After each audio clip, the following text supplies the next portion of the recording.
auditorium of the National Academy for the Performing Arts. We are making every effort to ensure that your theatre experience is safe and comfortable.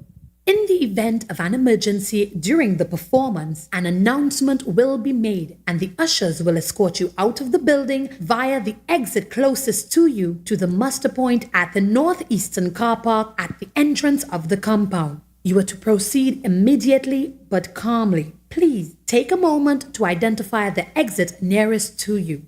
Eating, drinking, and chewing of gum is not allowed in the auditorium. This is also a smoke-free building. Please note that any unauthorized recording of this performance, either through video or photograph, is strictly prohibited. A reminder that all mobile phones and other electronic devices should be turned off at this time. All right, thank you so much. Welcome once again to our final day of Musicon for the inaugural Soca and Dancehall Music Week. I am Crystal Cunningham. I'll be your moderator for this morning as we jump into navigating the streaming landscape, opportunities and challenges for Caribbean artists. First, I would like to welcome right here from Trinidad and Tobago audio engineer Martin Manmohan.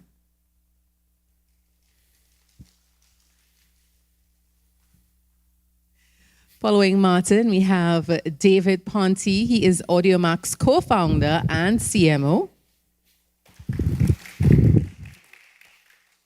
And no stranger, he's been with us for the past couple of days, DJ Gravy.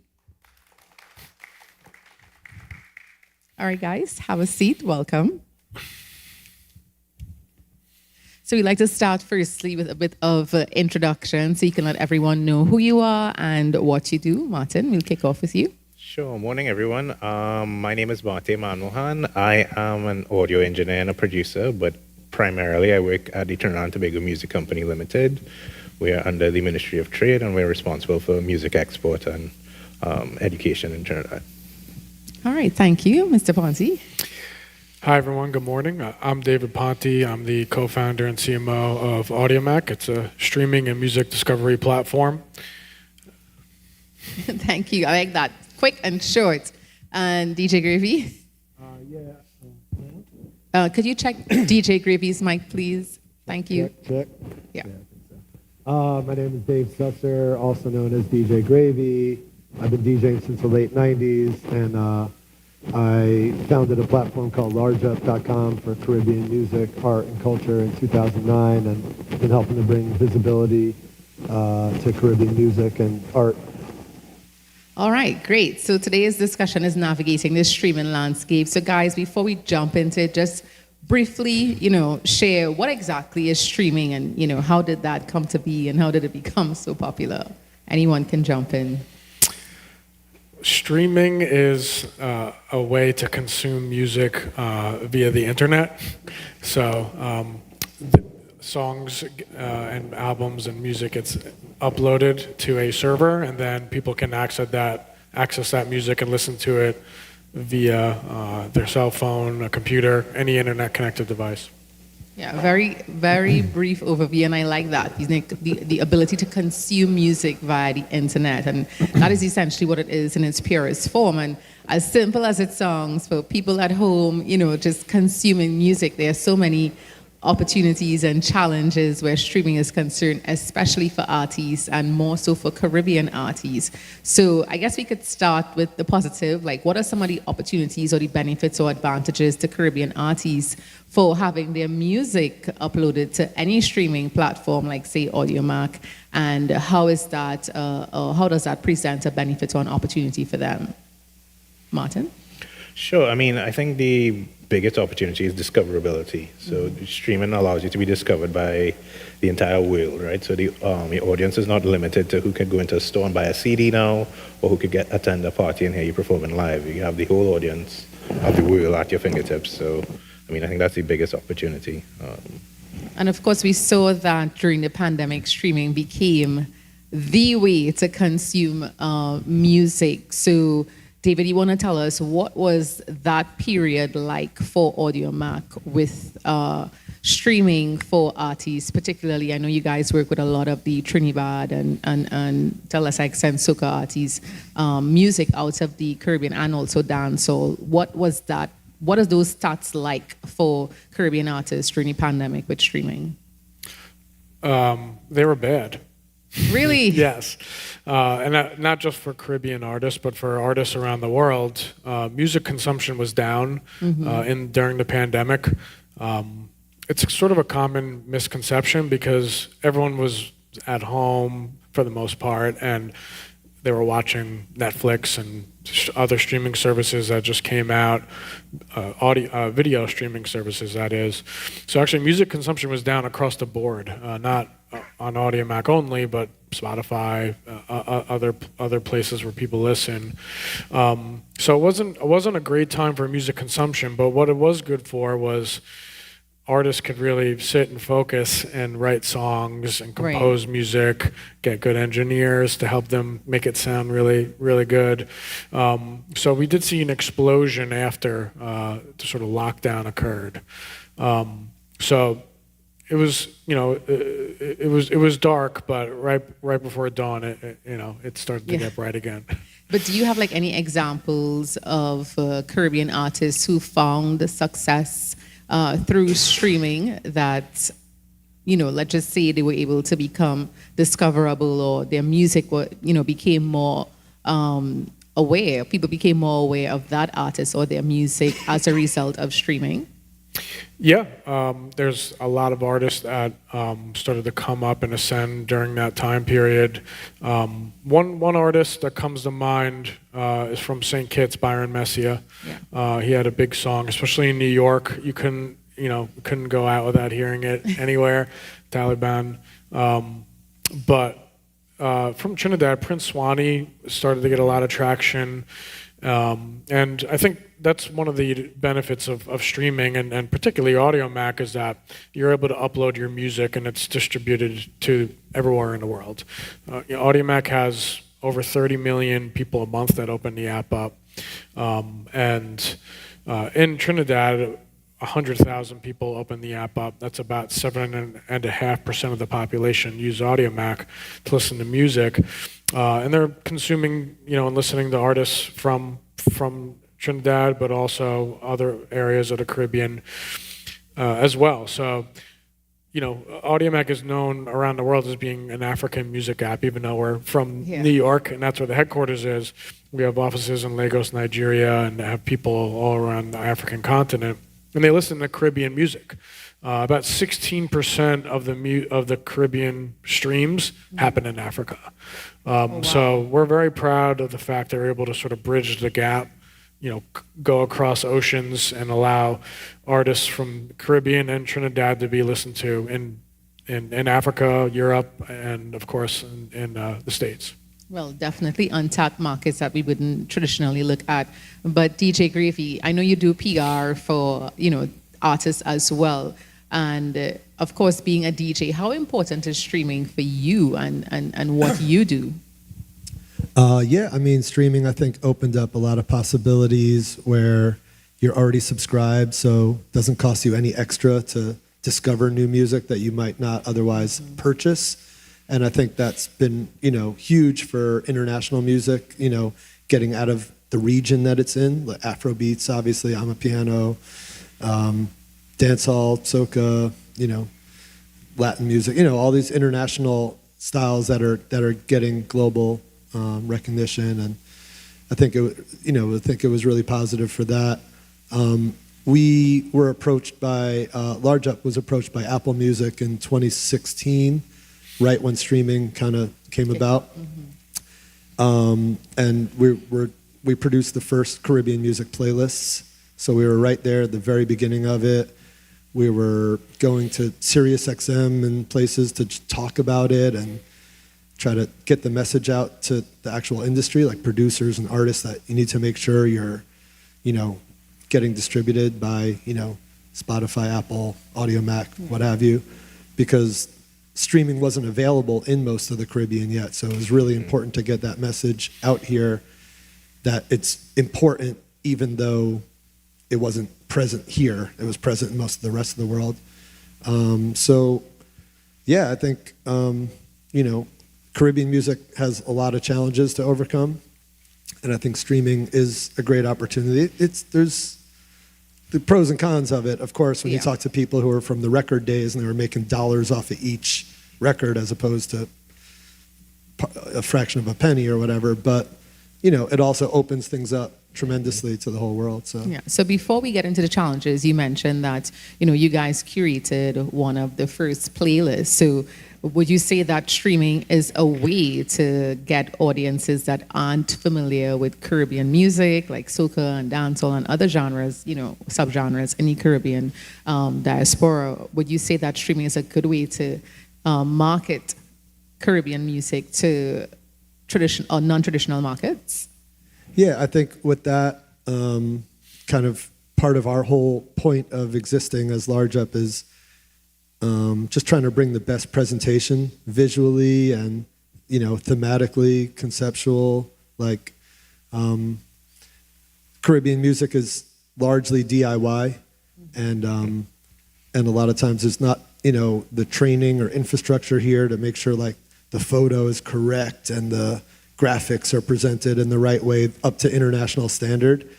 The music is amazing. It's like you're reading my mind, because the next question I was going to ask is we have a lot of young persons and young artists who have been coming through the conference over the last couple of days, and we all talk about streaming and we refer to it as, we know what it is, but for a young artist coming up, to be able to compete on that level, could you or any of you highlight at least or direct them, how do you actually package yourself to the international standards so that your music and your persona and your image as an artist would be well received and ranked probably highest in the algorithm, so that you get the streams that you need? You mentioned artwork, you mentioned something else as well. So what would be those key things that the artists would have to do? Let's just say if they decide any streaming platform, what would that be? Obviously, they have to start with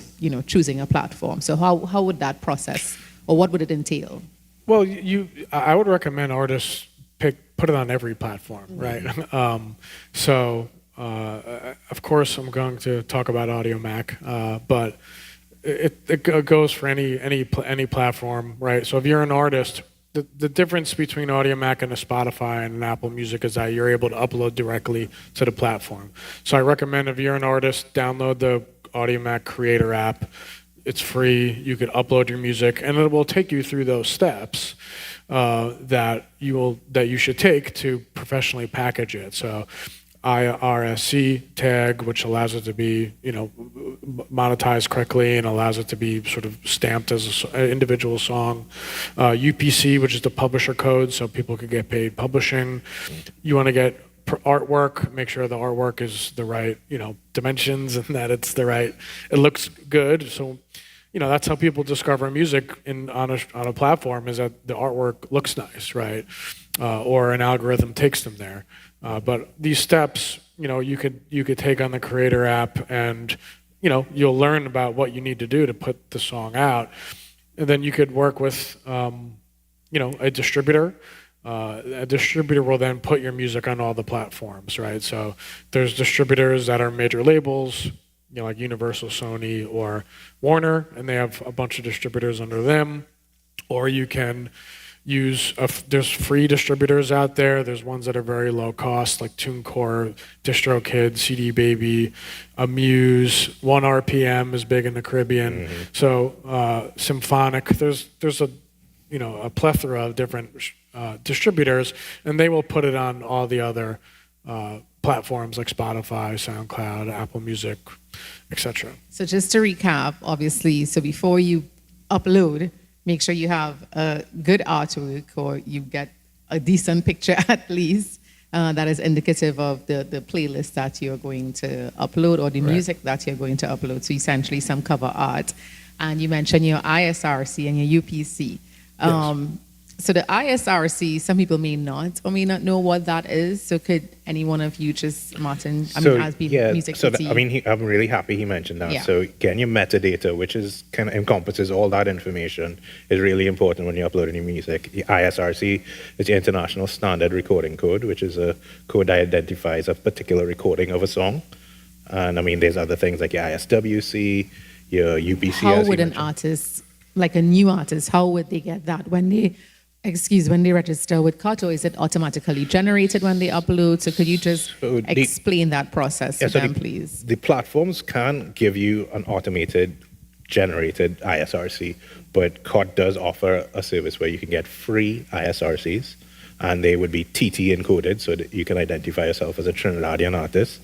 I mean, that's kind of one of the things we try to push at Music TT, so go to COT and get your ISRCs. We're actually having another open day this month at COT to help people come and register and get their own ISRC. So very straightforward process. Just come down, register. It takes like 20 minutes. What is the importance of having that TT-ISRC? And I brought it up because oftentimes a lot of our established artists do not have TT-ISRC, and then the conversations about we want soca as this category and that category, but without the TT-ISRC, I guess you can explain why it is a challenge. Right. So as he was mentioning, data is kind of the driving force behind the streaming industry right now, right? So unless we have the data to show that all these artists are coming from Trinidad, we don't really have, music being produced from Trinidad, we don't really have any way to really say that, hey, look, we're producing all these prolific artists, all these songs are generating these kind of streams, and they came from Trinidad, Yes, everybody knows that Marshall Montano is a Trinidadian artist, but they have artists out there that may not be using the ISRCs and generating all these streams. And it's very difficult to go and say, okay, that's a Trinidadian artist, Okay, great. So this obviously brings us into the challenges, of streaming. And apart from this, there are a host of other challenges. Oftentimes, some of the artists, especially when, there's a collaboration, how do they handle, uploading music when there is a collaboration? Like, what are the copyright, what are the issues, surrounding that? Because some artists may not know I collaborated a song with someone and they upload it on the platform, and they may not be the rights holder to upload that song onto the distribution platform. So could you just shed some light on that, any of you? You'd be better. Okay. Yeah. So I mean, locally we do have a kind of phobia of contracts and agreements, right? Which is unfortunate. So I mean, the first step is to really have some agreement with your collaborators, stating that, okay, I own this percentage, you own that percentage, so that is clear in writing that everybody can know this is what's happening, right? A lot of the distributors allow you to do splits directly on your master, right? So you can get splits to say, okay, I own 50%, you own 50% of the revenue generated from your streaming. The other side of it, the publishing side, is really making sure your CMO is informed of all the writers and contributors to the track, right? Just explain what CMO is. So that's your collective management organization. I'm so sorry. So, or your PRO, which was your performing rights organization. So that's like COT in Trinidad, BMI, ASCAP in the US. So just informing them when you register the song to say, okay, it's myself, this producer, and this singer who are the principal publishing or copyright owners on the song, so that all the revenue can kind of get to the right people once the song is distributed. And you mentioned BMI and ASCAP. I'm not sure if a lot of the artists know that. I'm asking for simplicity. Right. Can any artist go directly to BMI and ASCAP no matter where they are from? I mean, I know for BMI, for sure, any artist in the world can register with BMI. You don't need to be an American citizen to register with BMI. Okay, so you guys heard that. It's one or the other, right? Yeah. You wouldn't be both. No, it wouldn't be both. So you wouldn't be BMI and you wouldn't be COT. You have to. Well, you can have split membership. So Okay. you can go to COT and request. Like if you're a COT member, you can go to COT and say, COT, I would like you to represent me in the Caribbean.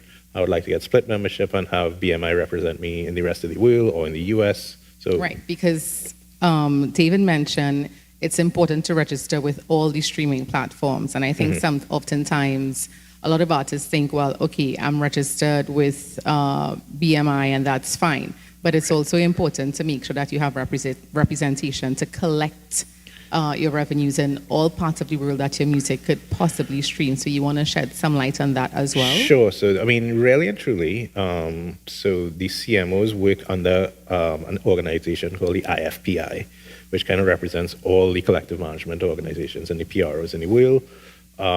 So, good PROs and CMOs will have reciprocal agreements with each other. So COT has reciprocal agreements with BMI and ASCAP and PRS in the UK and whatnot. So those agencies will collect the royalties for COT artists and then distribute the royalties back to COT. So you don't necessarily have to say, all right, I'm a COT artist, I need to go register in the US, I need to go register in the UK. COT will, through the reciprocal agreements, will collect those revenues. And again, these are revenues on the publishing or the copyright. Right. So this is not streaming revenues, which is something totally separate.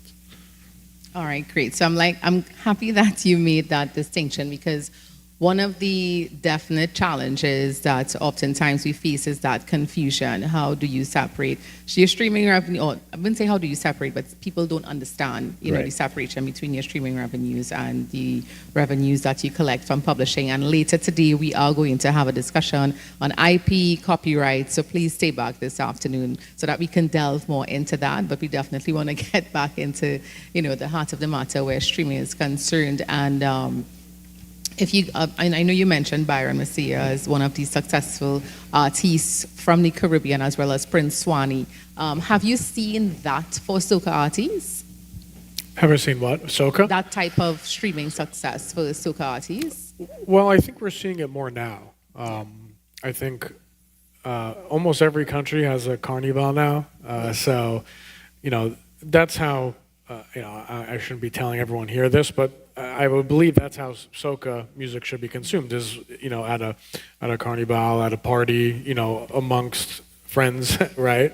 So streaming isn't necessarily lends itself to group listening; it's personal listening.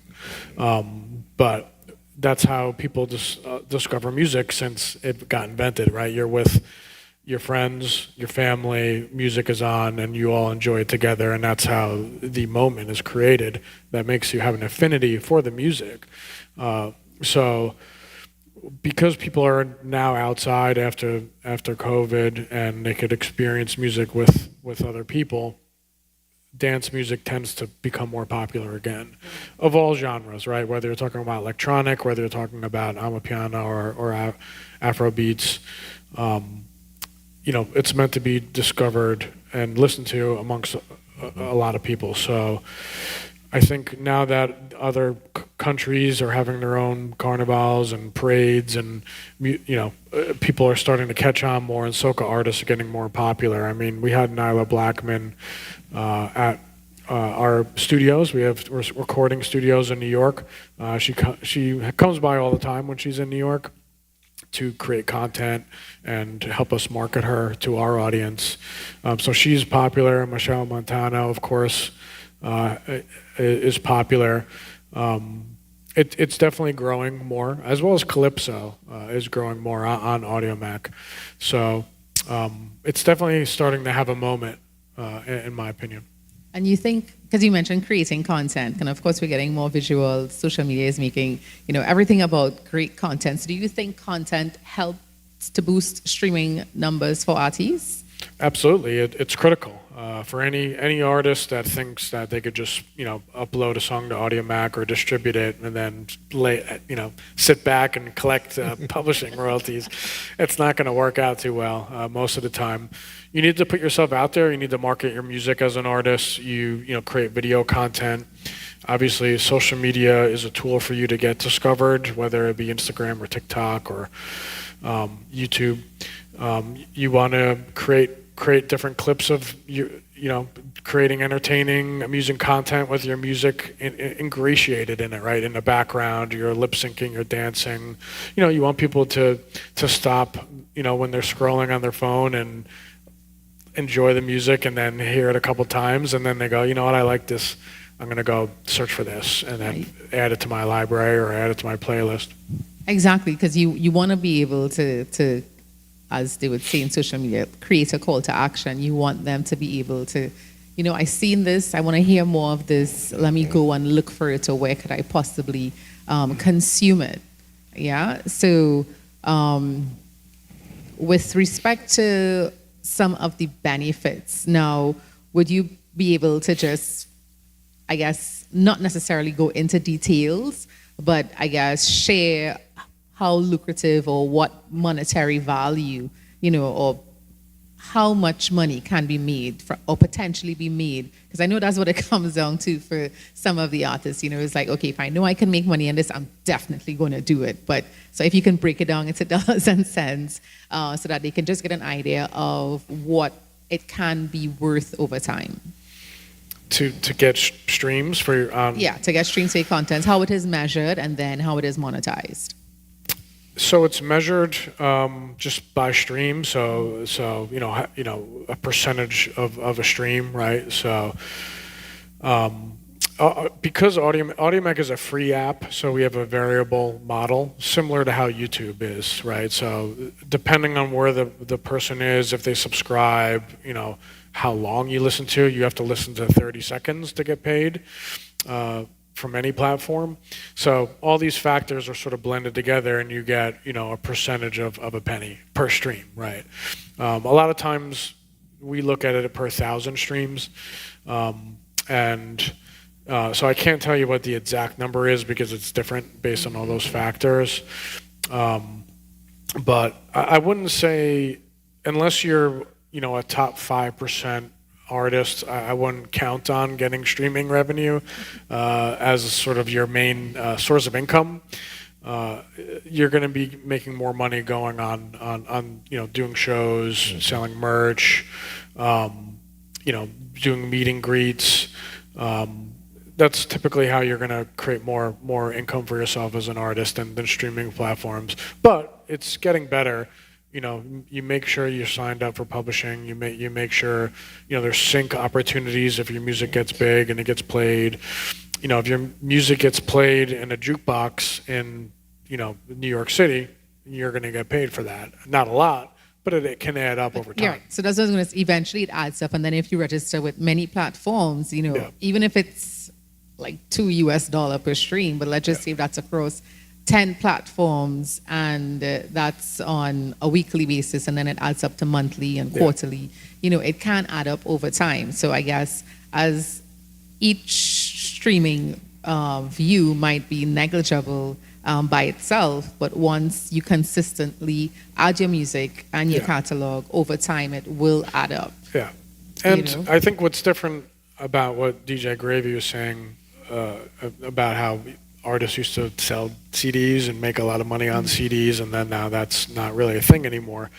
Obviously, artists and labels are making less money, but there's also no upfront cost to distribute, right? So if you wanted to put CDs out, unless you were driving around and selling them out of your trunk, which I know a lot of artists made money doing, you need a label to go and print it, and ship them out and find stores to put them in. It was quite a logistically convoluted process to do that.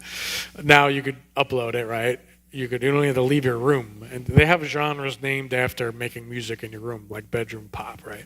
Because you don't leave your room, but you can put your music out and get big. Yeah. And you could put out hundreds of songs. And there's artists that just play that numbers game.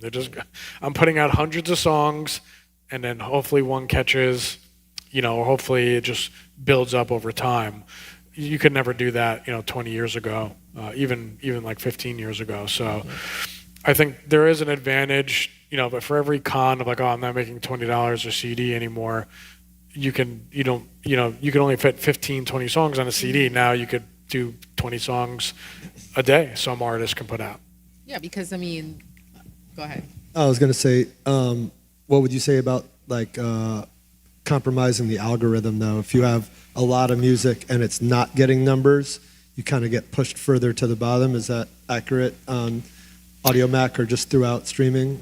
My understanding, but I'd like to hear, from you. No, I don't. It doesn't work like that for us. There's downsides to obviously saturating and your audience with tons of music.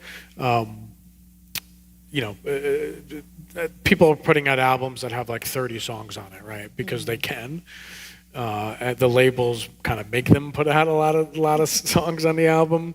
I think a lot of us, because I'm a curator as well, I manage our curators. We kind of like a 10 to 15 song album. If you're doing that, or even if it's a rhythm, no more than that many per album or project. But I wouldn't say the algorithm looks, at least on AudioMac, maybe on other platforms, and we're not going to push you away if you put out a lot of songs. But it will just become too much. If you have a fan base, you're going to piss them off, and it's going to be saturated. But if you don't have a fan base, you're getting started, I would recommend putting out a lot of music. Have a consistency to it and a plan. Don't just throw it all out there. I was just going to ask that. So what will be a good, especially for persons now starting out, what would be a good benchmark, or ballpark figure average for them to put out, say, monthly, and then obviously consistently? So that will have to be monthly over what time period, a 24-month time period, or, what would best suit the algorithm? There's really no exact answer I could give you, because it depends on how established an artist is. The more established you are, the less you have to put out. Right.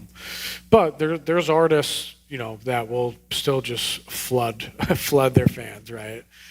Flood the streets, or whatever you want to call it. But I think there should be some consistency. I know with YouTube, they like it when you upload the same time of the same day of the week, right? And you can't put out too much, because then people are going to get spammed with notifications. Right. So that's YouTube. It's a little different because it's also a video platform. But if you put it out the same, we have one artist, an independent artist in the U.S. who we help break and become big artists. He put out a song every Wednesday for every week for a year. And wow. He started with, and you have to be good. It's not just put anything out there. But every Wednesday for a year, he put out a song on AudioMac and SoundCloud. And by the end of the year, he was, getting a lot of interest from labels to sign. He stayed independent, but he became a big artist, and now he could sell out, big 2,000 person venues. So I think being consistent is more important than just volume. Right. And I don't think you should wait that long. I think it makes sense to feed your fans, or give them something to look forward to, but build it up, build anticipation, make people want it. Don't just drop it. There should be a rollout, strategy. How would you recommend that rollout? Again, for the young artists who are here, how would you recommend that rollout for them, especially if they're, interested in putting out new music, but they want to also make sure that new music attracts the streams that, they hope in their mind it would achieve? I think, there's different lengths of time that you might want to start your rollout, your marketing strategy for the release of your song.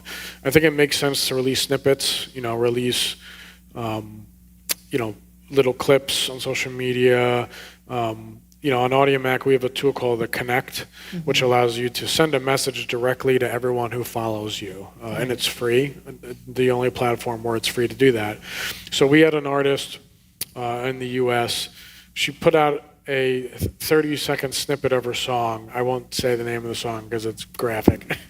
But she said, hey, everyone, she sent a Connect message. She has about 5,000 fans. She's not a huge artist. And she said, help me name the song. So she put 30 seconds of the song on there. And then everyone was commenting and replying to other people's comments about what they think the name of the song should be. And she picked, one of those as the name. But she started to build anticipation. And then she also had people listening to it over and over again. Right, and that means that they're more likely to be interested in the song when it comes out. So that's just one way, a creative way to get people excited. Like Tommy Richmond, who has a song called $1 Million Baby. It's a big song. Big on TikTok. He's a big AudioMac guy. He's been coming to AudioMac for years.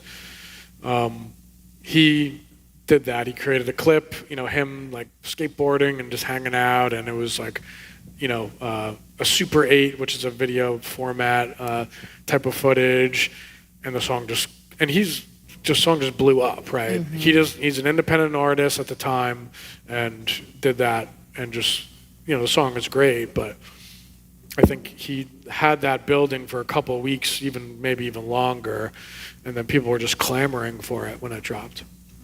Yeah, and I mean, it shows because it's on every playlist, everywhere on TikTok you hear it. It's on the radio, so it's everywhere. But I mean, we're also getting. I already got the signal that we're running out of time, and I know we even barely scratched the surface. But in the interest of being able to get questions from the audience, I would like to open the floor now for any of you who would like to ask any questions as it relates to streaming. Of course, one of the overarching things or the common thread, discussed is that as you approach or you try to navigate the streaming landscape, it goes hand in hand with obviously putting out good content as well to support your music so that you can get people to know or understand where to consume your music. Any closing remarks before we invite the questions from the audience? Yeah, I was going to add that streaming is obviously a game changer and great for regional music like Caribbean music. But there's also something that pay attention to that, and it could go hand in hand in a number of different ways depending on your following. But if you have a really dedicated following and you're making records that you feel like are going to have, longevity, vinyl is coming back really heavy right now. It's not going to be like it was in the 70s. It's not going to be selling millions of copies, but you can sell a 7-inch record for $20 now, $25. We see like Griselda is like kind of a sort of underground boom bap hip hop collective out of upstate New York. They're selling 7-inch records for $25 and hoodies for $200-$300. So it's like you got to do a lot of streams to even make as much as you make on one item. And if you have diehard fans and you put out a cool 7-inch or vinyl of any, with cool art and limited edition, it's going to sell out in one day. Because it's and almost you're not going to get rich off of that, but the Yeah. resale value goes up because And it's almost limited. like merch. You have a piece of something that they would appreciate. Merch. Yeah. And it's something physical that if you're a diehard fan, you're going to want that. Even cassette tapes have come back too. My friend did a deal with Death Row, and they reissued all Dre and Snoop albums from the 90s. They did like 500,000 units in like 6 months or something like that. So I mean, the physical thing is having a comeback. No, it's not going to be the 70s or 80s again, like Madonna and Prince, but it's still something worth doing because it engages your fans. It gives them something to be excited about. And, you'll make a little something, a little, and if it's hot, it's going to sell out in a day. Yeah. I guess you just have to be reinventive, just like how you do a different merch drop, you can do a different vinyl drop.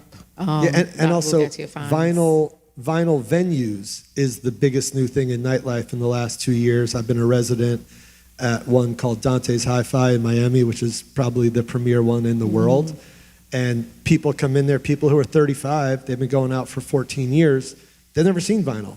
They thought they knew everything about nightlife, but they didn't see the era that we came from. I played vinyl for 10 years before I switched to Serato and stuff. So there's probably 50 vinyl lounges that opened up in New York in the last year. I'd say like one a week is opening up, something like that. And Miami, LA, any kind of hip city. My friend Stamma just started a vinyl event in Jamaica. And it's going to keep growing, So that's something to definitely keep eyes on too. Like if you're getting a zillion streams, you could definitely sell 500 7-inch or LPs. Yeah. So. Any final words, David? Yeah, I think that's a good point. I think that what you were making was salient because streaming isn't really necessarily about I'm going to make all this money from streaming. It's a way to get fans that then you can monetize, right? Which is a corporate boring way to look at it. But if you want to be a professional artist, you should be thinking of creative ways to engage them and give them back something. It's nice to make do a merch bundle and make money off a record or make money with selling shirts. But I think even the better part of that for the artist is you're creating a connection with that fan. And if you're able to build a community of fans, then you can make a living. Streaming is just a tool in your tool belt to help keep your fans engaged, to give them music that they can enjoy, and then get them to, become part of your fan base, buy merch, go to your show, tell their friends. So I think building a community and having that authentic connection is really what the purpose of streaming is for an artist who wants to make a living off of this. And I guess it's kind of like YouTubers and TikTokers, which is why they always branch out into merch. So YouTube may not necessarily give them a whole lot of money, but because they get popular from the numbers, they then have other income streams from appearances, endorsements, the merch, and everything adds up, when it comes full circle. So, so you hear that, right? Streaming definitely helps you build your community so that you can create value for the brand that you are building. Martin? Yeah, I'm going to echo what they said too. I mean, having 500 diehard fans is better than 100,000 casual fans, So having those 500 fans that you can, like you said, do a vinyl drop twice a year, and that's you're eating food, you're good. So, the streaming is definitely not going to sustain you as an artist. That is for sure. I think that misconception has to be put to bed. Streaming is not going to sustain you as an artist, especially as a new artist, but it is going to make you discoverable, and that's kind of the most important thing about it. Yes. All right. Well, thank you so much, guys. If we have any questions, now we'd like to get a mic in the audience so that we can have those questions as it relates to streaming.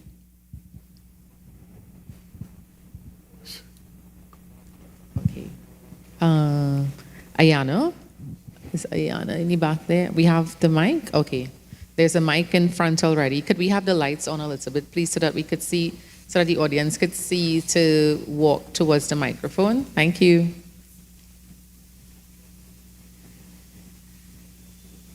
Hi, good day, panel. Just one quick question. Well, my name is Anthony Redhead. I am the CEO of Wally Records. We're a fairly new company.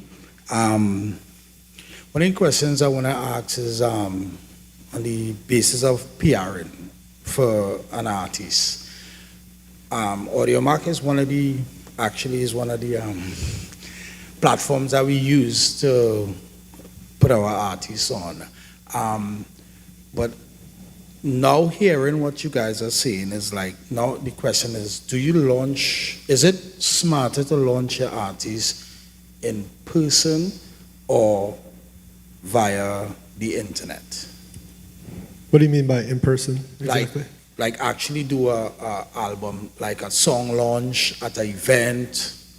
Like in Trinidad we do a lot of events, we would do like a listening launch. party. Yeah, like a launch of the song. So we rent out a club and do like half an hour of the person come and sing two of the songs where they have that they're gonna start distributing.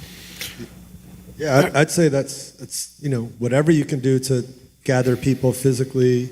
Like he said, just putting it on streaming and waiting around to see what happens, not really the business. If you can engage people, bring tastemakers, bring media, bring DJs, program directors, label people, sync, publishing, anybody in the industry that can do anything. Yeah, get them there in person to actually hear it on the big speakers and watch the other people's reactions and let people talk. And yeah, I think that's great. We do a lot of listening parties and launch parties and all that stuff. I think it definitely has an impact for sure. Yeah, I was going to say do both if you can. It should always be both, right? Because, what you're doing in real life, should coincide with the rollout strategy that we talked about before, right? So, all right, you have a song, you have an EP, you have an album, you want to put it out on this date. What are you going to do the 3 weeks, 2 weeks, month leading up to that? So you could create social clips.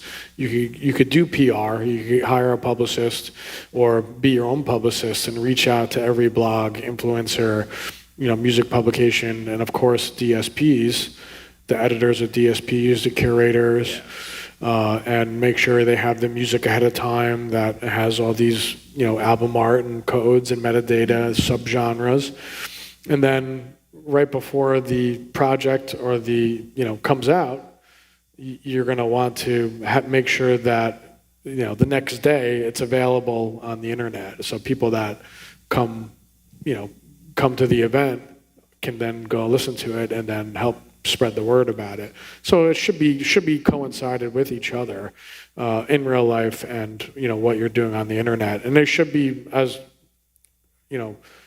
correlated as possible, right?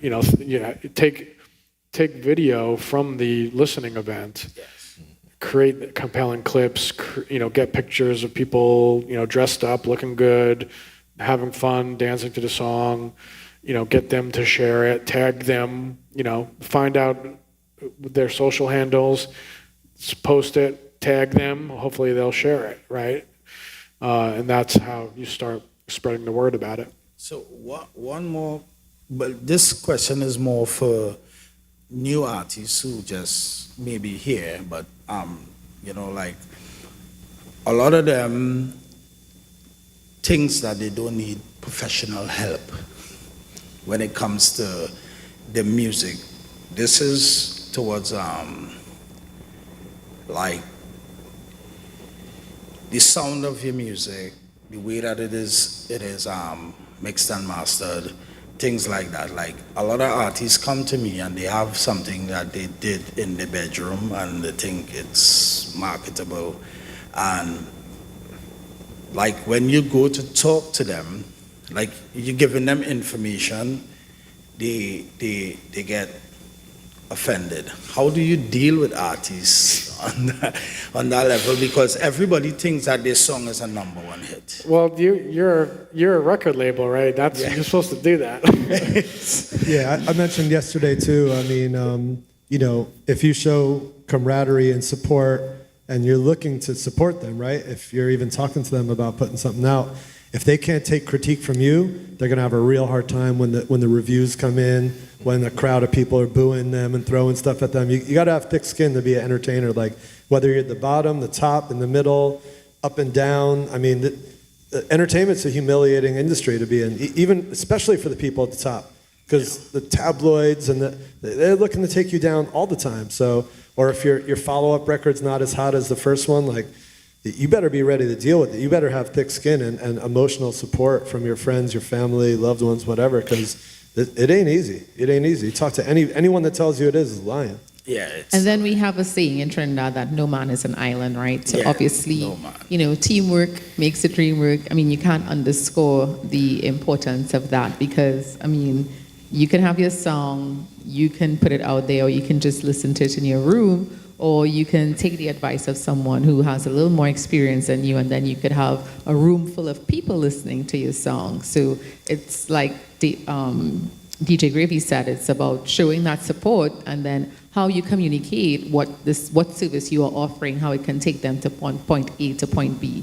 Oftentimes in the Caribbean, we have this tough love attitude and we think that, oh, well, okay, if you feel you can do it because you reach, well then you do it. But oftentimes that just pushes the person further away as opposed to saying, okay, you're young, I know you don't understand, I've had this example of success and I know I can help you achieve that as well. So probably come from a place of guidance. I'm not saying that you don't do that, but sometimes, you have to reach youths in the manner in which they understand and the way that they communicate, and probably using a visual example would be the best method to do that. And just to add, the next panel coming up is about PR and branding and how to build your artists on social media and PR strategies for Caribbean artists. So you may want to stick around from that because we do have some experienced people coming to talk about things that you can do to help build out those artists. Thank you very much. You're welcome. Any other questions? You can make your way towards the mic. We also have one on this side. So as someone finishes, the other person can go.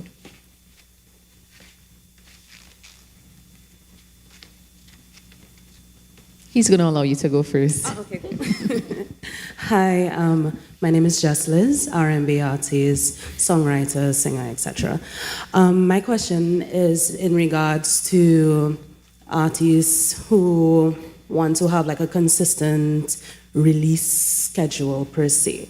So in Trinidad, it can be a little bit hard to consistently drop music depending on who you know, because Producers sometimes move slow. You may not have the equipment for yourself. It may be a little difficult to get the artwork. There's a lot of back and forth all the time. My question is for me who have like, let's say some demos in my arsenal there, or like a song that is like a minute and something length, like a acoustic cover or something like that. Because I realize also in streaming with the international artists, some established artists as well, they drop really short songs these days, and it kind of helps with the 30-second streaming because you would want to listen to the entire song. Does it make sense to drop stuff like demos and acoustic covers on streaming platforms? Do you think it would get the same type of response, or would the algorithm push it down, or because the quality might be different to like a properly produced song? No, I think you should just drop it. Just drop Yeah. I know one artist, he actually just told me, he goes, I'm not even finishing songs. I'm just dropping parts of songs. He's an electronic producer, so it's a little different than a vocal artist or songwriter, but I think the essence is the same, right? Just drop clips. I mean, a lot of artists have blown up off covers. So I wouldn't be afraid. Covers is a great way to showcase your vocal talents, or your style of music, and people a lot of times gravitate towards them because they know the song already. And you could build a fan base just doing covers. A lot of artists, especially recently, have had success doing that. But this electronic producer, he just drops like 30-second, 55-second, 45-second snippets, and whatever one gets the most traction, he'll finish that and drop that. When you say drop, you mean like he puts it on his streaming platform, like he upload it with artwork, everything like that? Yes, yeah. So you can, there's different ways to do it, right? Like if you wanted to do on Instagram or TikTok, or even a YouTube Shorts, or even just YouTube or Audio Mac, anywhere, you can upload it and put it out and see how it performs, see how people comment. You could do just, I don't know if you play instruments too, if you just sing, but you could just get a camera, get your phone, prop it up, and just do the song right there. I would get a mic. I think that's very important for social media. You're going to get buried in the algorithm if the mic is bad, if you're using a phone mic. You can get a decent mic on Amazon or equivalent, commerce site for like $30, right? I think as long as the audio sounds good, I would be focused on that more than anything. Then you're going to put yourself in a position to be discovered. I wouldn't be like worried about the algorithm like it's some boogeyman or something. Like it's not necessarily going to make or break you. I think just do what you like, what you want to hear, and then put that out and just do the other things we talked about on the panel. Okay, thank you. Yeah. Don't let the algorithm deter you from creating and uploading your content. Yes, yeah. Hey, good morning, guys, everyone. Christian Joseph. I got two really quick questions, I think. So you mentioned AudioMac Creator, and so I'm wondering if the distributors are gonna send stuff to AudioMac, why do it as an independent? Why should you personally do it as well? That's the one. Okay. So it's an option, right? A lot of artists have their music distributed to AudioMac, and they don't need to upload their music. But the Creator app will still allow you to manage your account and profile, right? So if you use one of the distributors that I mentioned earlier, your song, your artwork, the data will all be there on AudioMac. But by having the Creator account, you can claim your account, and you can then do those things I mentioned, like do a connect message to your followers. You could set up your profile, put your social media handles on your profile. We also have a thing called the promo tab, which allows you to, it automatically creates promotional assets for you.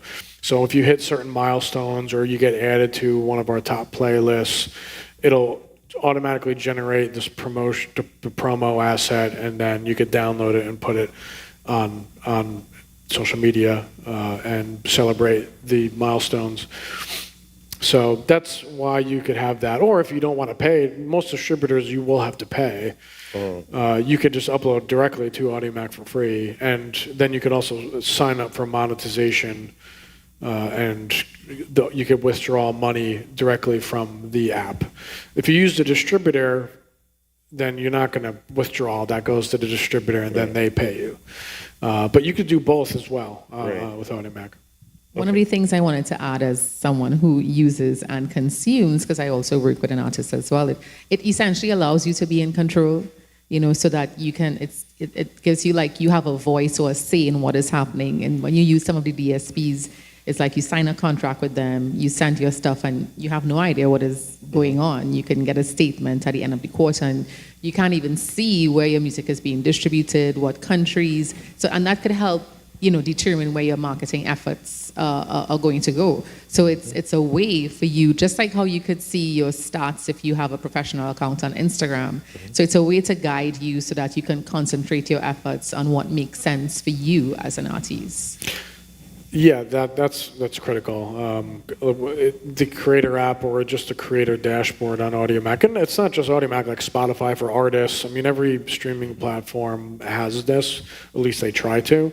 You could go in and see where people are playing their music, right? Like if you were a Trinidadian artist and you put your music up, you would see a lot of your streams from Africa, right? From Nigeria, from Ghana, where AudioMac is very big. And then, that could give you certain insight. And then, like I was saying to the young lady before, if you put a bunch of these songs out, even if it's snippets, look at the stats, or what songs are people adding to their playlist, what songs are people liking. You could see other songs that are in the playlist that your song's in. Maybe you want to collaborate with those artists. There's a ton of insights to glean from the creator app or the equivalent version of other streaming platforms. Okay, so the second thing, I was very interested to hear you mention that you noticed in AudioMac a growth in Calypso streams. I'm just wondering, how is that evidence? Like, where do you see that, and who's actually listening to Calypso? People in Trinidad, but it's also all over the Caribbean, not just in Trinidad, but the Caribbean countries as well. I think also where you see Caribbean diaspora in like New York, Florida, Central Florida, Georgia. These are places where there's Caribbean diaspora, and they're bringing, listening to music there, and then other people in those areas will discover that music. I wonder if is it mostly older stuff, or is it new Calypso that they're listening to as well? It's newer. Yeah. Well, I'm sure I haven't looked into it that deeply, but I did see that of all the songs that were tagged as Calypso, only 15% were distributed. So a lot of the Calypso music has been uploaded directly by an artist using the creator app or going on the website. So that would indicate to me that the newer and emerging artists is making Calypso music.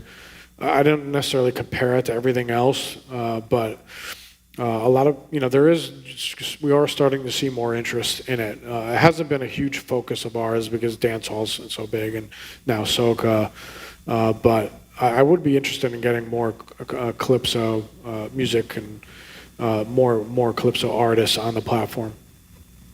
Thanks.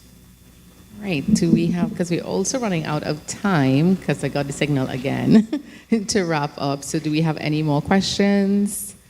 If not, I would like to take some time to thank the panel so much, DJ Gravy, David, Martin, for sharing your valuable insights with us. Of course, as with all the other panels we've had today, they will be here. So if you see them in the corridor and you want to ask a question, feel free to do so. Our next panel is about social media and branding and building PR strategies for Caribbean artists. So feel free to stick around for that one because we have some folks from TMZ. They are here. They will be giving us some, because you know how TMZ roll. They definitely are able to get a great story, so they will be able to help us explain how do you go about doing that as well to help build or even get publicity for your artist if necessary. All right. Thank you so much, guys. Thank you. Thanks. When I feel it serpent, when African I walk inside me don't have no sense. Woman I just one walk more top for you a several run left the boy. I think that guy had I just one walk more top for you a several run left the boy. Where you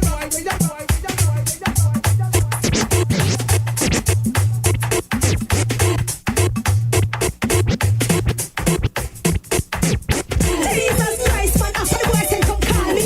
Now what you want from up here, me as the boy. You know say my run, but you need somebody now. Watch out, me just hold him up. Rum, make him know say me do stop. Aye.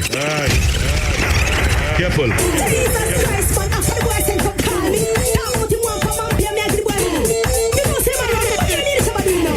Watch out, me just hold him up. Rum, make him know say me do stop.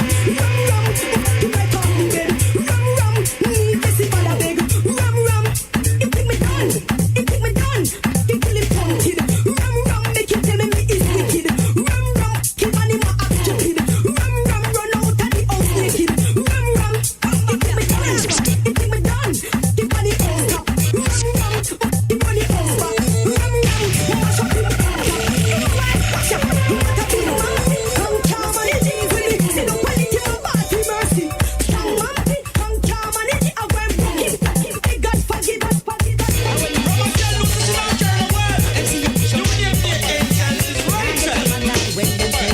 Well, this is all kind of some girl jump up and scream 'cause you no carry no hell. No man not mind you and look how you trash no hell. Your bank book fat so till you can't even tell.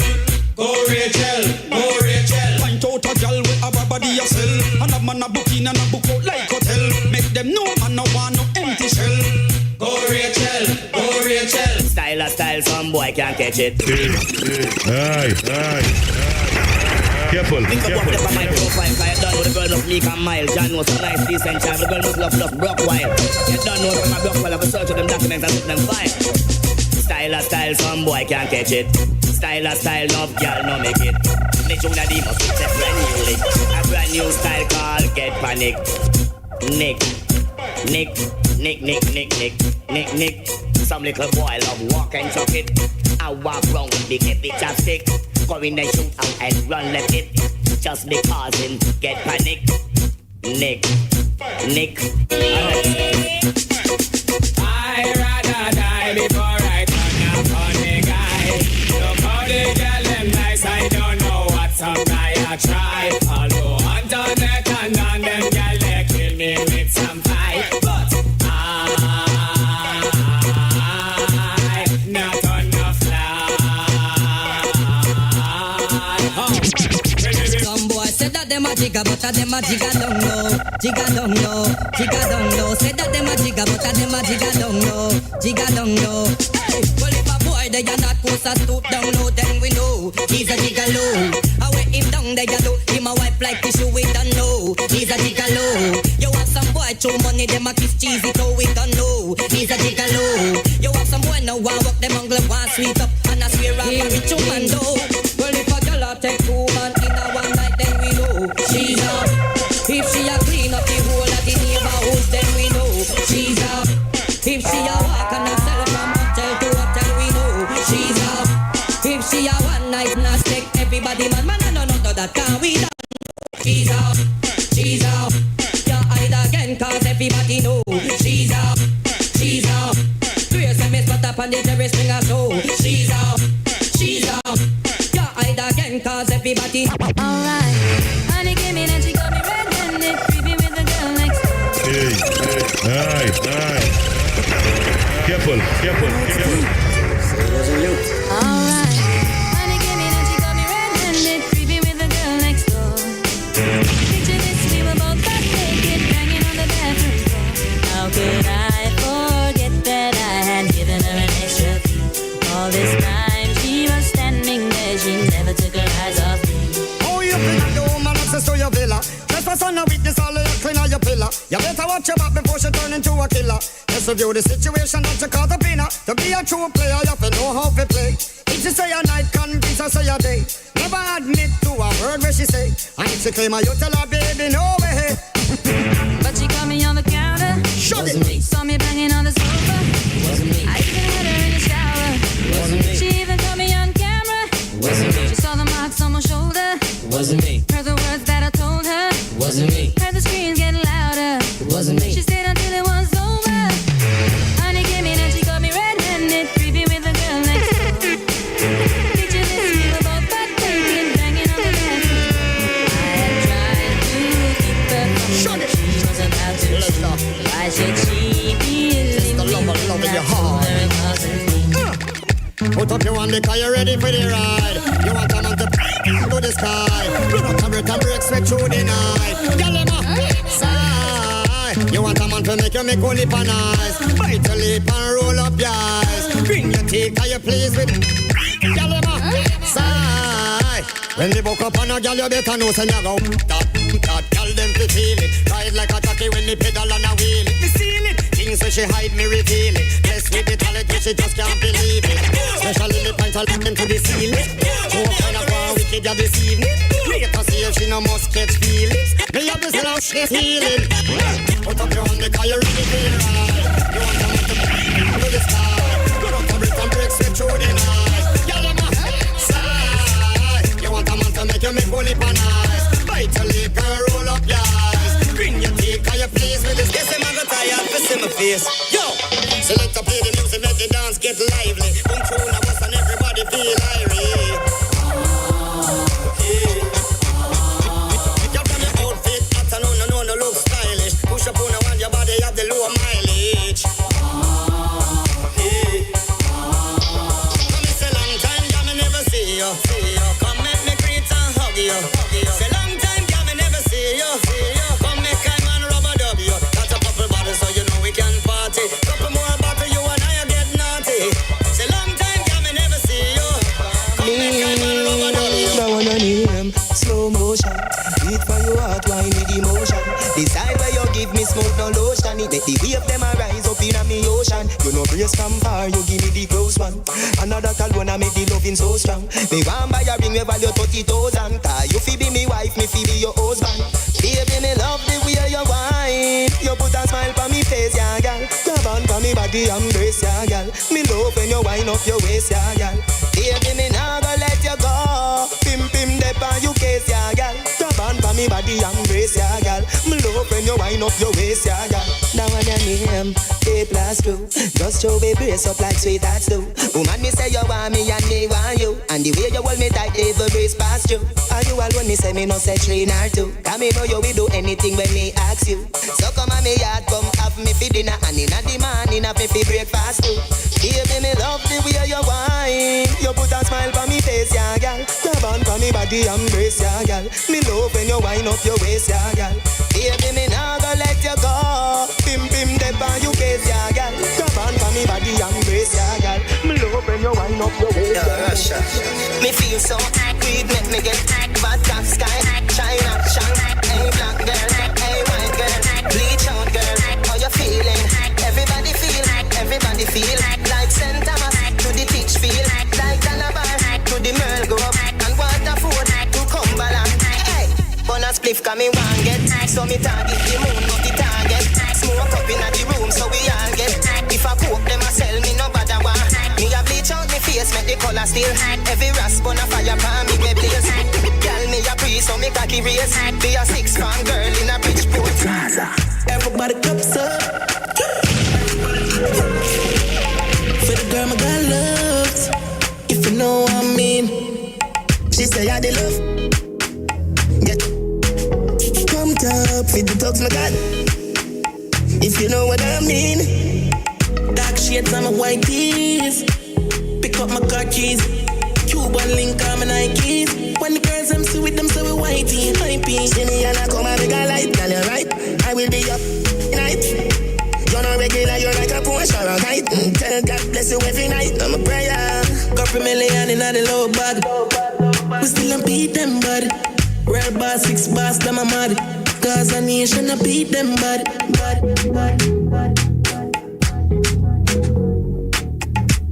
This is Scorch Radio 101.1 FM. Your pump machine.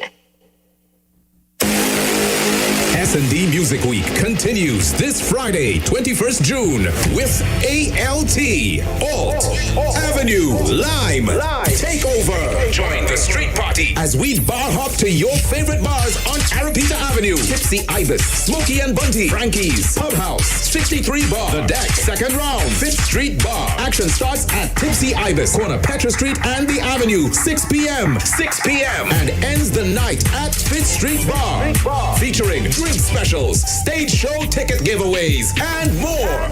Music by Scorch Radio, powered by Digicel, White O, Monster, Dasani, Coca-Cola, Modelo. This Friday, Avenue, Lime, Takeover.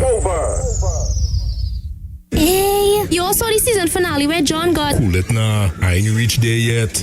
Well, what about episode 12 when he... Pause, I ain't reached there either. Wait, why are you always behind so? It's not me, you know. It's my home internet, it always sticking. Internet sticking in 2024? Nah, man. Don't be left out. Grab a Digicel Plus Modern Fiber 350 plan for dependable home internet at an all-new reduced price. Was $745, now only $465 per month. Don't stick. Visit DigicelTT.com or Digicel store to upgrade today. Digicel Plus. Better connected. This Saturday, the S&D Music Week Grand Finale. The S&D Music Week Grand Finale. Stage show is on. The dancehall superstars are here. The unruly boss, Popcan. When you get the new clocks, the daddy. Wish color that, and you no party. The princess of dancehall. The princess of dancehall. Shensia. Baby, when the bright lights start to fade, fire up the lighter. The newest sensation, Raja Wild. Also featuring Young Breda, Jimmy October, Rion Alborn, Jalano, Squid, and more. This Saturday, 22nd June, Festival Park, Queen's Park, Savannah. Gates open at 6 p.m. Showtime starts at 8 p.m. The biggest week for the summer ends with Stage Show. S&D Music Week was brought to you by Digicel, White O, Coca-Cola, Dasani, Monster Energy, Rude Boy, Johnny Walker, Hennessy, Smirnoff Vodka, Fuse Gold, Island E-Tickets, SFX, Caribbean Airlines, and the Ministry of Tourism, Culture, and the Arts. This Saturday, Stage Show. On Saturday, June 29th, Yuma says welcome. Tim, stop. I am Junior Lee, Yuma's director of vibes, and this ad need a little more vibes. Look, change the instrumental. Add some big song effects. And voice it with more energy. Alright, go. On Saturday, June 29th, Yuma starts Carnival 2025 with Echoes of Airi, the big band launch. Join us as we take over the waterfront at the Hyatt with a dazzling display of costumes, an all-star DJ cast, and free drinks like... Alright, Timothy, it's had too much free drinks to call in one ad. I go finish that in the next one. Alright, boss. Alright. Saturday, June 29th at the Hyatt Waterfront. It's Yuma's band launch, Echoes of Airi. Welcome back to beauty. Get your tickets online at islandetickets.com. I'm Junior Lee, and I endorse this ad. This is Scorch Radio 101.1 FM. Your pump machine.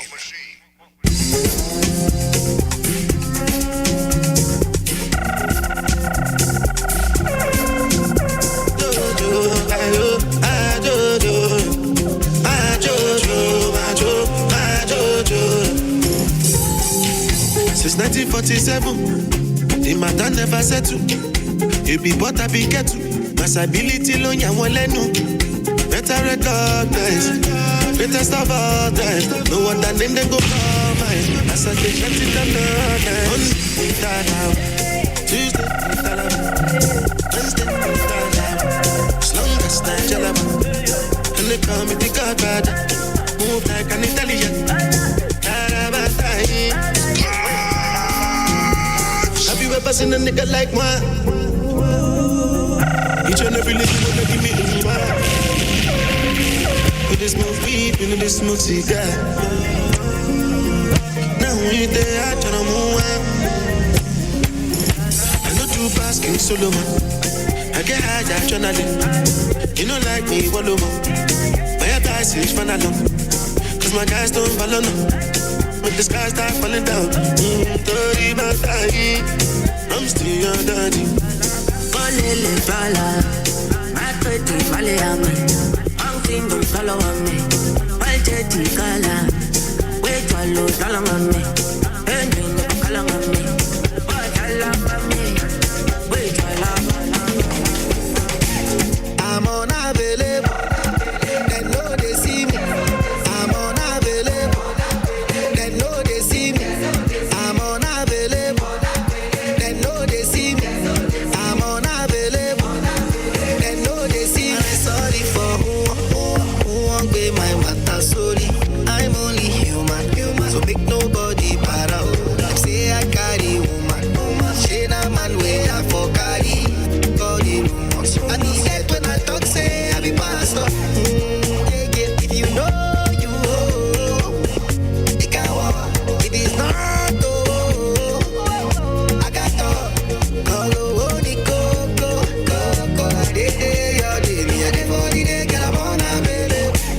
I'm unavailable.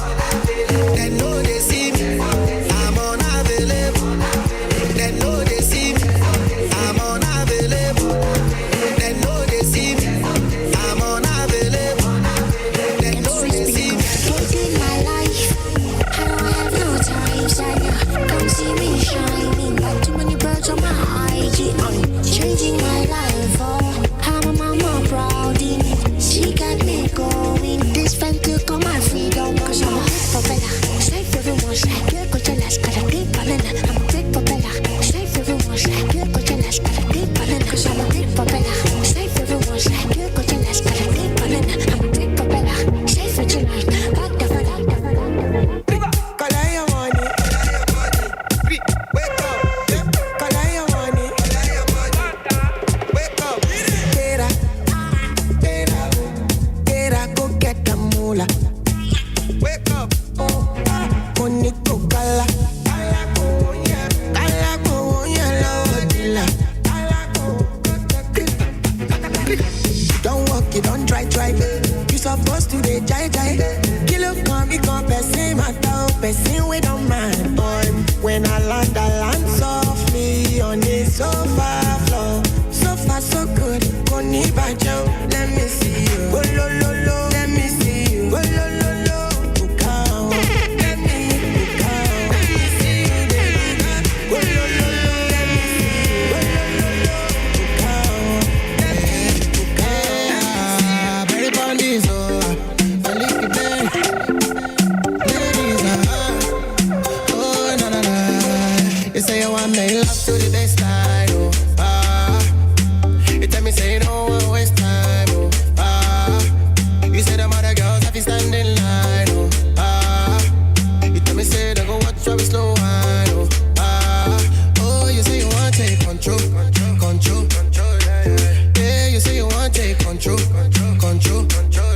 way she they do me up back control, see the way they roll it up back control, see my baby want to take control, sexy, para ballet. So you want take charge, okay? Girl, I no mind. Go do your thing, girl, I'll be quiet, yeah. I no lie, baby, what I say is your time. You say make her hold tight. Now she said she want give me African waist like Tiwa. She want give me that work like Rihanna, yeah. Cherry bush, she rotate TD like a tie, yeah. She dey make man stop, boy.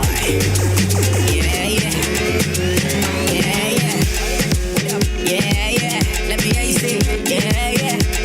Stars on the beat, yeah. Them no bought me yesterday.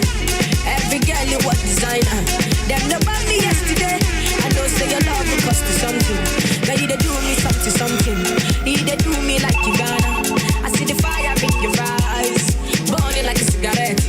Baby girl, are you from Ghana? Or you coming from Somalia? Are you coming from Uganda?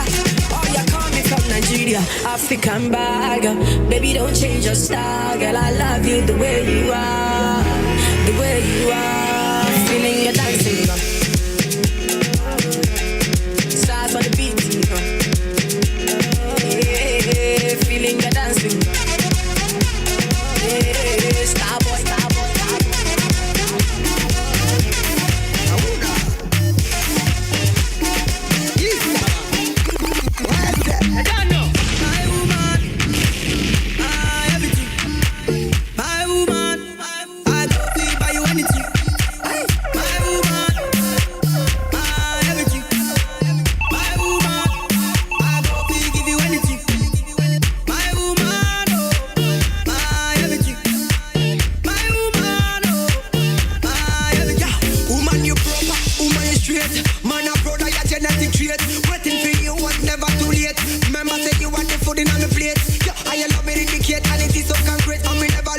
making you my soulmate. Get this one straight, say are you married? No matter how them yet, they can take you any date. Do you anything, pon the bed. First thing, early money, medicine. You want me everything. No me woman to me, you mean everything. No, my woman, I everything. My woman, I go feel by you anything. My woman, I everything. My woman, I go feel give you anything. My woman, oh, I everything. My woman, oh, I everything. Say me girl finer, more than Diana, other girl China, Oluwa designer, me love her liner. No man can find her, she love me for me no one reminder. Say you love, give me joy. I'm so proud to be a baby boy. You're such an amazing toy. Me promise you, girl, you're gonna enjoy.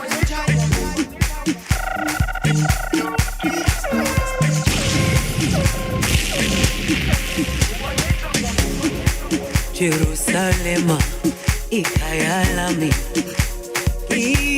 ilondoloze uhambe nami zungangishilana Jerusalema ikayalami ilondoloze uhambe nami zungangishilana dawo yami ayikholana buso wami awukholana ilondoloze zuhambe nami dawo yami ayikholana buso wami awukholana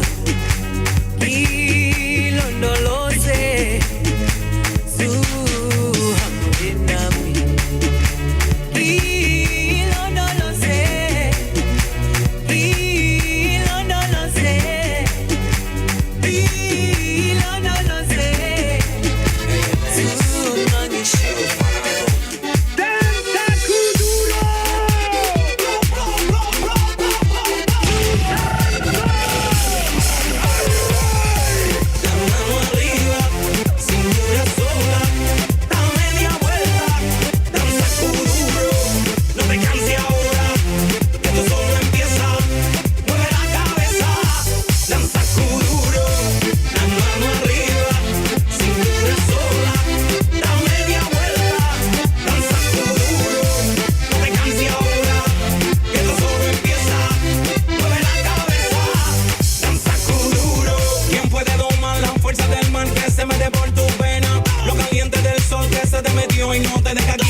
Can you translate? Big ball game can't stop all I try, rocky vibes, throw back in your We are the only station in the country giving you music straight to your head top without the bag of chatting.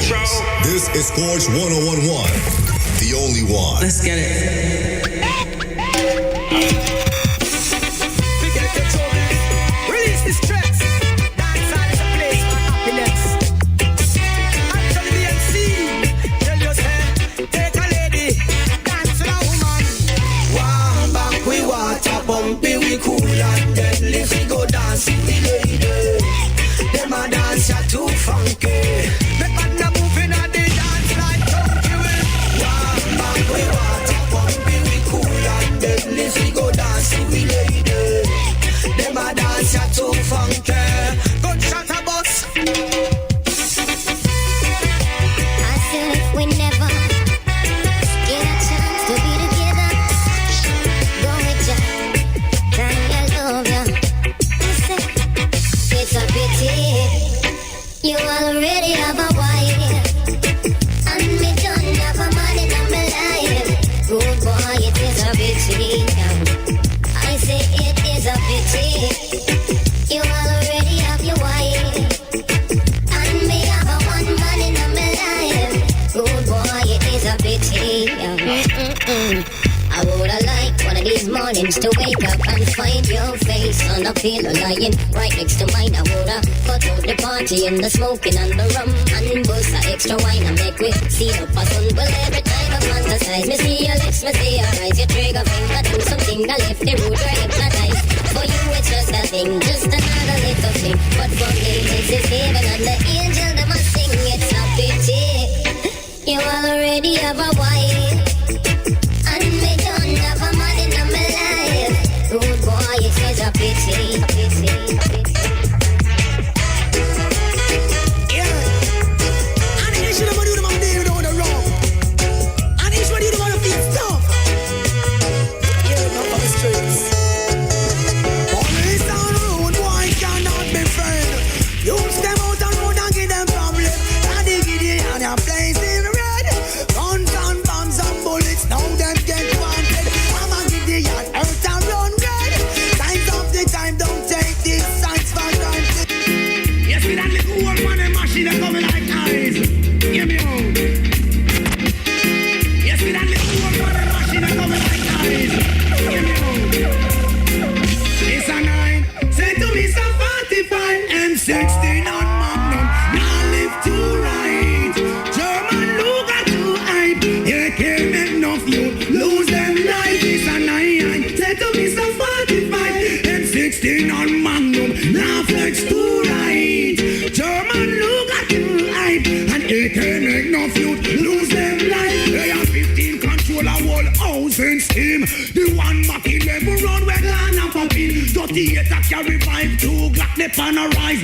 380matic stick up and a make a bag of nice. And one say him no put up with the foolishness. HK Bamarula entire district was a PPK. Who bossy like this? Love a 22 cause anyway that fit. Yeah, yeah, yeah, yeah. I'll never go in wrong congregation. Why, why, why, why, why? Rastaman a born pagan, so I'll never go where the pagans go. Never do what the heathens do, cause Rastafari give all the guidance. I'll never say what the daddy just say. For Emperor Selassie I trust and obey. Rasta words are the substance. I'll never go where the pagans go. Never do what the heathens do, cause Rastafari give all the guidance. I book of love, some call it crime. Crime to which most man play blind. Run the track, skip time. Well, none of the youngsters, them on the van. Ring pound finger with phone in a million. Just let us with me up with the conversation. Better yet when me talk, me want you understand. This a one a name tag for all the girls, man. From the point where me start, circle the island for me love. Still going strong, joined by design and there is no separation. She want go to the matinee and Polly says she want to go to the party, but all I can say this love affair of my mind so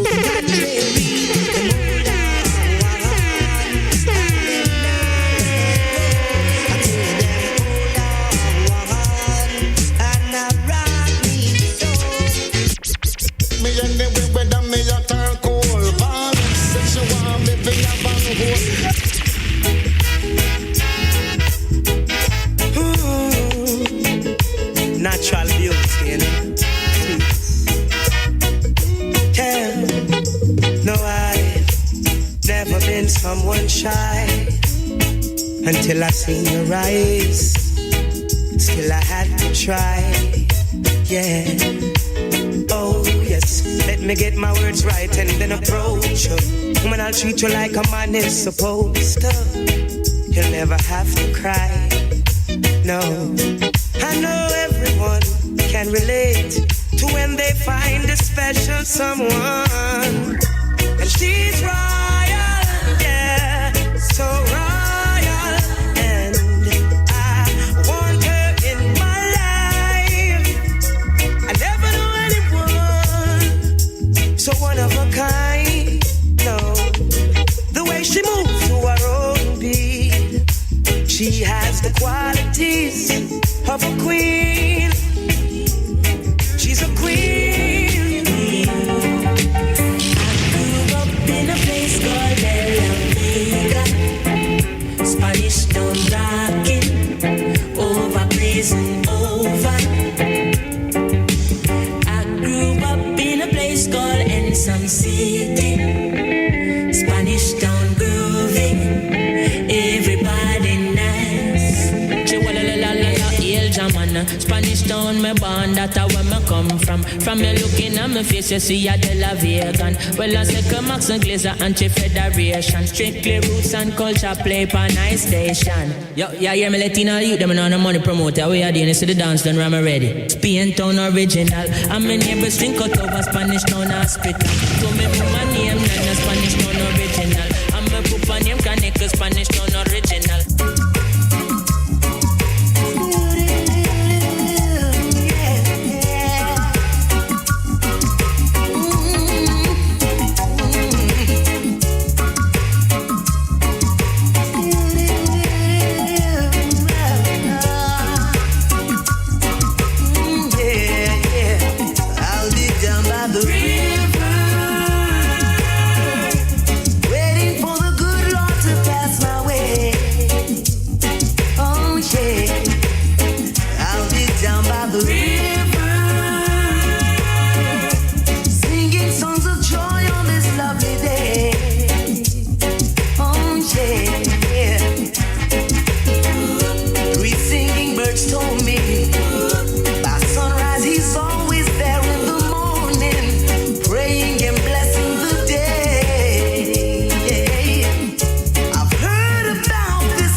Step soldier, the way is dark and I'm alone.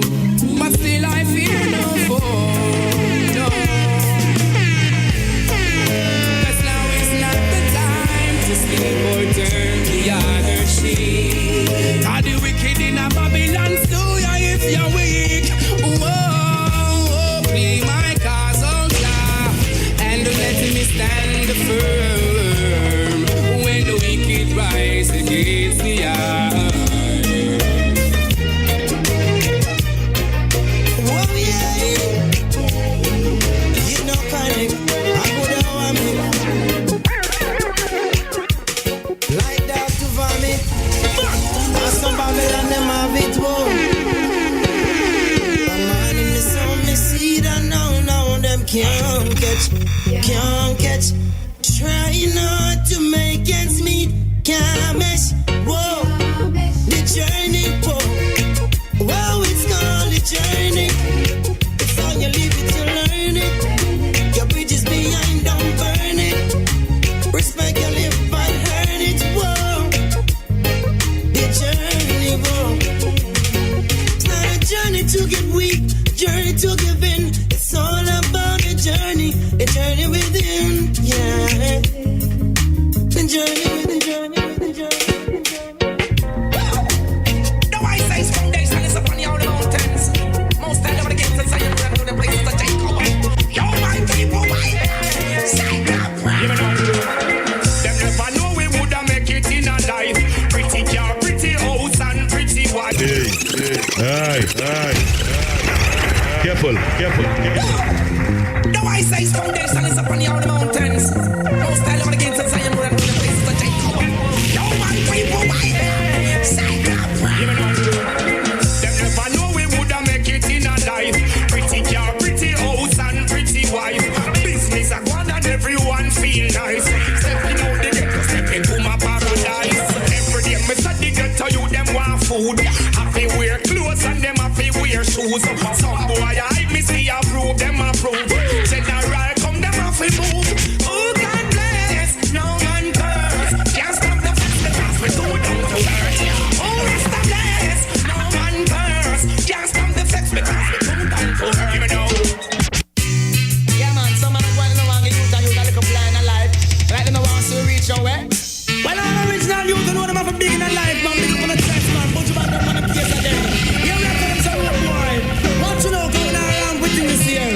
This is your first and last. I am moving like a nuclear. If you want to test me, only find a new gear. But you moving like a nuclear.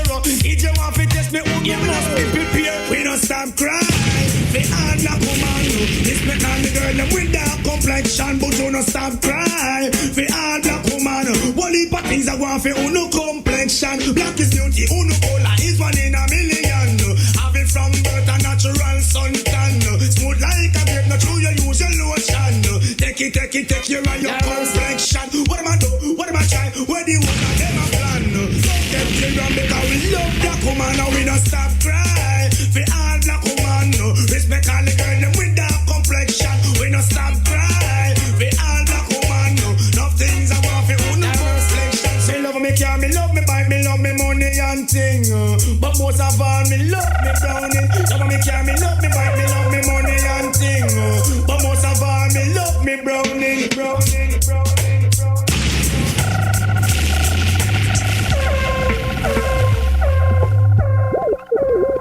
Scorch 1011 FM. S&D Music Week continues this Friday, 21st June, with ALT, Avenue, Lime, Takeover. Join the street party as we bar hop to your favorite bars on Arapita Avenue, Tipsy Ibis, Smokey and Bunty, Frankie's, Pub House, 63 Bar, The Deck, Second Round, 5th Street Bar. Action starts at Tipsy Ibis, corner Petra Street and the Avenue, 6 p.m. and ends the night at 5th Street Bar, featuring drink specials, stage show ticket giveaways, and more. Music by Scorch Radio, powered by Digicel, White Oak, Monster, Dasani, Coca-Cola, Modelo. This Friday, Avenue, Lime, Takeover. R&B Sundays.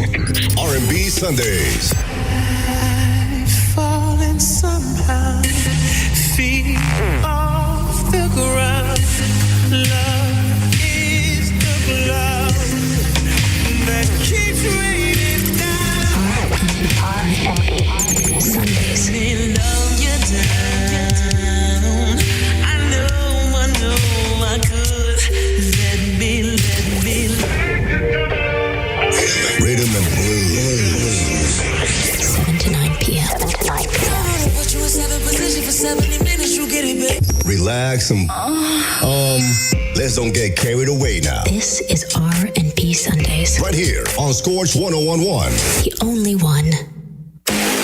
This Saturday, the S&D Music Week grand finale. The S&D Music Music Week Grand Finale. Stage show is on. The dancehall superstars are here. The unruly boss, Popcorn. When you get the new clocks, the daddy. Wish color that, and you no party. The princess of dancehall. The princess of dancehall. Shensia. Baby, when the bright lights start to fade, fire up your lighter. The newest sensation, Raja Wild. Also featuring Young Breda, Jimmy October, Rion Alborn, Jalano, Squid, and more. This Saturday, 22nd June, Festival Park, Queen's Park, Savannah. Gates open at 6 p.m. Showtime starts at 8 p.m. The biggest week for the summer ends with Stage Show. S&D Music Week was brought to you by Digicel, White Oak, Coca-Cola, Dasani, Monster Energy, Rude Boy, Johnny Walker, Hennessy, Smirnoff Vodka, Fuse Gold, Island E-Tickets, SFX, Caribbean Airlines, and the Ministry of Tourism, Culture, and the Arts. This Saturday, Stage Show. This is Sports Radio 101.1 FM, your pump machine. Cheap and clean. DJ Kinez. Drop top, book a girl underneath, I seen a liquor. Come to baby, no bother you. Full attitude, pretty back in you. Spinning with my girl, for me a big low. Bend down low and sit down there. More a while out for me and give them. Aye. Careful. See a lot of the blast them. Drop top, book a girl underneath, I seen a liquor. Come to baby, no bother you. Full attitude, pretty that and you. Spinning with my girl, for me a big low. Bend down low and sit down there. More a while out for me and give them. Dash your belly and sit them there. You no bar around and no fit them things. Yo, like classroom, tell a girl talk through. Dropping on to laugh and pass through. I bring past news like them a cartoon. Our about young thing like power. Yeah, wine for minute, take time for minute, take time for minute, come alive for minute. Walk 1,000 miles for minute. While you sleepless night for minute.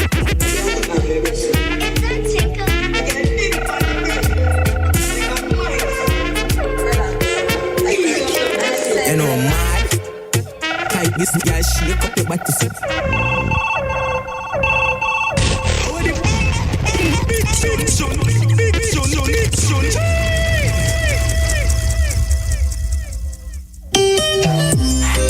Tell me where you at.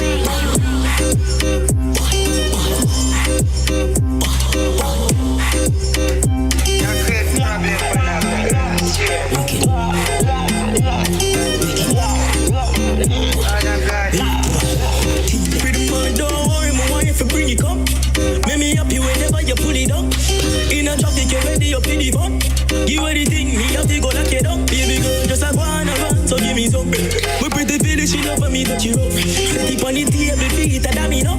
Me want you bubble and drop it up. So me touch it very hard, fiesta, cause. Aye. Careful. Tell me where you at.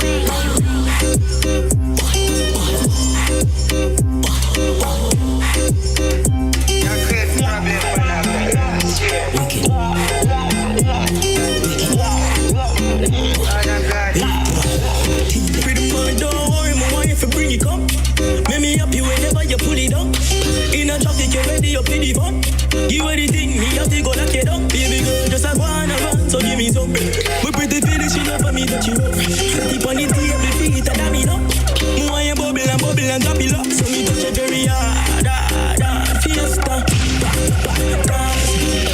rub your body to no bad selector. Too rude, you deserve detention. Fiesta,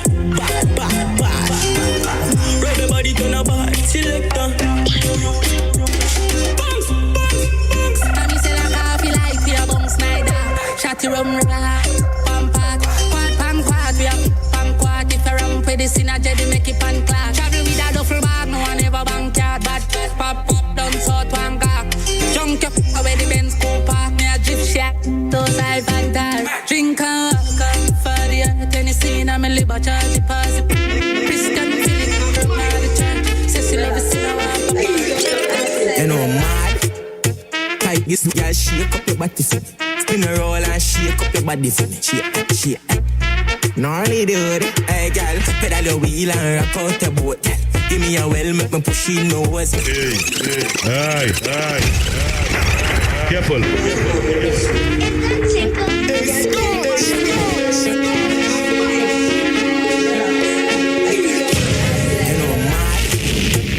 This girl shake up your body for me. Spin a roll and shake up your body for me. Shake. Gnarly dude. Hey girl, pedal your wheel and rock out the boat. Give me a well, make me push in nose. Back shot. Knock out the cold missionary that way and snatch out your soul. Hey, pedal your wheel and rock out the boat. Me set on the back way, make me knock out the wall. Back shot. Knock out the cold missionary that way and.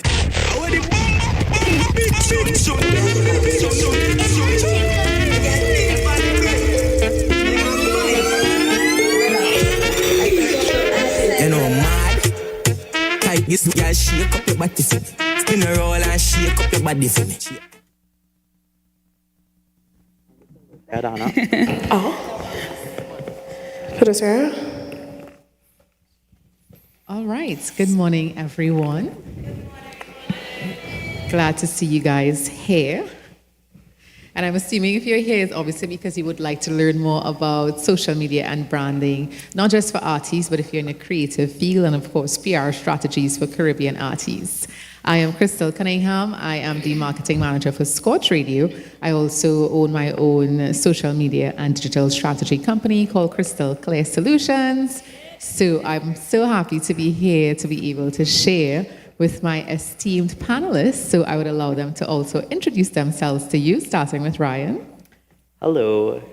So I'm Ryan. I work in social media. I started at Digicel back in 2016. And from then to now, I've moved from just being a social media executive to moving to the regional office to be a community manager. And now I'm the content strategy manager for Digicel. And I also have some experience in agency work in terms of I worked at McCann as well as Trend Media. All right, Adana, thank you. Hi, everyone. My name is Adana Asan. I am a publicist and communications practitioner. I work in the entertainment space here in Trinidad, and I also service clients in the diaspora, whether they're based in the Caribbean or outside of the Caribbean. I also own my own boutique public relations agency, creative or media PR, and I'm happy to be here. Hi, I'm Celia Simone, coming in from Brooklyn, New York. We're living in New Jersey now, right? I am a field producer at TMZ, and my job is really to just go to work and get content all day long. I just chase celebrities for a living, and I'm also a lifestyle content creator, and I have a pretty decent following on YouTube and TikTok. All right, so this is our esteemed panel for today. I know you guys would have a lot of questions because, content is king now. So obviously we would like to just dive into certain discussions first and then hold a Q&A for after. So if you hear anything that you're particularly interested in, you can take a note of that question, and then we will have a Q&A session after the discussion. So let's kick things off right away. Social media for Caribbean artists. How can artists use social media to obviously build their brand? Any one of you can jump in anytime. Maybe we should start with the expert, Ryan. Yeah, so Ryan, and especially from a corporate perspective, Ryan, from Digicel, how has social media benefited Digicel? Because Digicel is a partner that works with a lot of artists for the carnival season and throughout the year. So how has social media helped Digicel build its brand and make it responsive to our local Caribbean culture? So back in 2019, when I came back to Digicel, at the time, the organization was going through a lot of changes. And I think the NPS of our customers were a bit low back then. And we decided to create a strategy, or should I say a campaign called There With You. And There With You, the idea of that campaign was to make the brand feel like we're there with our customers. And one of the areas that we looked at in terms of connecting to our customers were through some of the top soca artists at the time. So then we decided to invest in some artists like Patrice Roberts, Voice, Nessa Preppy, to name a few. And Then COVID happened.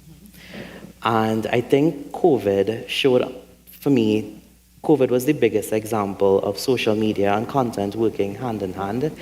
A perfect example of that would be Voice. He came to our office and said, okay, I have this idea of doing some live streams. We don't have much going on right now. Places are closed up, nowhere to perform. And he started this live stream called Vibes with Voicey. We immediately decided, well, we need content, so let's come together and work on this. And Vibes with Voicey on a Thursday became a phenomenon on its own. And therefore, I think for us, it's basically finding unique points on social media. So, example, COVID, using that environment to basically create a solution for customers. And I think from Vibes with Voicey, his followers grew by 3 times the amount. And for us, it cemented the relationship with Voice. It cemented the relationship with persons with our brand, such as Junior Lee, Travis World, and so forth. So for me, I think leveraging social media and artists, I think Vibes with Voicey for us was one of the perfect examples. So I guess what you're saying is that in using social media, you should look for an opportunity to capitalize upon. Exactly. Like COVID, and then you build upon that to grow your following and obviously have a plan so that you can definitely use that strategy to build out whatever it is you have or you are aiming to build. Perfect. And I think it's also about working together with a brand to build that. Yeah, and it can also help you build brand partnerships as well. Exactly. And Adana, I know you work with extensive artists. I mean, everybody know your work with Patrice Roberts. So we want to, narrow in on a personal case and using her success story and how social media helped with building Patrice Roberts' brand. Yeah, I think so, definitely. When I started with Patrice, she's always been very poised, right? I consider her brand to be safe, and I'm fine with that because she's not been in disputes and public outbursts and, any of that back and forth type of situation, right? So we had the opportunity to obviously, because of social media, create an opportunity for her to interact with her fans, because it gives you the opportunity to feel closer to those people that love you, right, from her perspective. I think most recently, the virality of my business is a perfect example, right? Sometimes people get up and say, oh, I want a song to go viral. Everybody wants to go viral, right? Well, why not? Everybody wants to go viral. And some people might tell you, oh, there's a pathway that you could follow to go viral. Maybe for us that wasn't the case. We got up one morning and I remember scrolling through social media and I'm like, what's happening here? Where are all these tags coming from? And we saw how helpful social media obviously was with allowing the song to get that thrust, right? So it became popular on TikTok, it became popular on Instagram, and then we were able to see the usage, thankfully, because of how Instagram is structured. We could have seen how much times the song was used in Reels and all those things, even on TikTok. And I was just paying attention to, okay, every day I'm counting. I'm like, counting, oh my gosh. And that, of course, also increased her numbers as well and her following and this type of love that people had not only for the song, but for her. So that would be an example that I could definitely give as far as Patrice is concerned. I mean, yeah, everyone at a point in time was drinking water and minding their business, even celebrities like internationally as well. And a perfect example of, content king Ryan just pulled out his phone. As social media people, we do not miss an opportunity. Absolutely. So please forgive us if you see us pulling out our phones to take content while we're on stage, because that's what it is about. We're not going to miss opportunities. We capitalize on opportunities. Even backstage, Celia had her phone out taking content as well. And Celia, I'm going to come to you because, you do great work with TMC. You know how to not miss an opportunity, but you're also a prolific lifestyle fashion blogger as well. So you want to share tips on how persons can build their online persona and what makes great content? What really good question. So I love that she said everybody wants to go viral, right? So for me, I never had an agenda to go viral. I just wanted to create content. So in saying that, just do it. A lot of times we're kind of overthinking things. You have to just learn to make everything content. Case in point, I had a really good opportunity, I believe it was in 2021, to attend the 18th anniversary of 4040, which was Jay-Z's club, which is now closed. And I didn't really know what I was going to be able to get, but I also knew that I wanted to work for like a TMZ or a company like TMZ. So I got JT of the City Girls coming in, and I'm like, oh my God, JT. You know, there was a rumor that she broke up with Uzi. So I'm like, JT, are you and Uzi, back together? And she goes, we never broke up. I'm like, okay, cool, whatever. I put it up on my TikTok, it goes viral. I then took that clip and I found out who was the hiring manager at TMZ, and I sent them a nice email. I actually went online and I looked up, what is the format of emails at TMZ? And it was the first dot last name at TMZ. So I saw the lady who was the hiring manager on LinkedIn, sent her a nice email, hi, my name is Celia. I love to work at TMZ. I promise if you hire me, I'd be the best field producer you've ever had. Sent her that clip. I got a phone call 2.5 years later. But what I want to say to you is this.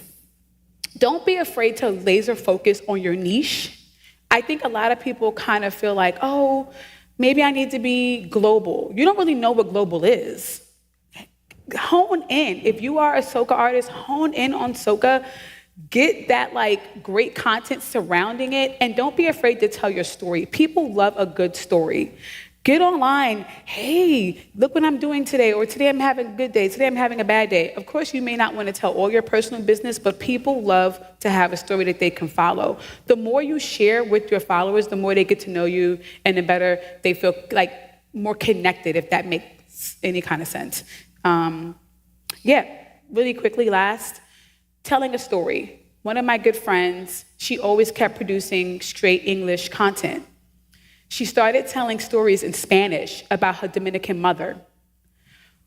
Within a month of changing from English content to Spanish content, she got a call from Walmart and landed a $5,000 deal with them to introduce Spanish products into Walmart.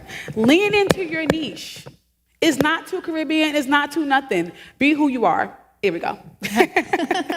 And that's great. It's always good. And you always see that too with artists. And I mean, Adana could identify with that with Patrice, because sometimes, you might take the most poised picture and it may not get as much engagement. But from the time she does something engaging, showing her family or her personality, it goes more viral than, the very polished content. So don't be afraid to let people see who you are and your authentic self. And another point that Celia brought up is, that engaging with your fans. How important is it for fan interaction? Any of you can respond and chime in here. It's important.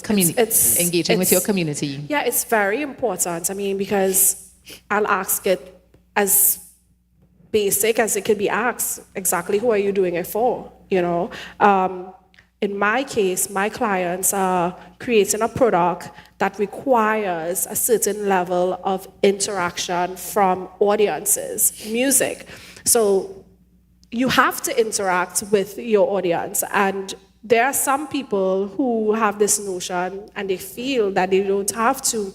But again, the people that we are selling to, we need them to buy into our stories for our overall success.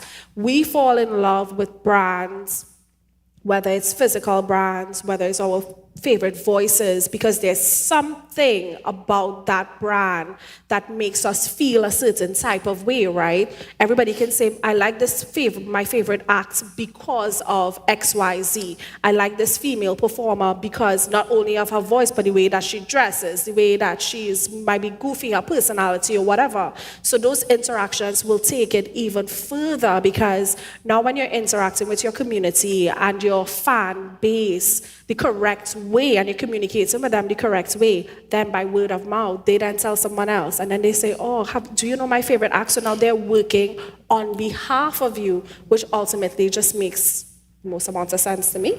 And I mean, the algorithm also picks up on that, especially as a young artist. Mm-hmm. You put your music out and you see your first comment, you might just ignore it. But the faster you respond to that comment, you would realize more comments, because the algorithm would realize that you are being responsive, and it rewards you for for that response by also making more people respond quicker or comment quicker, so that you build the engagement. So as an artist, when you put out your music on social media or any other platform that allows that type of engagement, it's always good to be responsive. Don't think, well, I'm going to come back to this later. No.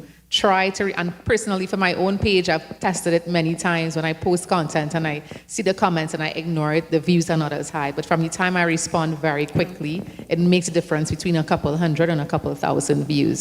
So with that being said, comments, as an artist, they can be positive, they can be negative. What is your take on negative comments? Should artists, or anybody for that matter, should you respond to those negative comments? And if you do, how do you deal with negative comments on your social media? It doesn't matter. I love it. Sometimes should they run from it? The other day, an actual celebrity was like, "Get out of my man's face." And I was like, "Thanks for watching." Whatever. So that's a mama I made it moment when people want to leave hate comments. Thank you. Thanks for stopping by. So yeah, people are going to leave hate comments. So should you respond with grace, ignore, humor, just like, so you take the humorous route? Yeah, I do take the humorous route. I did want to also just drop in there, commenting overall, it's something called mini chats, right? You can use mini chats to kind of say, hey, I'm dropping a new something tomorrow. If you guys want me to drop it in the comments, leave a drop it. Mm-hmm. And when they put drop it, it automatically goes to your DM, and then you can kind of program mini chat to automatically respond for you. And then you can tell the person, if you want me to email it to you or text to you, put your email or your text. And guess what mini chat is doing? It's collecting that data so that it becomes yours. And not only are you getting that person now, you can keep targeting them over and over again over time, FYI. So, yeah. Yeah, actually, mini chats is a good tool that I also discovered as well. And, sometimes you message someone and you want to know, well, how come they DM me so quickly? Yeah. And it's having that mini chat plugin to use, and it can definitely be a useful tool, not only for collecting the data, but for obviously, taking the step out of saying, click your link in bio, because when they comment, they immediately get that link sent to them in DM, and a link come alive in DM. So then it's like you just minimize that step, because not everybody's going to click the link in your bio, and then the bio has like 5 links now, so they can click on the wrong one. So with mini chat, it allows you to be able to put the link to your music directly in the DM for that person, and you stand a higher chance of that person consuming your music or your content. Ryan, you wanted to say something?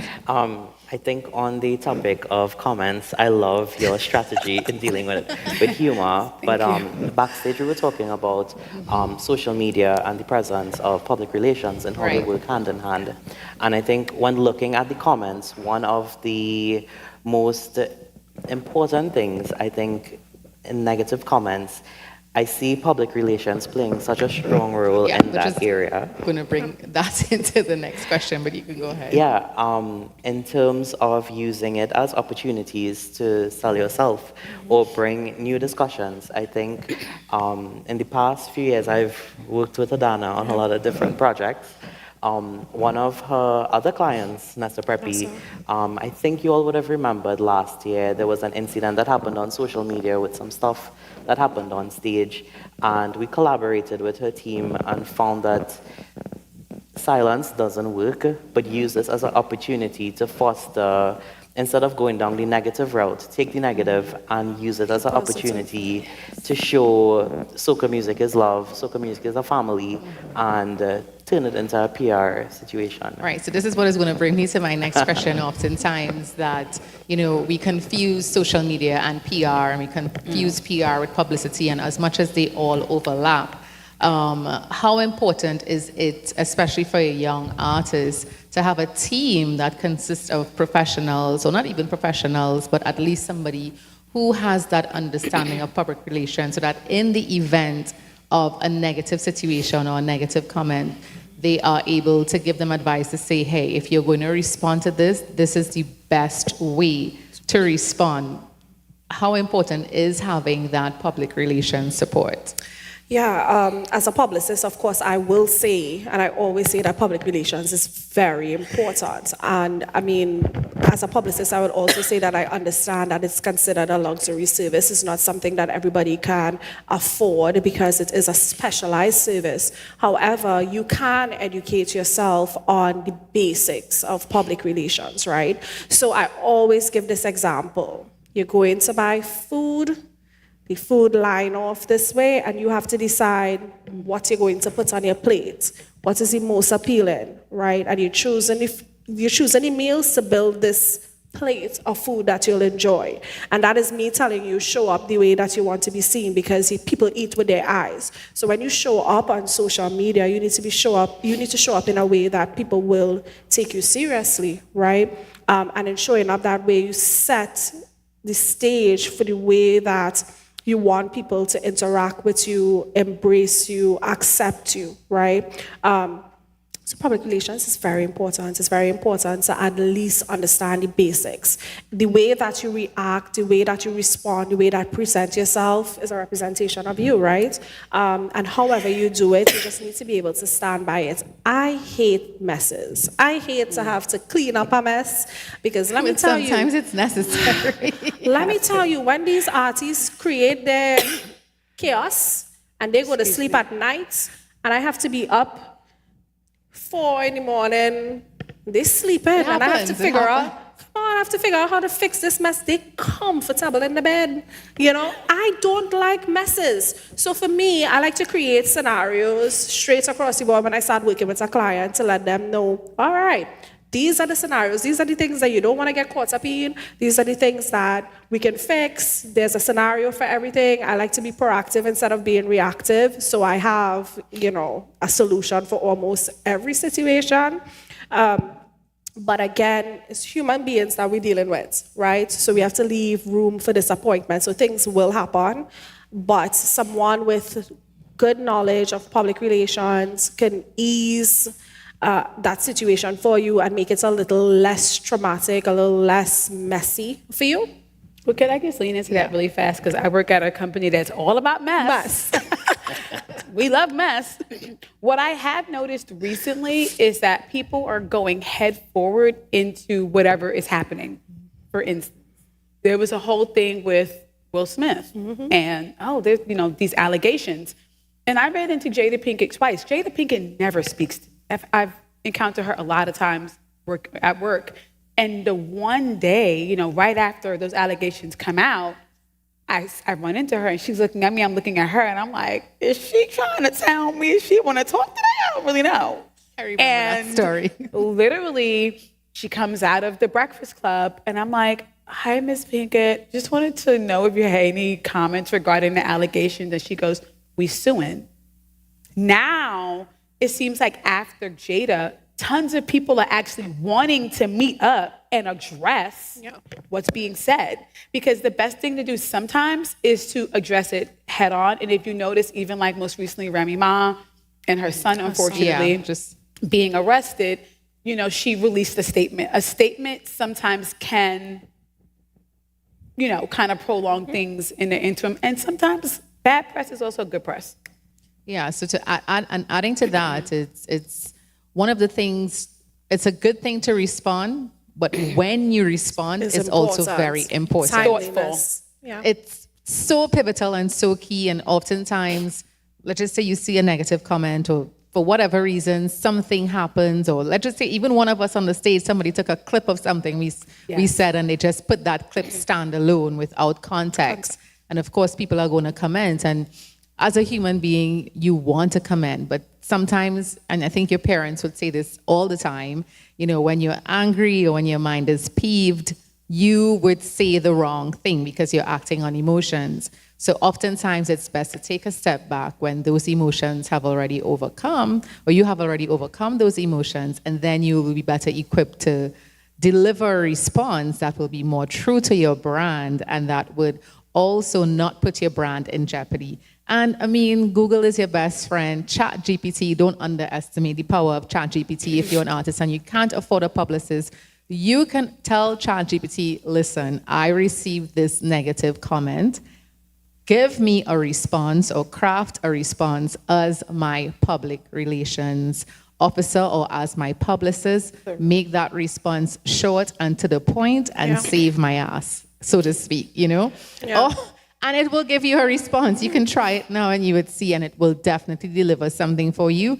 And then if you're good with Canva, you drop it in there in a little graphic that is true to your brand, and there you have a nice response. But bear in mind that every response you give, somebody's also going to comment. So then you can use that ChatGPT to say, anticipate the questions that will follow up from me crafting this response, and then give me a response to each of those questions. So that's a way to use the AI technology to help you navigate PR. And as we're talking about PR, I know this is a common thing that happens in the Caribbean. You know, there's often confusion between social media and PR. So if you just, you know, I guess Ryan and Celia, you guys can share it, you know, what you think the difference is between social media and PR. And then Adana, you can just, you know, round it off and how PR is your overriding strategy. And then, of course, you use social media to help bring out your PR. Or if you have personal examples of how it worked for you.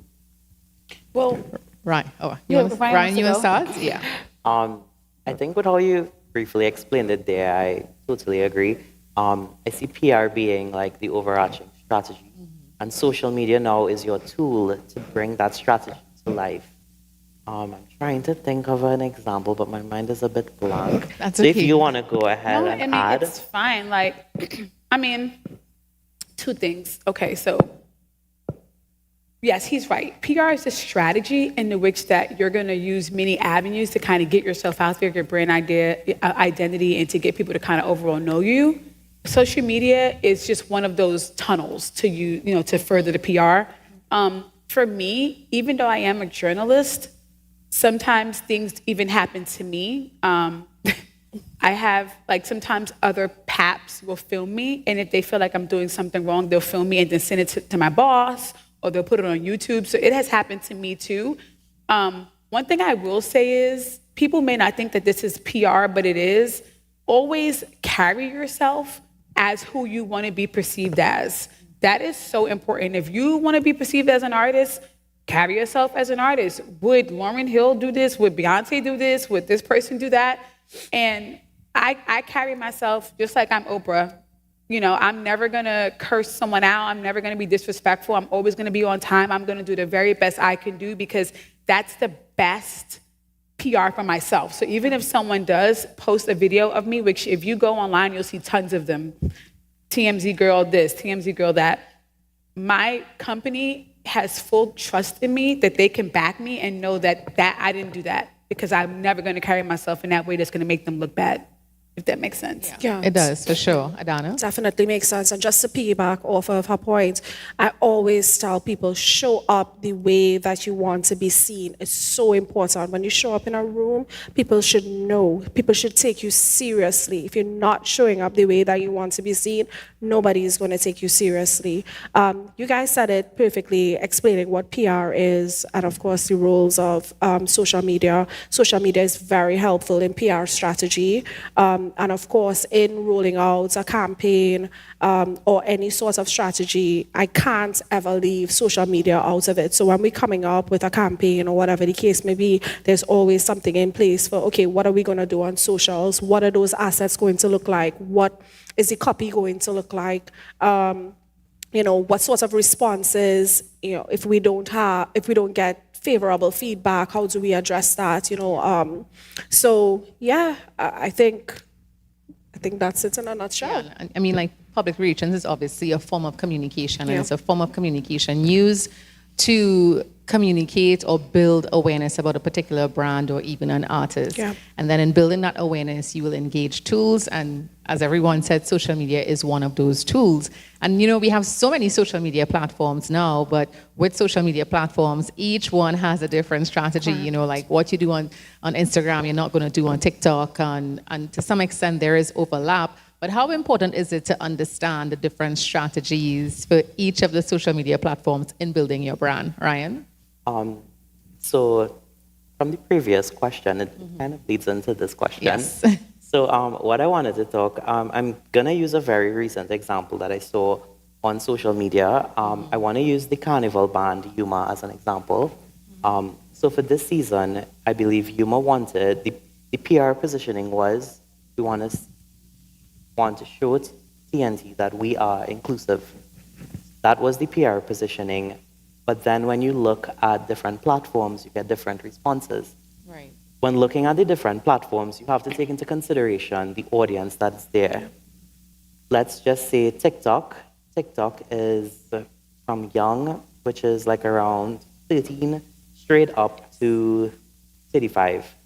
Instagram is more 18, straight up to 35 as well. Facebook is a little bit older. Yes. Therefore, you may have a message that goes on to Instagram, but when it goes on to Facebook, it's total opposite.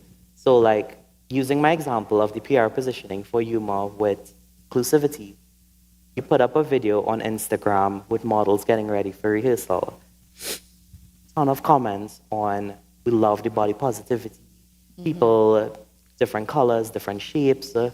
But that same video, which had like close to 100% positive sentiment on Instagram, when it goes onto Facebook with a much older audience, our country is going down to the waist, look at these women, all these negative comments. But that is Perfect example. perfect example of that, and that is how you use social media as a tool for PR, but also understanding the audiences of a platform. Yeah, and as an artist, you also have to understand that as well to be able to understand which platform best serves your demographic and how to tailor your content to tap into each demographic if you feel your music extends across that demographic. I mean, music appeals to everyone, but you should not sleep on the different platforms and just think, well, okay, I post on Instagram and it goes across to Facebook and Twitter automatically, and that's it. No. The example that Ryan cited shows the reason why it's important to slightly tailor the content for each platform given the age demographic. And how important is it now then is understanding the stats for each of the platforms, or just for even if you just use one platform, how important is using those stats to leverage or build your brand, especially as an artist? We spoke about that before, but from the streaming perspective in the panel before, and using the stats to help the artists develop their content to stream in different markets. So I guess in social media it would be similar. Yes, it would. And I think in terms of looking at, okay, you're trying to build a PR strategy that informs your social media strategy or your social media tools. When looking at the insights, one, you're able to see what your followers are engaging with. Over the course of, let's just say, 6 months to a year, you go through to see what was engaging. When you start pinpointing those pieces of content that is engaging, you're then able to create content buckets, such as, okay, my fans really respond to when I do content talking about food, or let's just say behind the scenes content.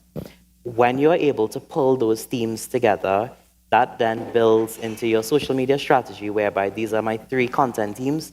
I'm gonna focus on this. This is what speaks to my audience. And now you're posting to social media. The next step is, what is your posting cadence? I think if you take a look at the work done by Certified Samson and Junior Lee, I think they were able to find what speaks to their audience, which is comedic content. Content about characters, content about very local things that are familiar to us and nostalgic. Their cadence is, every day I post a video, and when you look at that cadence, that dedication, that consistency, you see the growth from last year. Junior Lee had 10,000 followers to now he has over 100,000.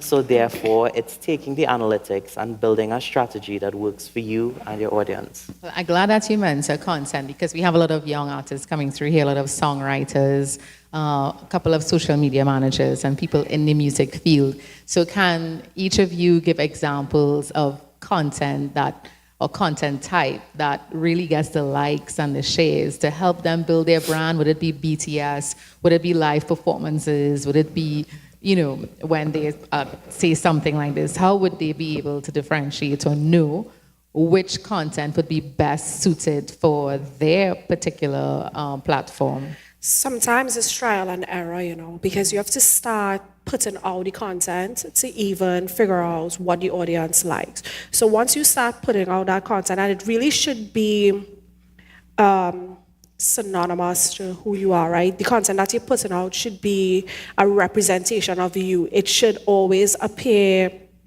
as sincere, really shouldn't look like if you're putting on faking for the gram, because I believe that the audiences could pick up on somebody just trying too hard to be someone that they're not. So for me, it's put out the content, try it out, see what works, and then you could always kind of tailor it to suit, because once, as Ryan explained, you might see someone gravitating more towards, comedic content or whatever the case may be, and then you decide, okay, I'm going to try a little more of that, but I don't want to overdo it because I don't want to lose the essence of me. So while I'm doing comedic, I'm going to add a little bit of extra something so you get a full 360 of who I am as a brand, as a person. So I would say, put out the content, test it out, and then you can always tailor it. And with consistently putting out the content, then you'll be able to figure out what works best for your brand.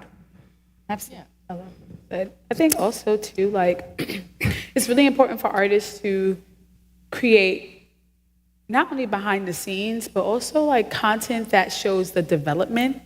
If you notice when artists are about to go on tour, they show them and their background dancers practicing. That's just not them taking a video. That's them kind of engaging you and showing you the process of how they're building out this performance. People love that kind of content. And I think you mentioned what is really effective. I think currently for me, even though I'm not an artist, I'm seeing other artists, artists and people who are content creators overall, using not just TikTok, but also YouTube Shorts. And I think the good thing about YouTube Shorts is you can also go to Google AdSense and do short ads. You could even start with $5 over the course of 2 to 3 days and kind of push short content of maybe a minute snippet of a song, or you dancing to that song, or you performing to that song. There are some tricky things because you have to make sure that YouTube doesn't block you for using your own music.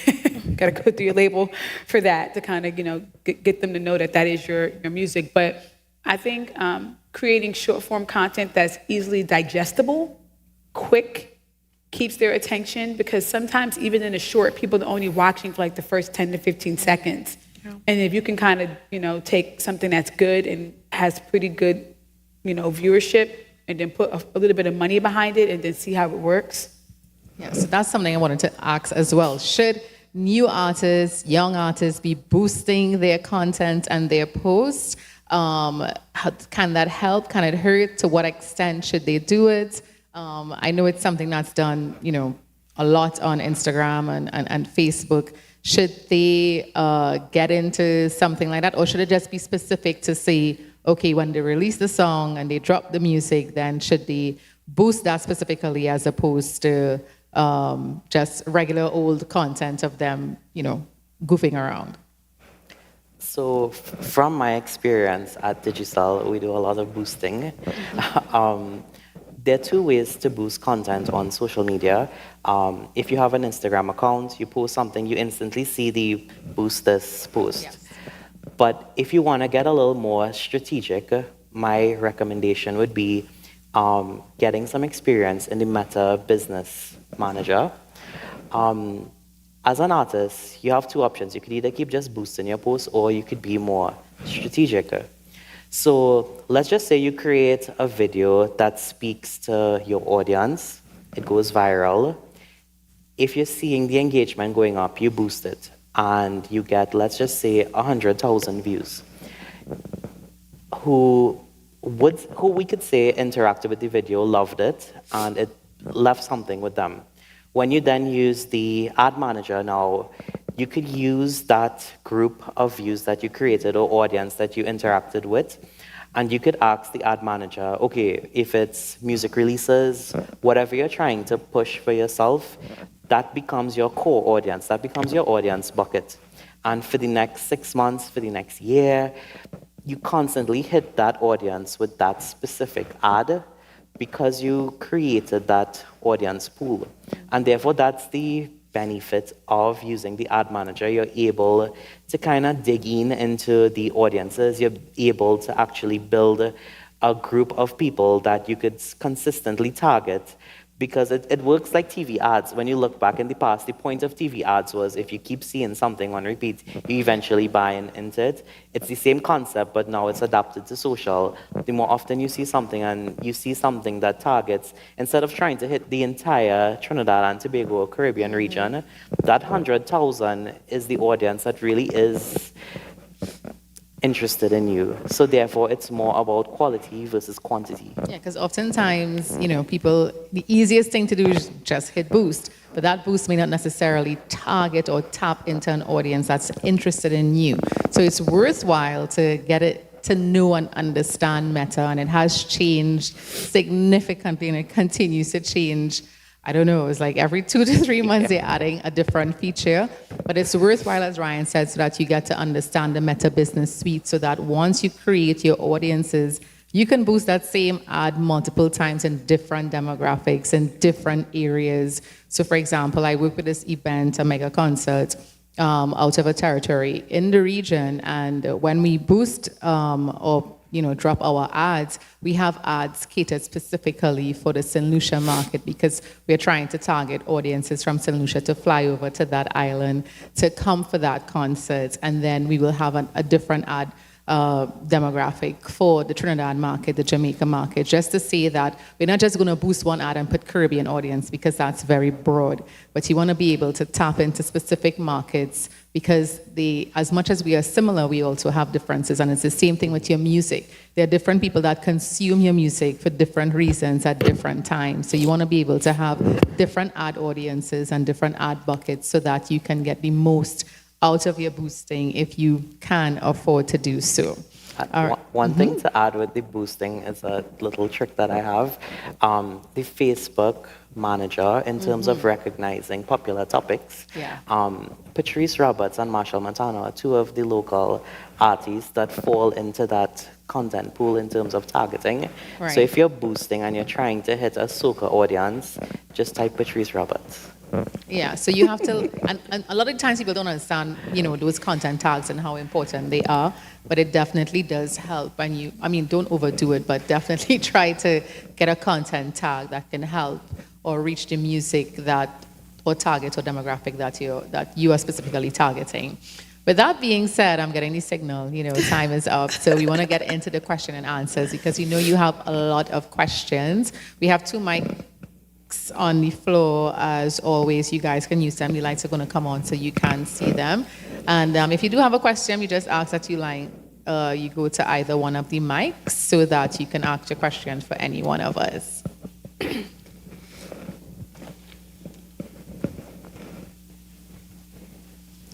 Of course, it's first come, first ask, right?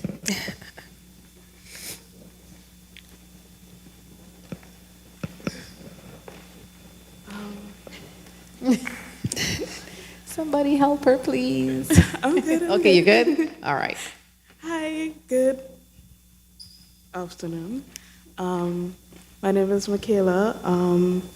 I do music producing and whatnot, but I'm also into graphic design and branding and whatnot. I do like logos and whatnot, and I'm also getting into album artwork and merchandise, so branding for artists as well. My question is, branding and content often align with each other, right? So whatever content you're posting, as you say, it has to align with your brand. If Patrice is poised and whatnot, there's certain things you wouldn't see her posting according to that brand, right? So for newer or upcoming artists, what is your advice on being able to gain their trust and help convince them to invest in their branding and understand the importance of it and its benefits? Is that question for me? I'm not sure what she's looking at. Yeah, Adana or Ryan? I think. Ryan, you want to take it? Or you want to take it? Or you want me to take it? I think you would be better. Okay, so you're trying to find out how you, as someone who is versed in branding, can convince an up-and-coming artist to invest in branding as part of their strategy. Is that the question? Yes, invest in it and understand the importance and how it can help them grow. I mean, it's really showing them. For me, when I am approached by someone who is trying to sell their services, right? I like to see what they can do. So if you are versed in branding, then I would like to see that. So showcasing that work in some way. So if you're telling me that you can help me strengthen my brand, I want to see that you have a strong brand. So figuring out, I guess, a little bit of PR in yourself, because that's what I was going to say, right? So you should have a landing space where I can see what you can do. So if you're utilizing social media, if you have a deck that shows me the type of work that you've done, the sorts of campaigns that you've worked on. So really you have to kind of PR yourself. And you have to remember, artists, most time, they are creative, so they are very visual. So you have to show them exactly what you can do. If it may mean doing an alternative spin on an existing album art that they may have, you can do your own version of it. A music festival that I work for, oftentimes I have to hire creatives, and we already have our content team, but this young photographer wanted to work with the team, and all he did was just kept coming to the events, paying and coming to the events, and taking photos and videos and just keep tagging us. And one particular content caught my eye, and now he works for the festival. So sometimes you have to, go out on a limb, take a risk. And like if Celia said, she took a video exactly in the style that she knows TMZ would take their footage or the video and then send it to them. So sometimes you have to put yourself in a position to not want that client say no, if that makes sense, because you give them something that will definitely catch their eye. Okay, thank you. You're welcome. Anyone else?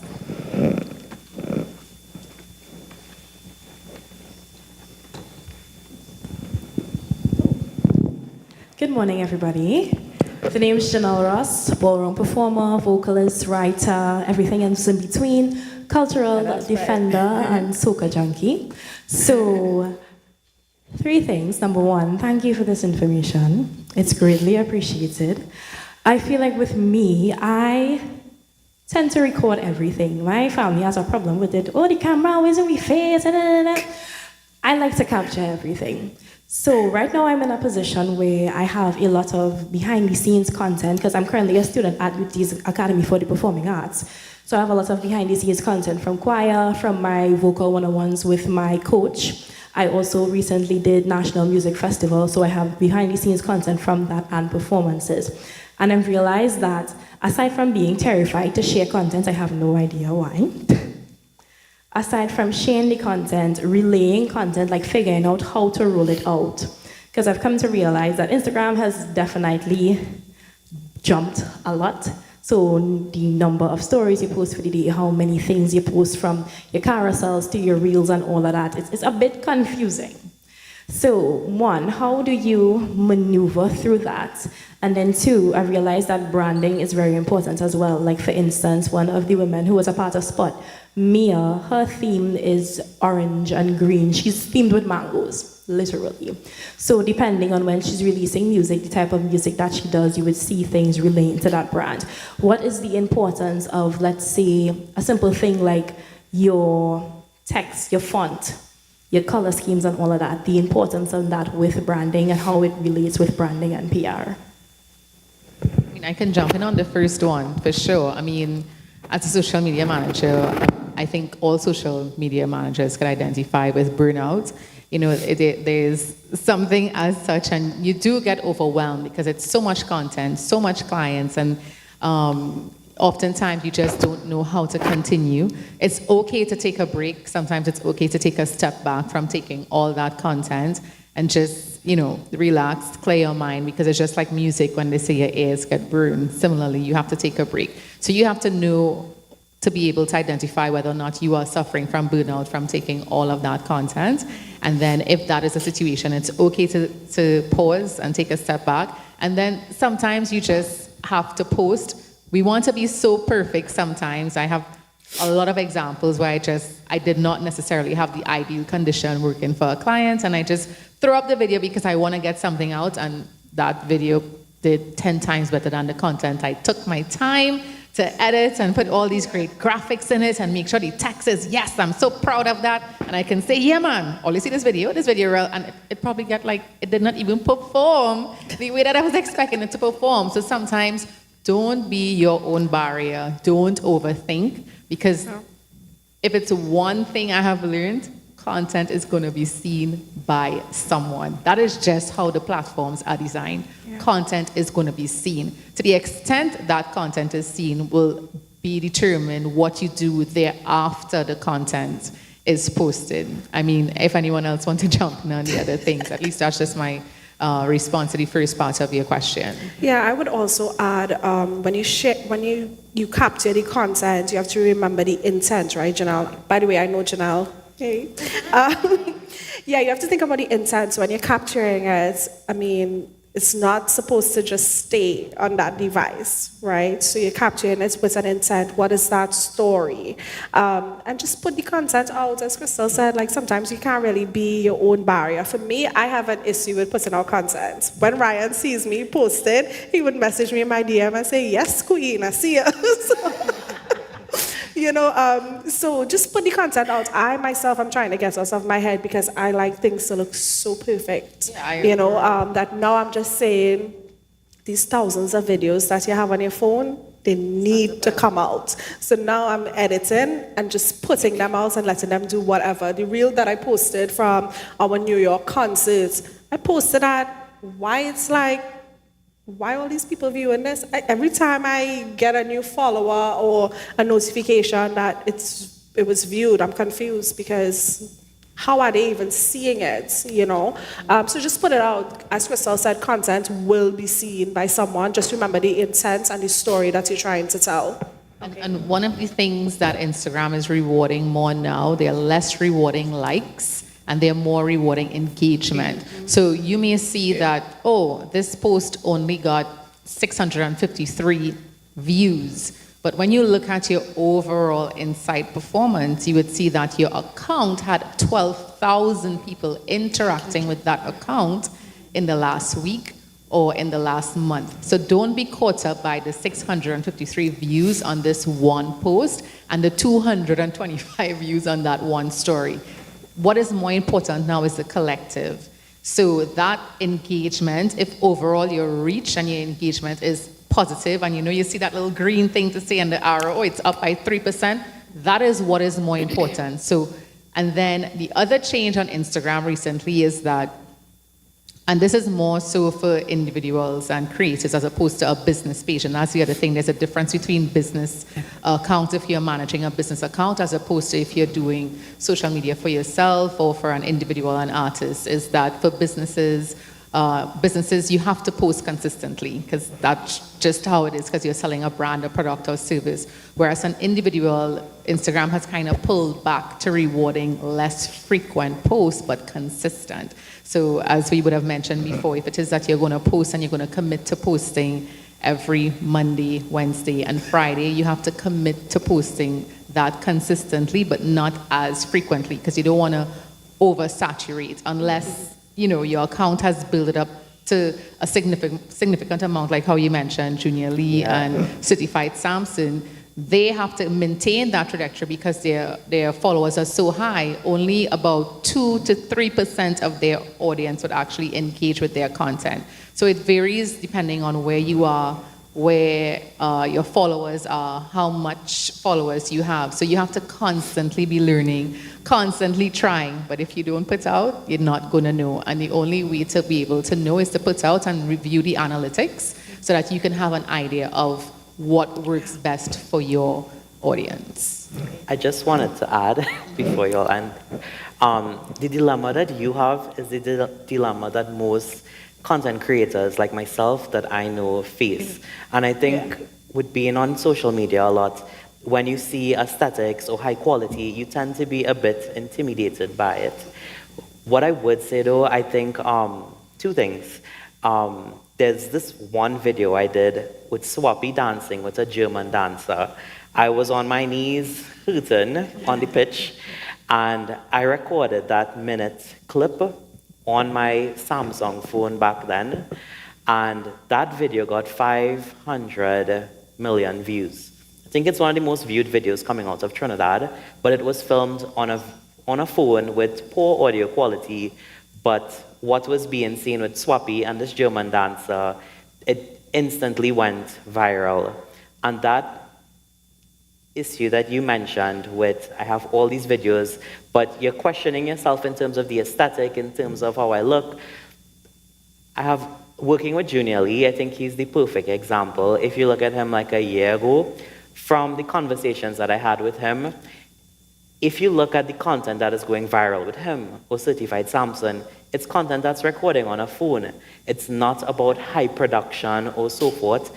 And I think once, from my conversations with him, when he got out of his head and he just started posting and having fun with it, that is when the viral moments happened. And I think my advice to you is get out of your head and just unleash that content that you have that's sitting. Can I say one last thing? Last. No, for sure. Okay, so if you don't have anything else and you can't afford anything else, use your phone. If you are using iPhone, be sure to go into your settings. iPhone specifically has a setting where you can record in 4K. When I'm in the field, if something happens too fast and my camera can't cut on, I'll record it like this. And because my camera is already in 4K, 100% of the time, they're still going to use it and put it on the website because it's TV ready. So, I'm not sure as far as Android, but I'm pretty sure even Androids probably have some kind of setting where like it could be higher quality. This way, no matter if you're just goofing around or not, your footage is quality anyway. And be sure to always clean your lens. It sounds so crazy, but before I do anything, I'll do this really fast. Boop, or...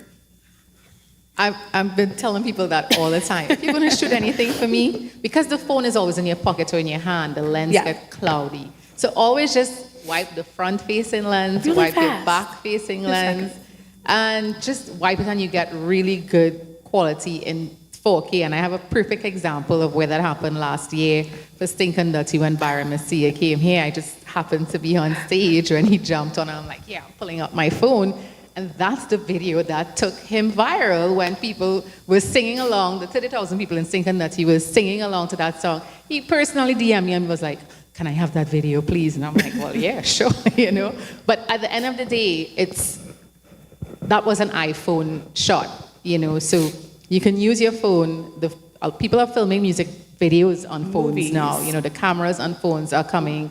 I see Dania, you can show them. It's a phone she has within her that, is filming content. Haley, who is our social media person for Scotch Radio, is filming content on her iPhone as well. So these phones are coming equipped. You don't have to have an expensive videographer with you as a young artist. You just have to have a plan, and you have that plan developed.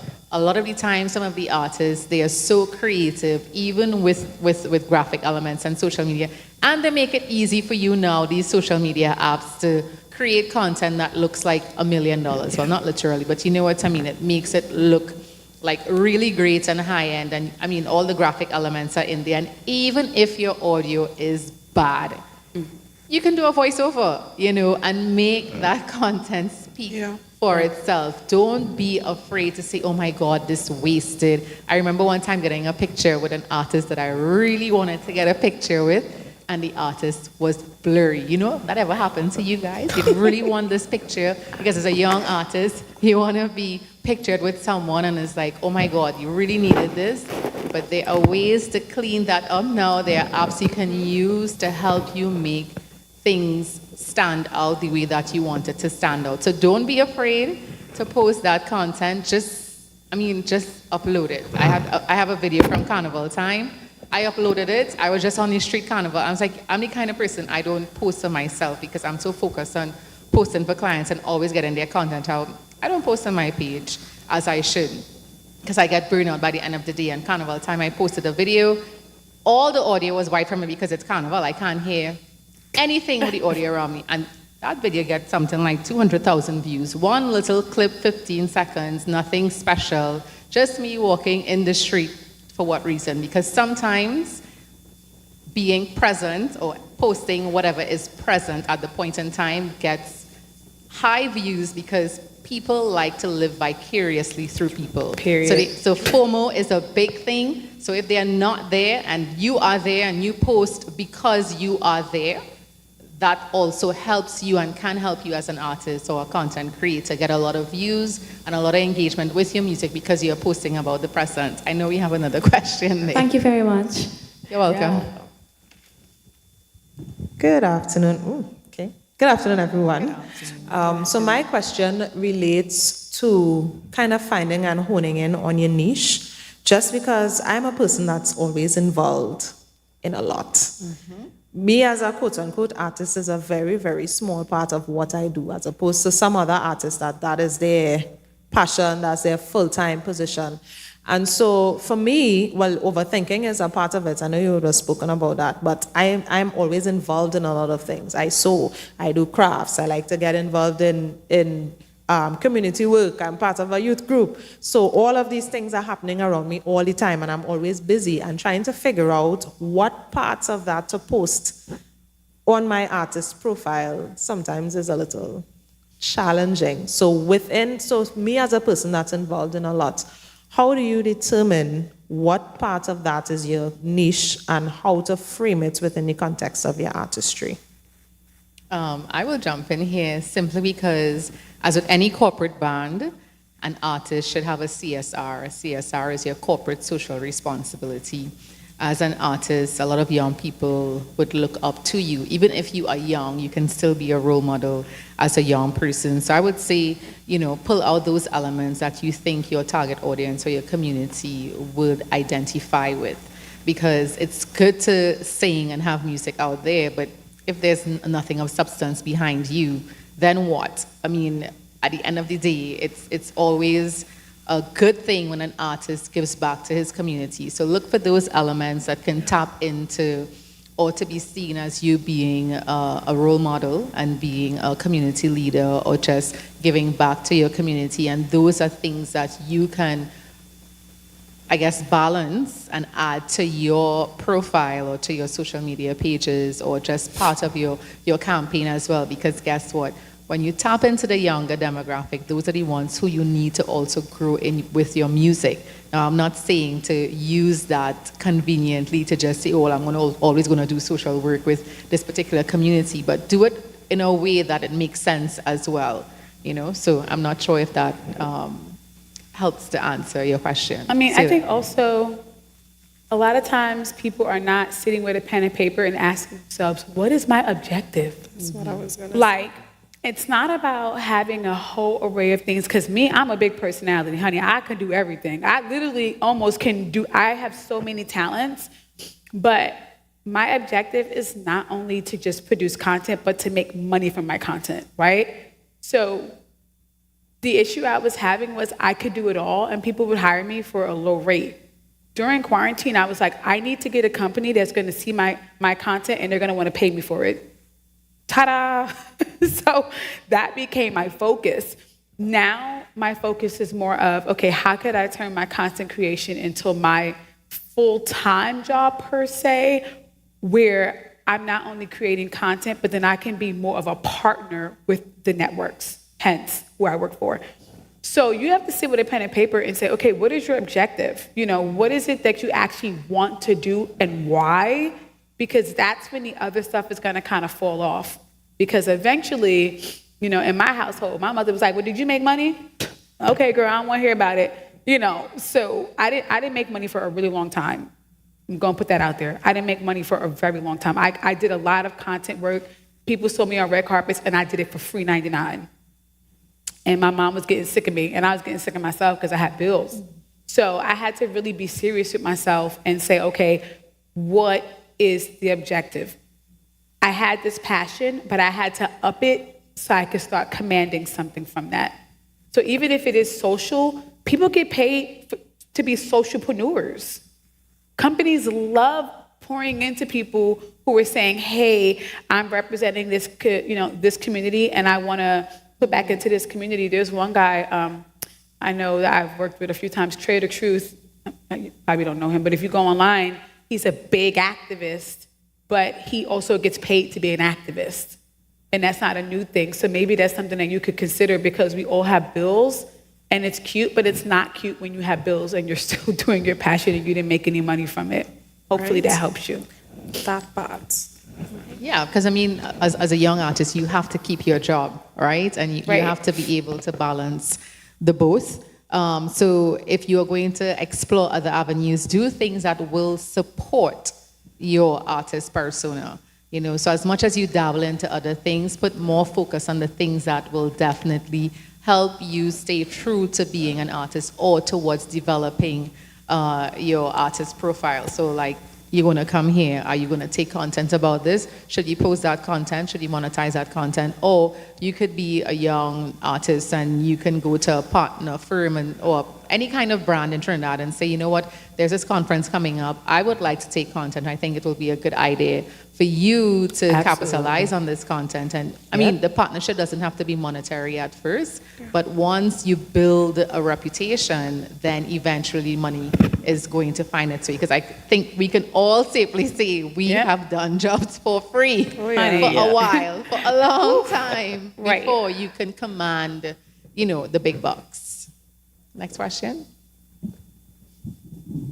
Hi, good afternoon. Hi. Good afternoon. My name is Alyssa Joseph. I'm a gospel artist, singer, songwriter, dancer, radio co-host, maybe a producer one day. I'm 17 years old, and I started singing when I was 5. And my mom, she's my momager, manager, everything. She deals with my social media. And I want to find out about monetization. So I met all the criteria for monetization, and I set up my payout account, but every time I turn on in-stream ads, it's turning off for itself. So I don't know what's happening there. On YouTube? On Facebook. Okay. Okay, I don't think the monetization feature is here. Robust in our market. So it is something that they're working on. It may be that you would have to change your back end to another territory. So for example, you may also have to consider opening a US account as well. Because sometimes Facebook could read where, on the back end where you are based. So a good way to cheat it is the next time you travel to the US, you set up everything there and then come back. Right. Quick question. You said it's turning off, the in-stream ads are turning off? Yes. I mean, you should also be able to, because there is a feature to reach out to Facebook. Have you reached out to anybody? I have, but and no one has responded. Yeah. Okay, I can't promise, but I might have a contact for you. Maybe. Give me a second. I mean, but yeah, I would consider doing that too, creating. Because sometimes it is a territorial thing. It is, yeah. But let me see if I could get someone for you. I cannot promise, but we will see. Because YouTube as well, the monetization of YouTube is not specifically in our territory as well. So the YouTubers, the Trinidadian YouTubers who are monetizing, their accounts are definitely based outside of the territory to be able to do that. Yeah. Thank you. I know you're a content creator. I am a content creator. My name is Tisha. I have a YouTube channel. I cover Caribbean content within the diaspora here and in the States. So answering your question, a lot of it is location, especially for Instagram, Facebook. They do not monetize in Trinidad.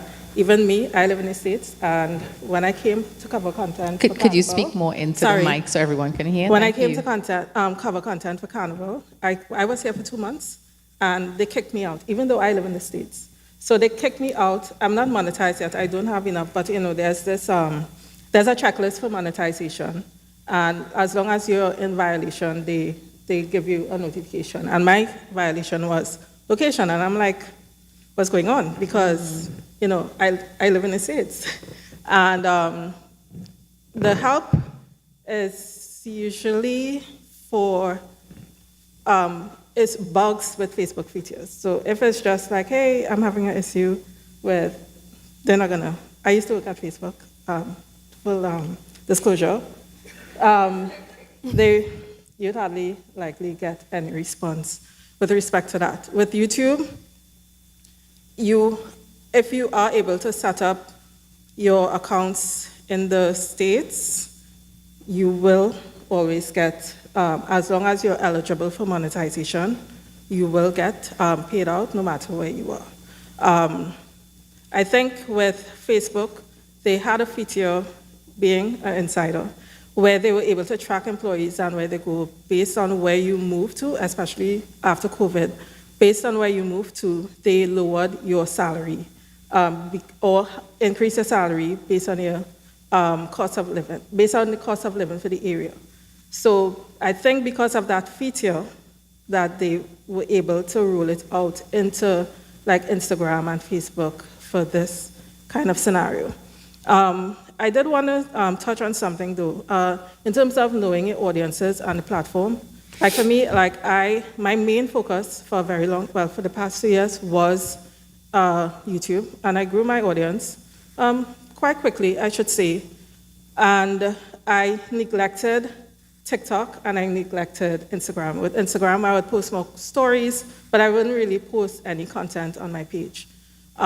Recently, I've changed and I'm trying to focus more on Instagram, especially since I heard that the algorithm changed recently to support like upcoming Instagrammers.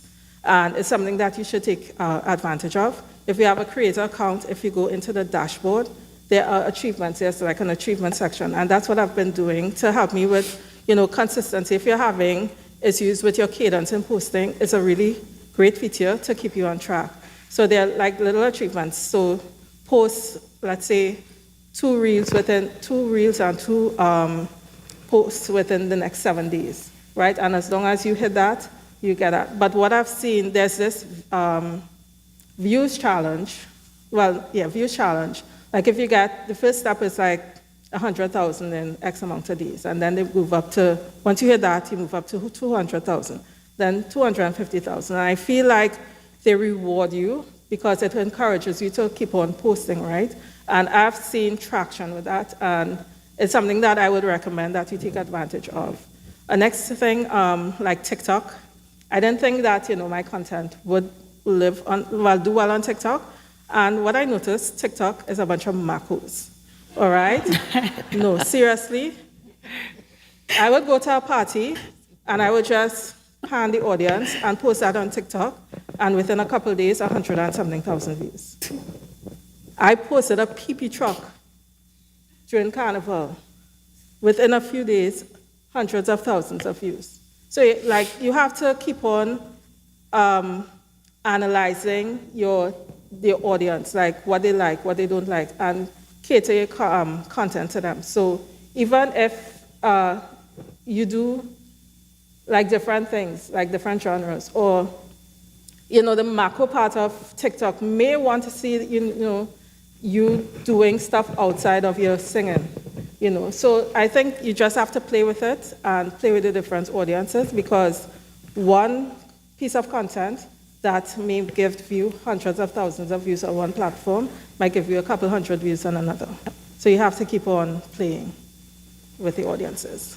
You said a mouthful. All right. Yep. Thank you so much. And then just to add to what she's saying, to make it applicable to you as an artist or a young artist or an established artist, a good way to help you find different types of content to post. Again, you can go back in ChatGPT if you're not sure, and you can just ask ChatGPT, I'm a young artist, suggest 3 or 4 pillars that you can use so that you can always post content, whether it's weekly, daily, monthly, however you think you have the time to do it. But just note that once you start, You need to be consistent because when you stop, you kind of, break that Start over. algorithm sometimes, and you may have to find another way to start again. Just want to Celia? pop in really fast. Facebook is a hidden market for like a lot of stuff. And I think a lot of people don't realize that. Not only for like artists, just for selling anything. Facebook ads, every big brand is running Facebook ads. And if you don't believe me, just go to Facebook ads library and type in your favorite brand, and it's gonna pull up every ad that they're currently running. Facebook is huge. And I think a lot of people forget that. It's to the point that your favorite brands, Victoria's Secret, Fashion Nova, they're running like $1 million on one ad. Can you imagine how much they're making off of one ad if they put $1 million on that one ad? Yep. Yeah. The numbers are so are so insane that I watch a lot of people talking like how they built their brands. And when you hear how just through Facebook ads alone, they're making $1 million a day, it's unreal. So Facebook is a very good market for artists, and it takes some time to getting used to, but as your money grows, maybe you can bring in people, but it's so much money that when you do bring in people, it's thousands. So it's better you just kind of go to YouTube, university and learn it on your own. But it's a hidden, it's a hidden gem, honey, because they're gonna take a portion of that money. Because when that money come in, they're gonna be like, what? And they're going to, it's a lot of money to be made on Facebook. And Facebook can be used to also promote your other platforms, even if you're on SoundCloud, your streaming platforms, so, Facebook is like a big directory now. So even if you're Gen Z or Gen Alpha and you're focused on TikTok, like my son they're all over Snapchat. Who would have think that Snapchat is still a thing? It's making a comeback. Listen. It's making a comeback. People, all the kids 13 and then, everything is Snapchat and Twitch. So if you really want to, Twitch is paying. If you really want to, your music to reach the younger demographic that can grow with your music, you have to find out those, where the Gen Z and Alpha, where are they? And they are in Snapchat, they are in Twitch, and you have to figure out how to also make that work for you. It is a lot of platforms, but at the end of the day, there are artists who are big in certain platforms. For example, Travis Scott. Travis Scott was probably the first artist to do an NFT performance in Roblox. And Roblox has, millions of users daily. And you might think Travis Scott is not big in our market, but Travis Scott is making millions. Snoop Dogg made how much money from an NFT album, So there are different avenues to position your music. You just have to decide to tap into which one that you think will be best for you, and the best thing is just to make a decision to start. Yeah. All right. With that being said, I wanted to final words. I wanted to add. Sometimes you feel pressure to show up on every platform. Yes. You don't have to be on every platform. That's the other thing, because you can. And Ryan, you can correct me if I'm wrong. You can start and see what platform works for you best based on what you're selling, based on the type of artist you are. You may not necessarily need to be on every emerging platform, because I promise you're going to get burnt out and completely overwhelmed. So just try to figure out what works best for you. Start there, and then you can kind of broaden. But you don't have to spread yourself so thin with the pressure of being and showing up every single place. Yeah, that's what I wanted to add. Any closing remarks, Ryan? I think just to add with Adana, I share the same sentiment. What you do have to keep in mind is with social media and content, where we are globally, where content is now where it was, like, say, 3 years ago, not just brand content, but influencer content and stuff like that. It's not about selling stuff. It's really about connecting with your most authentic self and finding a way to translate that into social media. And with the content that you create, it's finding your niche, it's finding the audience and the platform where that audience is. Yeah. And with your communication, finding a way to tell your story in whatever way is most effective to you. But at the end of the day, keep it authentic and always ask yourself, why am I doing what I'm doing? And then eventually the likes of Youth and the money will come. Any closing remarks for you? I just want to say, don't let social media drag you down. I think sometimes it looks like everyone has it together. Everyone's so rich. They're so famous. Cut it out. They're human beings just like you. And if they can do it, you can do it. Trust me, no one is better than you. You can do just what Cardi B did. Whoever, Shaggy, whoever you look up to, you can do the same thing. It's just going to be discipline and getting the job done, and stop making excuses. I think a lot of times we make excuses for ourselves. Eliminate that today. It's over. Put it out, and every time you find the need to make an excuse, correct it. And remember, not everything you see on social media is real. Yeah. All Fakey fake, child. Don't let me get started. Don't feel pressured by everything you see on social media, especially as an artist. It isn't always that they have it figured out. A lot of these artists who are here, it's years of doing the wrong thing. Adana can tell you, it's years of getting it wrong. It's years of making mistakes. The success that you see Patrice having now, this is what?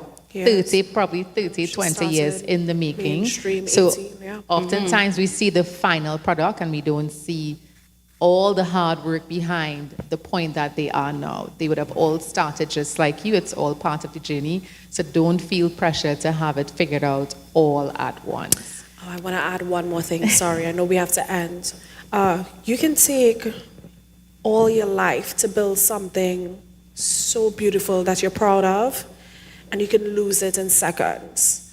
And I think that we need to be mindful of that. We are seeing it continuously playing out in the space. Listen, just be mindful of what you're doing.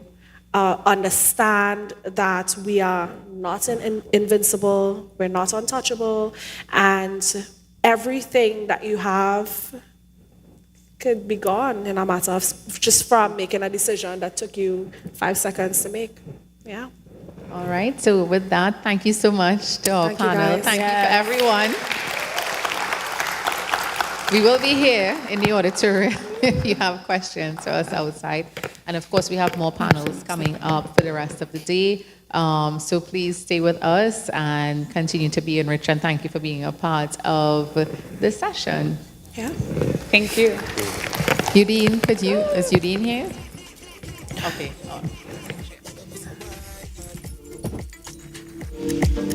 And you did never have a title. Like why you? Anyway, you done me fire you. Me little shots girl. Me a thing where little shots girl. Love seeing little shots girl. Can you please wear little shots girl? Me little shots girl. Me a thing where little shots girl. Love seeing little shots girl. Can you please wear little shots girl? You know nothing like germs. So you clean, you know nothing like dirt. Make you scream and I wiggle like word. Body neat and you little alien girl. You never see a body like yours. I have to stay upon you like a driver. Through your waist of a satellite turn.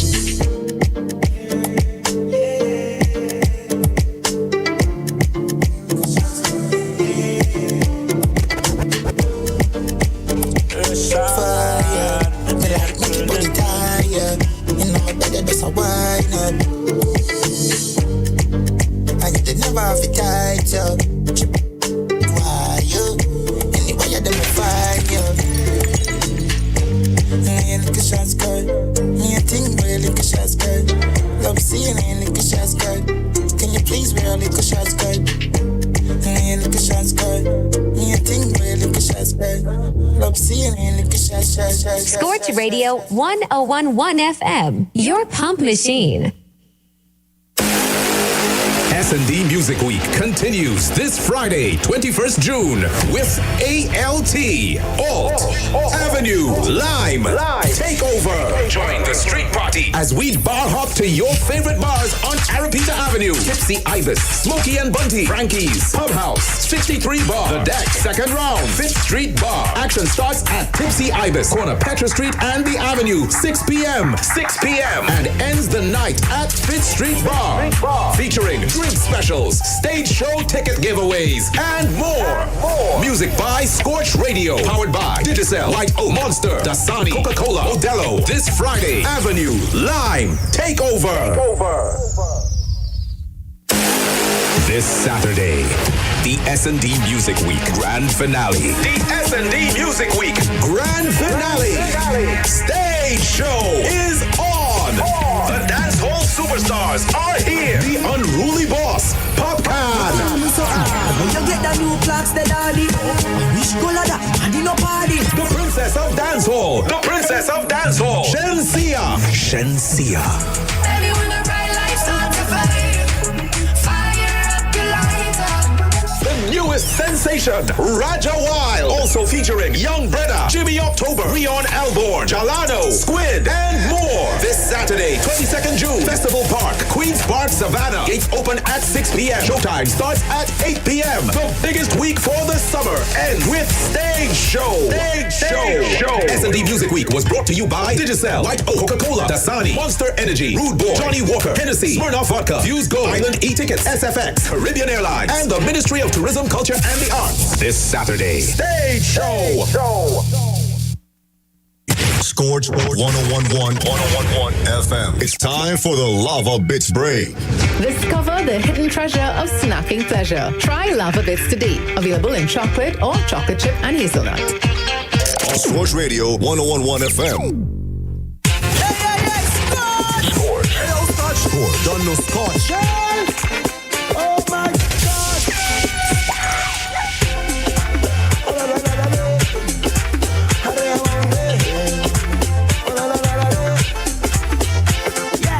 Well, I reckon I'd like to welcome you to our farm. See, this is a music farm, musical land, and Exotic is the band. See, early in the morning, gonna we do some farming. Plant your foot them firm on the land. This is the music farm. Pick up your shovel and get ready to go. This is the garden planting time. Sow your seed and wine. Me say, dung in a Trinidad.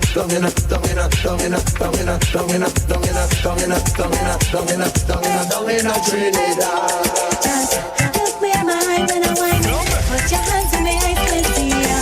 Look me in my eye when I whine. Put your hands in the eyes, can see ya. Not because I whine with you. You can do whatever you want to. You come here just to the over. You feel you are in the corner. Your music sounding sweet. I want you to whine to the beat. I want you to feel the emotion. Maybe I should have Come out the waiting, giving on me bedroom, anticipating. I'm rubbing on my body to body tonight. In on me bed, I wanna kiss you, girl, and hold it tight. In on me bed, I'm only dreaming, but I love for you. Thinking about the kind of things that I like to do. I know what I'm loving, hugging, kissing, in all the night time, loving, hugging, kissing, in all the day. Not because you're smelling sweet, you can come and advantage me. Not because you had the face or the waist, you can come and wind up in the face. Look me in my eye when I wind up. Put your hands in my eyes and see.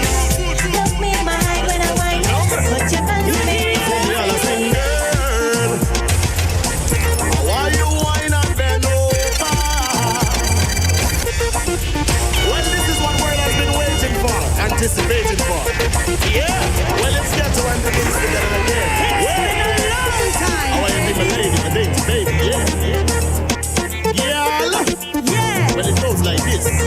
You hear? So me all a sing, girl. Why you whine and bend over? Put my hand on your shoulder, oh now. Move your body in closer, oh yeah. And so me all again, girl. Why you whine and bend over? Put my hand on your shoulder, oh yeah. Move your body in closer, oh yeah. And when you get a man a sing, and so me sing, say, me day I watch you, how you find, gotta make your mind, gotta blow my mind, the way you move, you behind, and me love your sexy attitude, baby girl, you're rude, and your body good, you booty get through in a mood. The way you flex, and you grab my attention, want a sample of your love potion, and I give you all my devotion, what's in me shipping on your ocean, where you say? So I want to get you tonight, and boy, say you better hold on tight, and boy, make everything feel right. I want you wine me tonight.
island, hidden away for decades, is a treasure so creamy, so delicious. I have found it! I have found lava bits, and I can't get enough! Introducing new Lava Bits. Brace for an eruption of flavor as you bite into a treasure of delicious cream encrusted within a rich vanilla-flavored cookie. Discover the delicious hidden treasure. Enjoy new Lava Bits in chocolate and hazelnut. I'm in a bad mind. Wanna run things every time. I don't have flex, no girl vex. Follow about the mountain again. Tell me no stop love how the girl them flex. The hand close and make a next girl flex. Me no stop love how the woman them a flex. No stop live big and make a next girl. It's like giant food party and the one name and can't face them have a name in a sit-down pan. Talk about say them a love how you dance. So you not follow them keep no one bag a man. But no pay them no mind me child make them run. Can't knock your body them can't do you no harm. Them can't wait to pass them to a mountain. Touch them down you through your inner dance farm. Them a call up your name, tap your way down. Anytime you see them, you feel kick up and talk about you no stop love how the girl them flex. Be hard clothes and make a next girl flex. Me no stop love how the woman them a flex. No stop have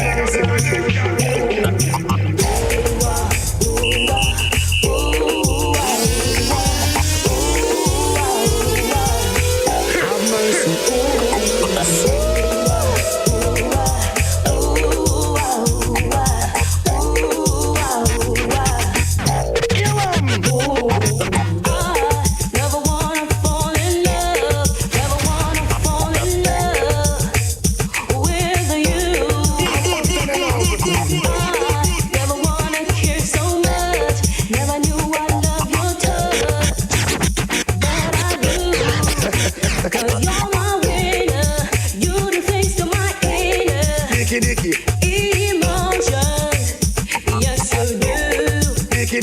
You take first prize.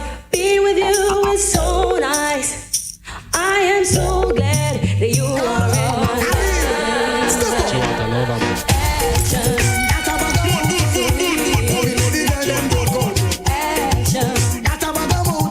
Man, she want a man in her life. She send for Miss a tweet nice. You hear?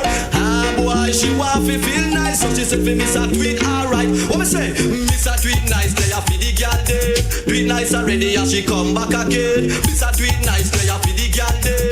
Do it nice already and she come back again. Kiss her on her lips and she started to float. The way she feel like she start to climb smoke. She start get wild and grab on for me choke. She start feel I like man with that coke. But she a girl but wait you not love. She say I miss she love and she start take out. So what happened to your man and she said that they go. I yesterday me go a station go report. Something in my heart says this isn't right. Doesn't need to worry day and night. You say that you love me, this I have heard. And don't you know that actions speak louder than words? Second class, don't give me no second class love. What you want? Whatever you're doing is not good enough. You make sure you're bunch of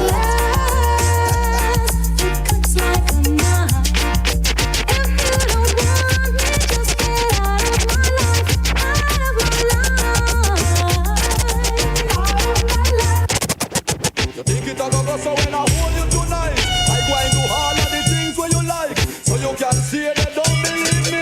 Give me the chance, I go and do it, let you see. You think it a go so when I hold you tonight, I go and do all of the things where you like. So you can see it, don't believe me. Give me the chance, let I do it. Why when man and no man go and no hope, them always have something a probe. Man a go and rough like say him can't lose. Woman a say she a go blow man fuse. Just wait hear something me discover. On the phone me a chat to me lover. To a we argument saucy like pepper. I tell we one another we two and now we bother. She said get your little boy your little bugger. I just never see fish where give power. With banana you plantain and flour. So when I hold you later I go and devour.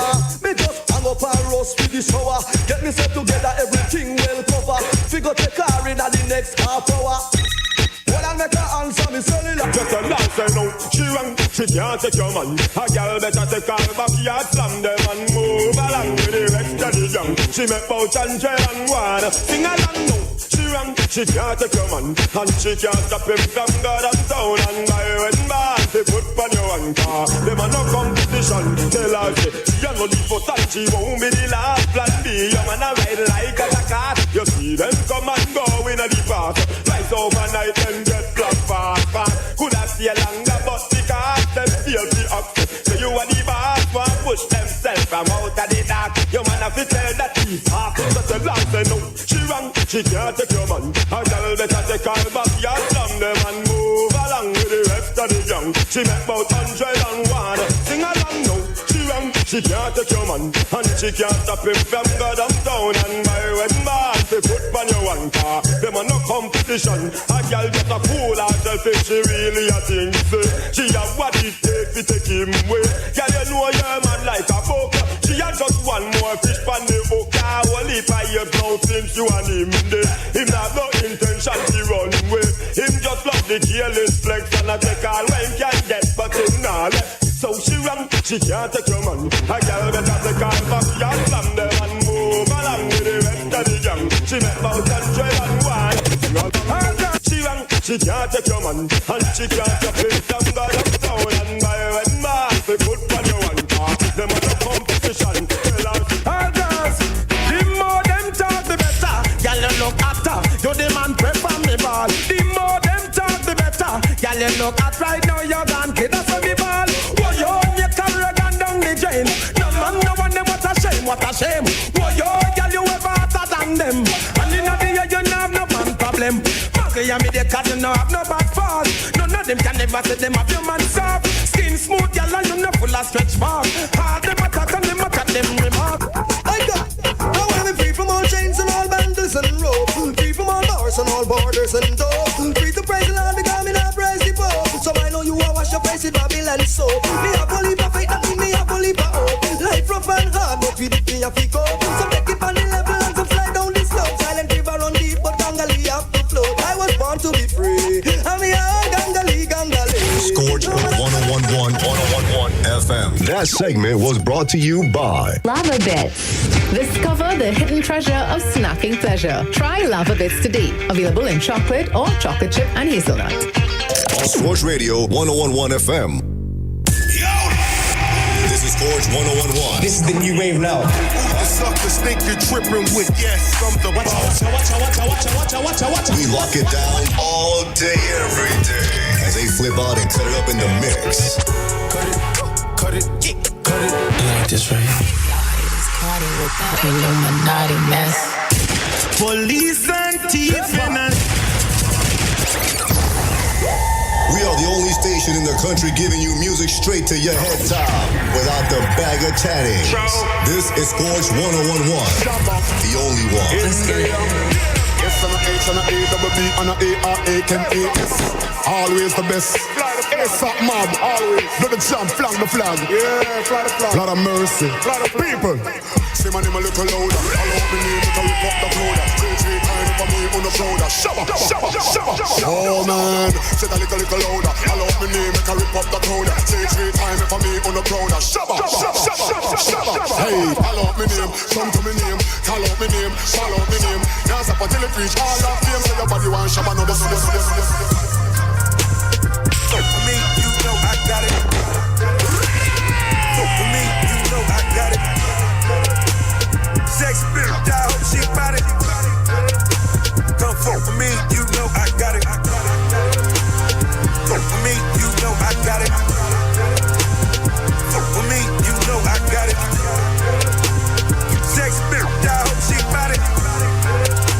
Come for me, you know I got it. Ain't worried about nothing. Ain't worried about nothing. I ain't worried about nothing. I ain't worried about nothing. I ain't worried about nothing. Ain't worried about nothing. Ain't worried about nothing. Ain't worried about nothing. Round with that whip. Strapped up with that Nina. Got some bad with me. Not good feet. Money don't mean nothing. Don't feel you when they see it. My whole hood love me. But now wanna touch me. I ain't worried about nothing. I ain't worried about nothing. I ain't worried about nothing. I ain't worried about nothing. I ain't worried about nothing. I ain't worried about nothing. I ain't worried about nothing. I ain't worried about nothing. Look at the flick of that wrist. Look at the flick of that wrist. Look at the flick of that wrist. Look at the flick of that wrist. Look at the flick of that wrist. I woke up feeling like I was on the moon. I woke up feeling like I need 100 goons. Some niggas in my sleep try to catch a beat. Some bitch in my six try to free. Play on the touchdown. I'm my own quarterback. Put my team on. Luxury.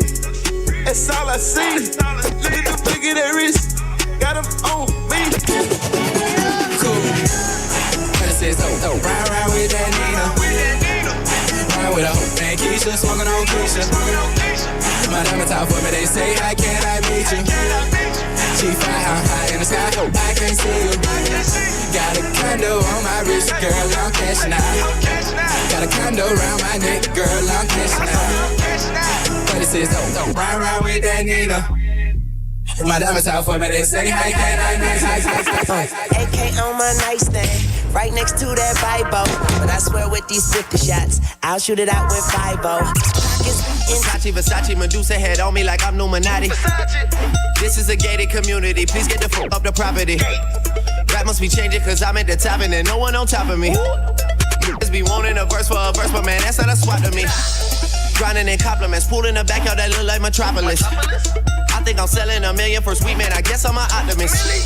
Born in Toronto, but sometimes I feel like Atlanta adopted us. What the fuck is you talking about? Saw this coming like I have binoculars. Oh, and the nowhere, and with the old boss, you gon' get so worries and robots. This bloody salsa, hit on with that cobra. Now that boy slumped over, they do it off of salsa. You boys ain't making no noise. Y'all know I'm a grown boy. Yo, clip full of bro boys. God, y'all some robots. God, y'all some robots. We GBE dope boys. We got lots of dope boys. Tudo Bugatti coupe, I call it Katy Perry. Wiz Khalifa papers, smoking my favorite berries. That's 65, I call it Rihanna. It got a red top, but it's white like Madonna.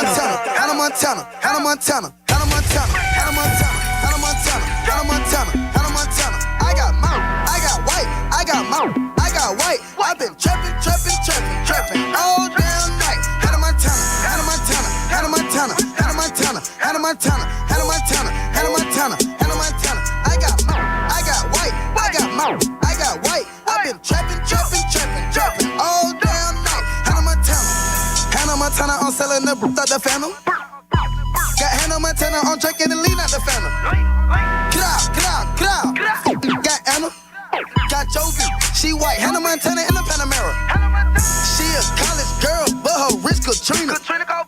In the kitchen and she baking like Anita. Hit the club, diamond shine look like I'm drinking margarita. I'm in London with the plug, in the same car as the Beatles. Got bricks in the attic, that Hannah Montana, them go crazy.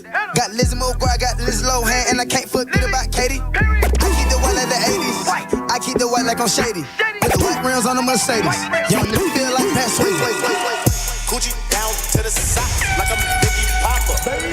Keep your girl in my Tommy boxer. I gotta close the window before I record, cause New York don't know how to be quiet. Gucci down to the socks like I'm Biggie Papa. Keep your girl in my Tommy boxes. But rent it out, she a silly, cause she know the freaking style can't plenty dough. She don't get nothing from my out. Once she get his hard, get some Cheerios. Kinda send it out, but I'm never out. But I put them in a dirt with the penny low. No tint out on my window, so you see it shining in the Benzo. Holy, got me feeling like Jim Jones. Got you tiptoeing on my marble floor. Red bottoms only for the centerfold. Big bodies, I got dinner those. Whipping, working, smelling like they dinner rolls. Told that take your shoes off, but don't even argue. Got you tiptoeing on Italian marble. They on that bad batch. Too much pork around it. Shorty, bet. You gotta walk around it. Big body got 10 of those. Cars, cribs, that's egg house. 9-piece, that's dinner rolls. Wild freaks, that's centerfold, huh? 100 on my shine. You don't like it fine. Got your tiptoeing like Gregory. You know, from the moment she turn around,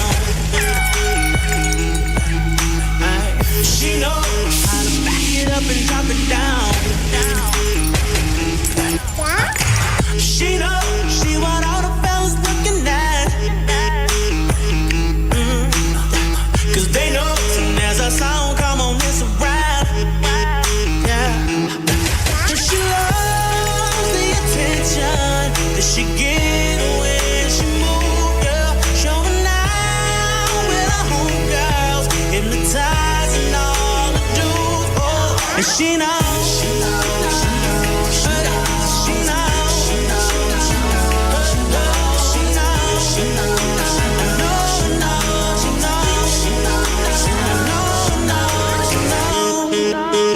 Dance floor.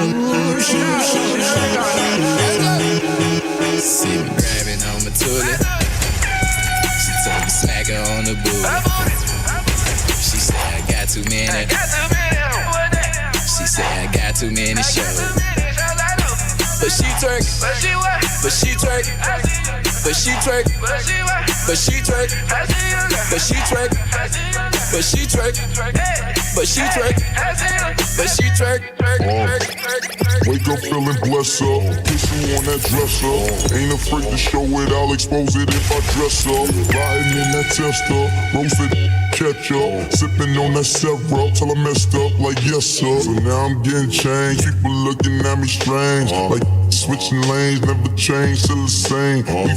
We get paper, you is on papers. We walk around with lasers, you probably own some tasers. Lame disgrace us, they girlfriends one date us. Got different whore, I'm pimping whore. You can tell by my pay stub. I'm getting right, smoking with dirty Sprite. Wild for the night, being polite. Been a while out for the weekend. Me, myself, and I, my 3 friends. Pillar broken and leafed in. ASAP finna sneak in. Finger to the critic. Me and my niggas really. You know we finna kill it. ASAP. Whooped it. Tell my side of some movie. Blue cheese. I swear I'm addicted to blue cheese. I gotta stick to this paper like blue sleep. Talking about my chicken like it's a 2-piece. You can have your back, she a groupie. She just all my kids in the chili.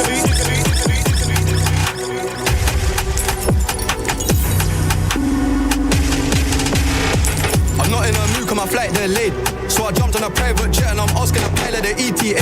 Lambo parked on a landing strip, everyone in my gang and my DJ paid. Why is my man talking about inshallah? These times he don't even pray. Why is my man wearing a Jesus piece? How did she squeeze in them jeans? Big behind and petite this waist. Take time with the GBG, we don't beef nobody like GBK. Woke up on the wrong side of bed, so he's gonna get. If I don't have my peace today, I love my young boy, I won't lead him straight. I'm stuck to little bro like PVA. Paid already, I don't need no hit song. We don't need ID, little bro 17 in the club, he ain't scrolling TikTok. F's just saw him, I'll flick one. Which one? Who do you want, bro? Pick one. If I shoot my shot, I'll hit one. Matter of time till I get them all ticked off. Alright. We could go ban for ban. Yeah, we can go M for M. $250,000 for the Maybach truck. Double line with the factory lens. I got the 90 the years, the verge, the bride, I'm really a threat. It's got to the point that I don't even care. I got jewels in the safe that I don't even know. She in her mood, like she in her mood, like she in her mood, like she in her mood. She lit, get money too, like she in her mood. In the mirror, I'm doing my dance. And he packing out nobody's pants. He a rapper, but don't got a chance. Stuck in my waist, so I'm loving my bands. Like 1 million views in a day. There's so many ways to get paid. I tried dipping, he begged me to stay. Babe, I'm not staying, I just wanna play. In the party, he just wanna rum. Big boobs in the bus, they plump. She a baddie, she knows she a 10. She a baddie with her baddie friend. They like, I tell you, always stay hot. Oh, they mad cause I keep making bops. Oh, she mad cause I'm taking her spot. If I was I'd give me a lot.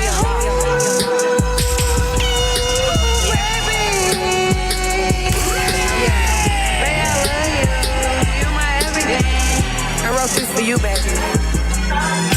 Baby, I love you. You're my everything. I'm your man. The wedding ring. Sports 101.1 FM. Hey, Scorch!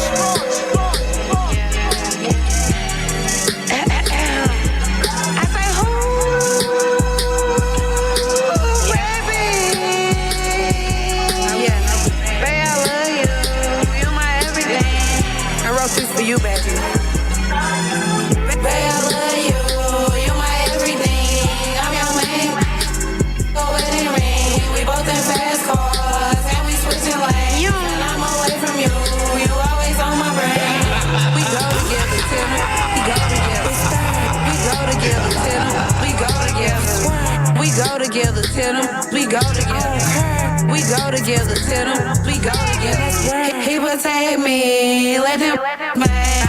If you with me, go tattoo my name. I like to spoil him, and he do the same. I think we soulmates. You my twin flame. Tell him, yeah, I don't play about you. He got my head up, and he hella cute. It turn me on when he pull up on me in that coupe. They be asking what is we, I'm like my whoopty whoop. He be telling me he love me and I love him too. I only knew him for a week, but I swear this my boo. I might let them trap me my summer too. But I don't even do anything for you. Baby, I love you. You my everything. I'm your main. Go wedding ring. We both in fast cars and we switch you. When I'm away from you, you always on my brain. I'm a dog, but I still wanna party. Pink felt like I'm ready to bend. I'm a 10, so I pull in a can. Like Jazzy, Stacy, Nikki. All of the Barbies is pretty. Damn, all of the Barbies is bad. It girls, and we ain't playing tag. Red, but he spank me when I get back. I'm in LA, Rodeo Drive. I'm in New York, Madison Ave. I'm a Barbie girl. Pink Barbie dream house. The way Ken be killing shit got me yelling out like the scream house. I got my own fight, don't need security in the club. All they roofing on the net. I thought you was a thug. I ain't got nowhere to go. I shot up everywhere they would. Yeah, you know who took that from you? Come get it back in blood. Come get it back in blood. We ain't mask up, no Dodger X. Know who it was. It's story just like the 80s. Want some back, get it in blood. Yeah, you know who took that from you? Come get it back in blood. If your killer ain't dead, you should wear no RP shirt. We had 300 shots up in the car before we picked up dirt. 300. Who ain't got? Go grab a glizzy, get alert. Shots to G-Post, RP and Reezy. From the stripper, she from cake and chicken. Hold a Glock with a ruler clip. Boy, don't play with me, this met her at the store. You know how it go, she wanna smoke. So I bought some took her to the O. Got the top from the stripper, she from cake and chicken. Hold a Glock with a ruler clip. Boy, don't play with me, this met her at the store. You know how it go, she wanna smoke. So I bought some took her to the O. We in the car, she don't live that far. Say she left her person named Chirp. You know, wanna play it. We can go there first. I bust the U. Put up to her spot. She live pockets. Scorch Radio 1011 FM. Your pump machine. Need to get your message across to the masses? Not sure how to get it done, huh? I got a secret for you. Email scorchradioads@gmail.com. That's scorchradioads@gmail.com. And get the attention you need from the fastest growing radio frequency in the nation. Scorch 1011 is now playing at the office, homes, bars, barbershops, cars, taxis, and even your favorite food spots. Take advantage of our on-air Instagram, Twitter, Facebook, and TikTok package. That's scorchradioads@gmail.com. And get your business the recognition it deserves. This Saturday, the S&D Music Week Grand Finale. The S&D Music Week Grand Finale. Stage show is on. The dance hall superstars are here. The unruly boss, Popcorn. You get the new clocks, the daddy. Which color that? I need no party. The princess of dancehall. The princess of dancehall. Shensia. Baby, when the right lights start to fade, fire up the lighter. The newest sensation, Raja Wild. Also featuring Young Breda, Jimmy October, Rion Alborn, Jalano, Squid, and more. This Saturday, 22nd June, Festival Park, Queens Park, Savannah. Gates open at 6 p.m. Showtime starts at 8 p.m. The biggest week for the summer ends with Stage Show. S&D Music Week was brought to you by Digicel, White Oak, Coca-Cola, Dasani, Monster Energy, Rude Boy, Johnny Walker, Hennessy, Smirnoff Vodka, Fuse Gold, Island E-Tickets, SFX, Caribbean Airlines, and the Ministry of Tourism, Culture, and the Arts. This Saturday, Stage Show. On Saturday, June 29th, Yuma says welcome. Tim, stop. I am Junior Lee, Yuma's director of vibes, and this ad need a little more vibes. Look, change the instrumental.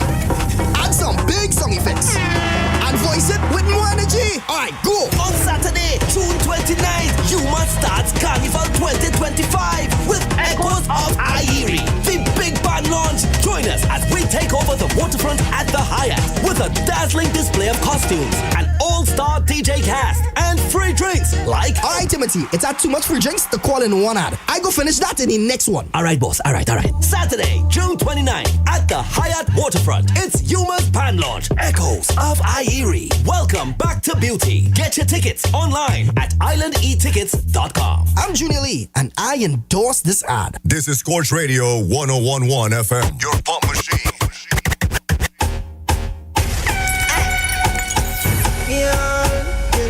Here on Steve.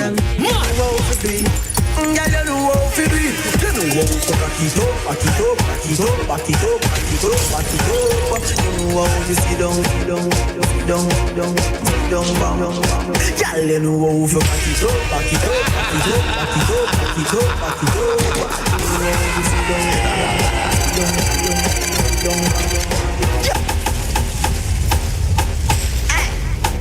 Scorch Radio 1011 FM, your punk machine.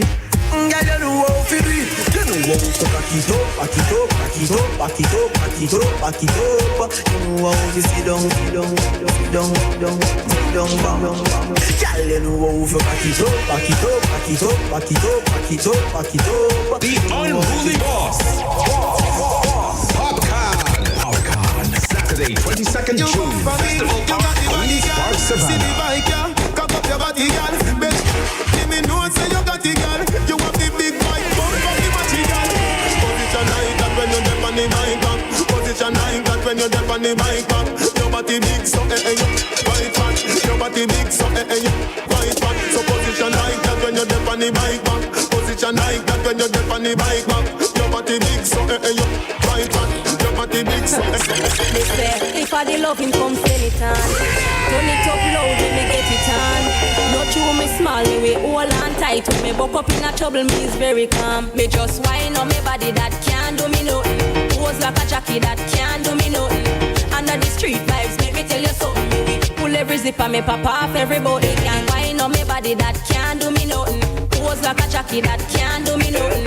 Under the street vibes, make me tell you something. Me pull every zipper, me pop off your everybody. eyes coming like Bible.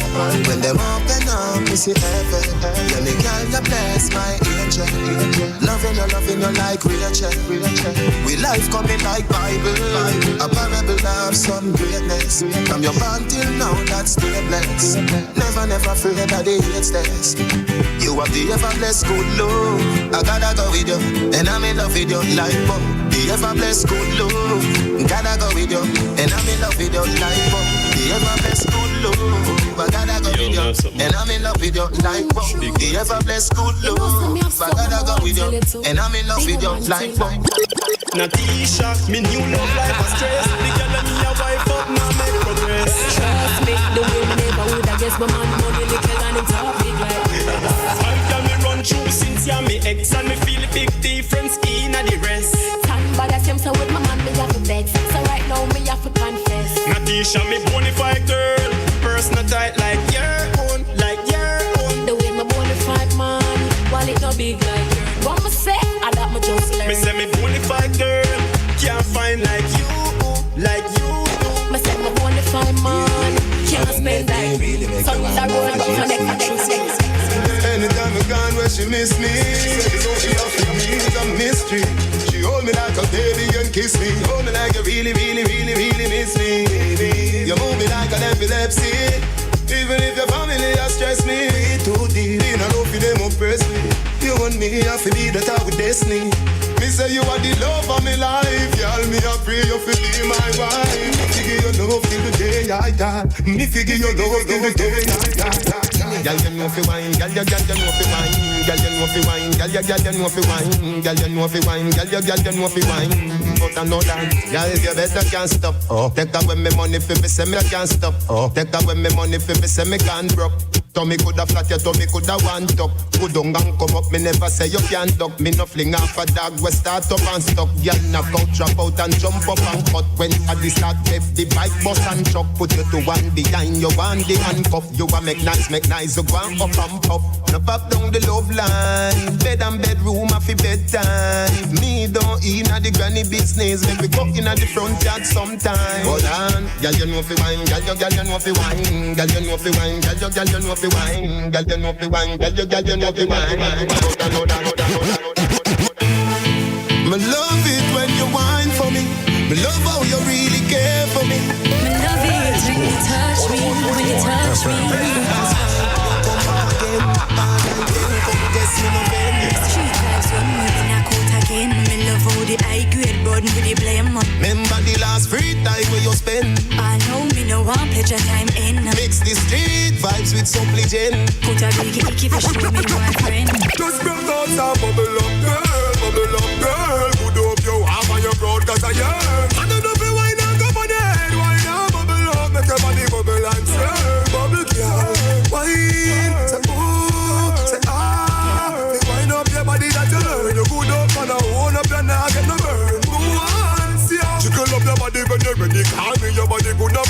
I say your body canny, your body. Put your touch me canny. Me love the way you bubble up your body, put it on me.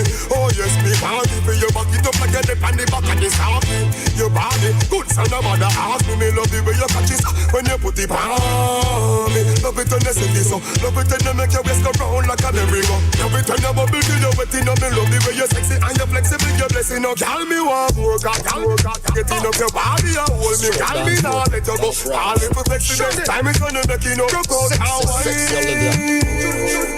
Some of them, some of them, come on, jump on them and them rob them. Some of them, some of them, come on, jump on them and them rob them. Some of them, some of them, come on, jump on them and them rob them. Some of them, some of them. They know me as the Rama, no run to fling the yama. Don't see it on your face, you love the love of Rama Jama. The undisputed slammer, no know me as no nama. Your baby mother call me she swammer. Y'all listen to me flow, fling me up and give me yo. Tell your friend them how we go, hold me up on your toe. She says she love the brother, she feel it now she bladder. Me like her up and make she glow. Now let me see you get wild tonight. Baby, shake your body, let me hold on tight. Now let me see you get wild tonight. Run me up like this till the end of the night. Now let me see you get wild tonight. Baby, shake your body, let me hold on tight. Now let me see you get wild tonight. Run me up like this till the end of the night. Me man go out as him like, come in as him like. Chat on phone with girl all night. He in on me side, you know that's not right. And when me attack, and me want fight. Chew me now bite, a girl I get bright. Walk past me, throw what I get hype. She say me man want a coffee or sitting. But when him come home, he say I'm me and Mrs. Right. Macaboni, get man pan him, pay the house and land and run it. Bunny, get man pan him, pay the car and van and run it. Bunny, get man pan him, pay the house and land and run it. Bunny, get man pan him, pay the car and van and run it. Man love you for life. Won't say love me too.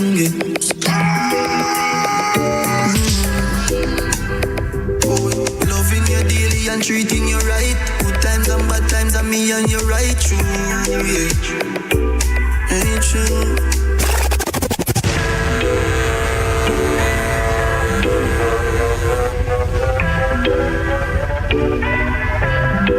Oi. Man love you for life. Hope say love me too. Yeah.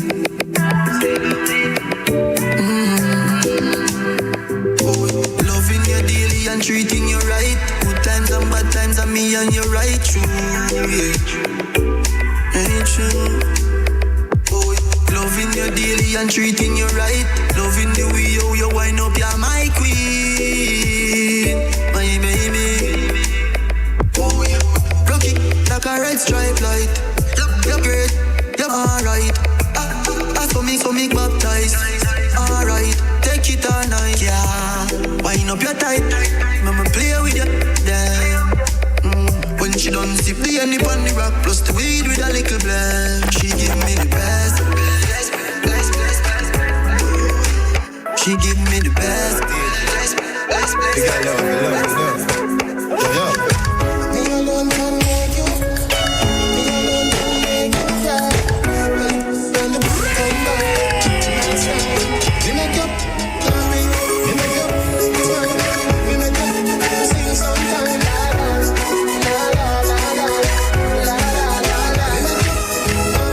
You make up, smile. You make up, sing sometime. La la la la la la la. Girl, your loving hold me so, control me so. You give me heart, don't tear it up. Don't walk away from my life, you know. Can you turn around like a terminus? Don't hurt me so, don't hurt me so. God knows I'm love you, me care for you. Don't hurt me so, don't hurt me so. No come out of my life, maybe stay with you. Cause when you say you're gone, you want to shock me head, yo. You never love me, you pretend, yo. Me no want be alone, I'm a bed, yo. You bring peace on me heart when you left down. When you did in my life, girl, you well proud. Cause I me did have the chalk for your black mouth. When you in my life, girl, a sunshine. From your gone in my life, you a black cloud. Girl, me said I wine and make me want come home with you. And I'm if you spend time alone with you. No make me life topsy-turvy like a rodeo.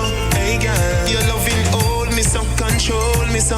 Me give you me heart, don't tear it up. Don't walk away from my life, you know. Can you turn around like a terminal? Boy, love your sexy petite body. Girl, 6:30 go 3:40. get sweet, do you get real naughty? You want the love now. This ain't no party time, do not lock off the light. You know me papi side, say your body right. Wind up yourself, you want on the granny type. Your body say good. Now girl, back it up, and me on the right performer. Me go hard, you know soft like ripe banana. So right now, daughter, pump my katana. Your good body that hot like a sauna. Yeah, and your body right, na-na-na-na. Body full of curve like a corner. You supposed to give me body anytime you touch me. That's me, you tell us say you love all of why. Your body good, good, good, good. Your body good, so good. If you turn your back it up and set it up, so you would never, never, never let go. So your body good, good, good, good. Your body good, so good. If you turn your back it up and set it up, so you would never, never, never let go. Yeah, your body deserve a medal, you know. On the bike and pedal, you know. She sit down in a saddle, you know. And if a ball she play, she reach up, you know. Say you are the girl where every man know want look put something in your brown bra. Me love your body, so me nah ever thump up your jaw. Nah make you cry no water. Girl, you are one good, baby, one bump on it.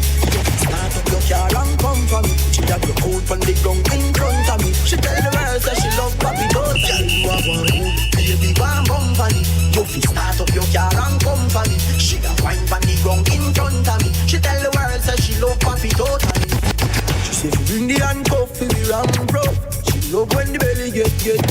Now the night when the room get dark up, we make girl say me dark up, yeah. Me rub your down and make your bubble fast. Girl out spine and me ear say she really want me. 6 o'clock when the day a dark, make me play with your ear and go your. The time is now 1:30 p.m. That time check was brought to you by Creamery Ice Cream for all life's moments.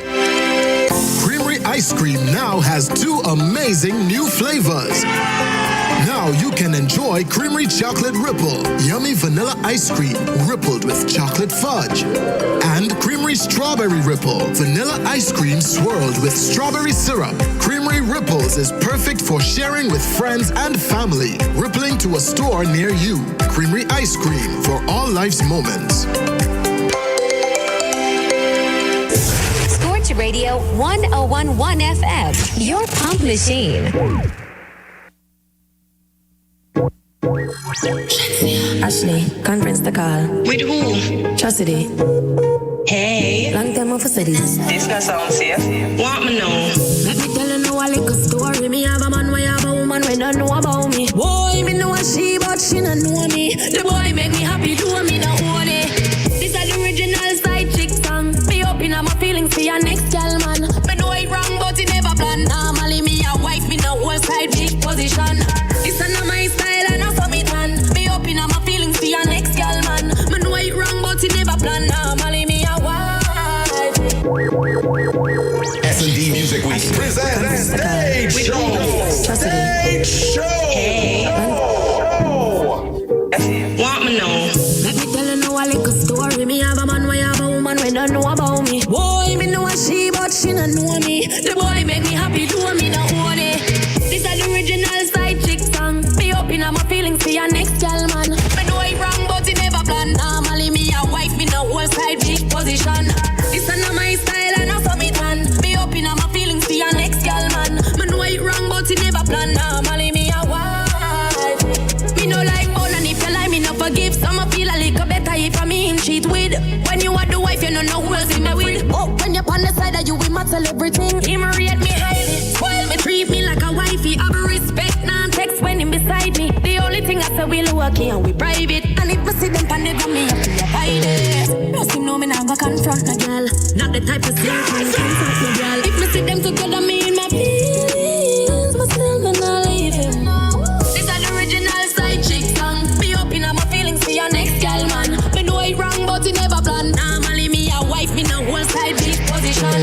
This is not my style and I saw me tan. Me open up my feelings for your next girl, man. Me know it wrong, but it never plan. Normally me a wife. She said she a bill people, so don't judge, girl. Been through the shit, girl. Live free, roll. Intrigue like for no I carry on. Go hit that more. And she like to feel like she a star. Yeah, she like to feel like she wanna bar. Yeah, she like to feel like.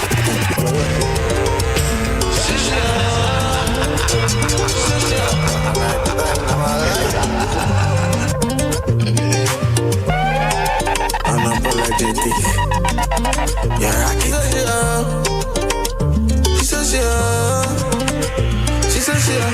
Bill people, so don't judge, don't judge. Been through different girls, live free, intrigue like for no else I carry on. Go you got no more. And she like to feel like she a star. Yeah, she like to feel like she wanna bar. Yeah, she like to feel like she's someone like you become too nice. She's someone like you become too nice. Say she listen to all my song and I'm too nice. She should listen to all my song and I'm too nice. Just woke up into a relationship. I don't usually fall so quick. This feel like some movie. What's your name again? Please don't trip. Last night was crazy, can't remember it. Who made my drink cause it was tampered with? Did I move too fast? I know my motion sick. This don't feel normal, I'm not used to this. Just tell me what happened, do me a best, send help. But then again, I did this to myself. Not innocent, now what I tell my friends. Me a drink again. Who did I take home with me? Oh, this sweet just saw. I don't know where me did I think my head did my shot. And I who tell you follow me because me never said so. Please tell me that I'm dreaming. Oh gosh, no, gosh, no, gosh, no, gosh, no, gosh, no, gosh. Not like you. Seems we've been here before. That as me think done with love, me keep going back for more. I remember feel now. Come make a whole of vibe. I say a vibe, yeah. Make me feel good, man. Yeah, my love is done cheat up beside me. She said she can't deny me.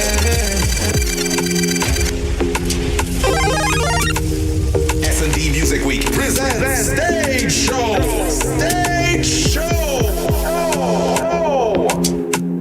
Hey, Scorch 101.1 FM. Hey, Scorch. Here on Steve. Not like you. Seems we've been here before. That as me think done with love, me keep going back for more. I remember feel now. Come make a whole of vibe. I say a vibe, yeah. You make me feel good, man.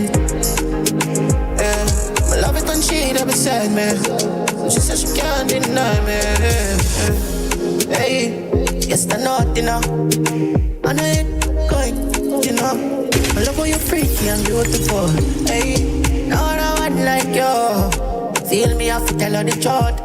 Like Paco when can't walk. She said my big like my car boss. I like come on me silent. She said her soul but feel the right price. Bad girl for real and I'm my type. And she want the like. That she love enough. Sinky people she happy enough. Girl your bump and no flat like tummy tuck. She been up in ice and in a double yo. And them the thing them I'm hold ya hug ya. Gucci Dior, girl my money enough. Expensive so you love it touch. Yeah, you love you come and know a long time. My pretty little freak and I no pride. You're bad for real, me probably notice. Them at 20s I make you like a clothespin. You get anything you want, girl and you know this. When you perform like that, you make the pulse. I saw your title when me choke it. Like a son, I'm hot and I'm not joking. But girl, I'm tired, nothing wrong. Tired with the dance. Open up inside, I'm a man. Put up a fire, I'm a stress. But girl, I'm tired, nothing wrong. If you're tired, put up your hand. Girl, you're pretty for real and I'm prank. How you feel when you're with me, man. You think you coulda get in on my feelings? You coulda get me if you settle down. Biggie, I hit on run. Biggie, I hit on run. Me did only one little dealing. Love you did I look you must sit down. Biggie, I hit on run. Biggie, I hit on run. Hey, my youth, you take it too serious. Me a little piece, just a little feel up. Now you take a set up on me, I eat up. Give me space, give me room, give me little breeze. Now Jesus, I wanna make you feel so. Throw me keep it tight, and me ever clean so. Want me did once, and me never need ya. This enough for people know, keep it on a deal. But too young for lockdown with nobody. I pray one day somebody keep your company. And a girl like me just wanna have fun and more money. But you a pre-relationship, and that's a no for me. Hey, you think you coulda get in on my feelings? You coulda get me if you settle down. Biggie, I hit on her.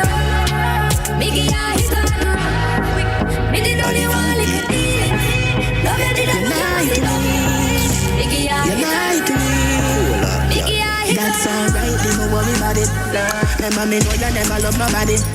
I'll be alright like I always been. I'll be alright like I'm Superman.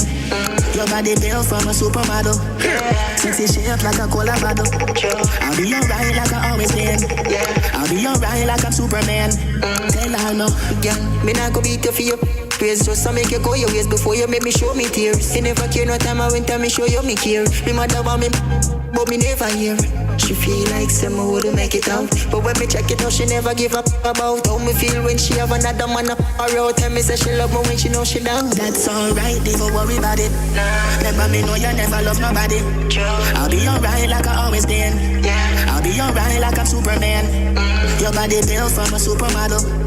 Sexy shape like a cola bottle. I'll be alright like I always been. I'll be alright like I'm Superman. Superman. Lights up, but like dog, till she won't come. Mind right off.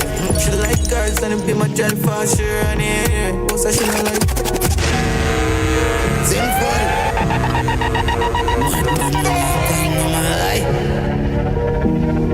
Believe. Yo, son. Yo, chopped up. Never say. Lights off, but like dog, till she won't come. Mind right off. She like girls and it be my drive for sure. And yeah, what's that she not like? And she said free like far.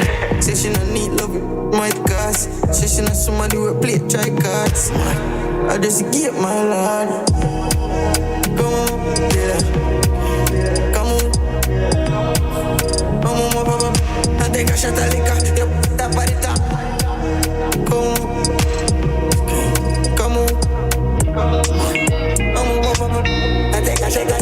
My girl, you know your things, so me keep loving that. Beat the beat, you keep coming back. Me love how you flexible like a cobalt. When you rest upon the dime, me watch your clap. Say she all about the G, not another one. All when me fool a girl like Solomon. She asks me, where me girl gone? Listen when me answer the girl question. She says she have a man, me have a girl too. The girl says she have a man, me have a girl too. You say she have a man, me have a girl too. My girl, she no need me. Why you just don't believe me? Why? She broke her rules. She look, she a fool. She get she never move. Hey girl, kill her. You know you my. Head off a box, till you mix. This to the fire. Girl, come on me yard and have a Netflix. Max send me for your next man. When she whine it electric. She wanna lumba, yeah. Lumba, yeah. She wanna lumba, yeah. Fiddle my feet like that. You have to fight back, let me tell you that. Give me what I'm missing, I take my chat. Boy, you meet your much. Yeah, bumper ripper when my wine and jiggle. If I show you a little bit, say you get gripper. You do anything where you tell me to. You know me don't like the load up sitting. Well, bye. It a shake on the place. It a shake up the place. It a shake. Work for me, beer. Tear down the place. It a shake. Girl, I said, keep tough. Ice and chaser, come keep that drink up. The vibes right, them thugs, them hyper, we don't give a f***. Step out in the white and every girl a ball out for top. If you're not trouble, me not trouble you. Unruly. Why they on the freezer chill like beach? People that when they kill it they reach. What that and tie your neck like leech. Oh, tell your brother get me a Libya bleed. The unruly boss. Popcorn. Saturday, 22nd June. Festival Park, Queen's Park, Savannah. Your neck like leech. Oh, tell your brother get me a Libya bleach. Big bird. Travel on the front seat. And me a give you the whole light in your front teeth. This suit see my cap on the cold concrete. Plus he get a pretty gift name coffin and read. Why you sell your soul to the killing them? Just press the puppy, heavy up, give me them. You're no bad like me, skitty friend. It's a pleasure for me, busy goddamn. Them are no bad man, them just a try. Make no people fly like butterfly. We don't play, put in our hands on.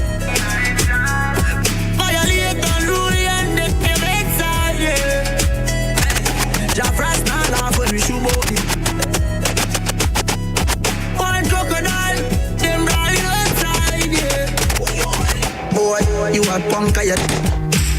The way you know about booze, cause a ash. Pan pa my block. Crack your skull like calabash. Zufi, have you ever knocked it in a traffic? Have you ever man down to the achita? You don't know nothing about badness, watch it. You go deal with the cabita. Say them a bad man, I liar them. Man show you never fire them. I coulda who I hire them. Marcus me pre-wire them.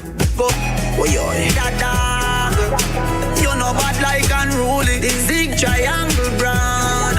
Stop playing on your head like Looney. I am so tough and rudy. Now look at what I be done, can't fool me. Oh yo, that dog. You know bad like unruly. Hang it tree. We send them home, yeah. Wet like straight dog. Remember in the graveyard. Boy, you a punk, you. The way you know about booze, cause a ash. Pan pa my block. Crack your skull like calabash. Zufi, have you ever knocked it in a...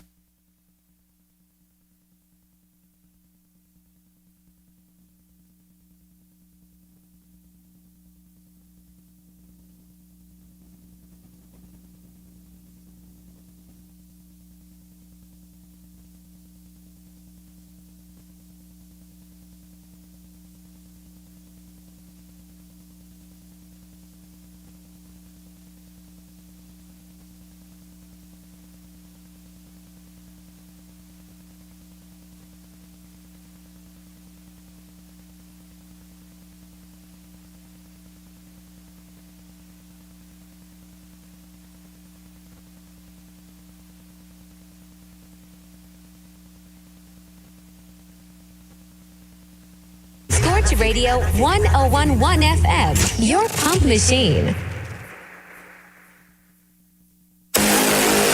S&D Music Week continues this Friday, 21st June. Sundays.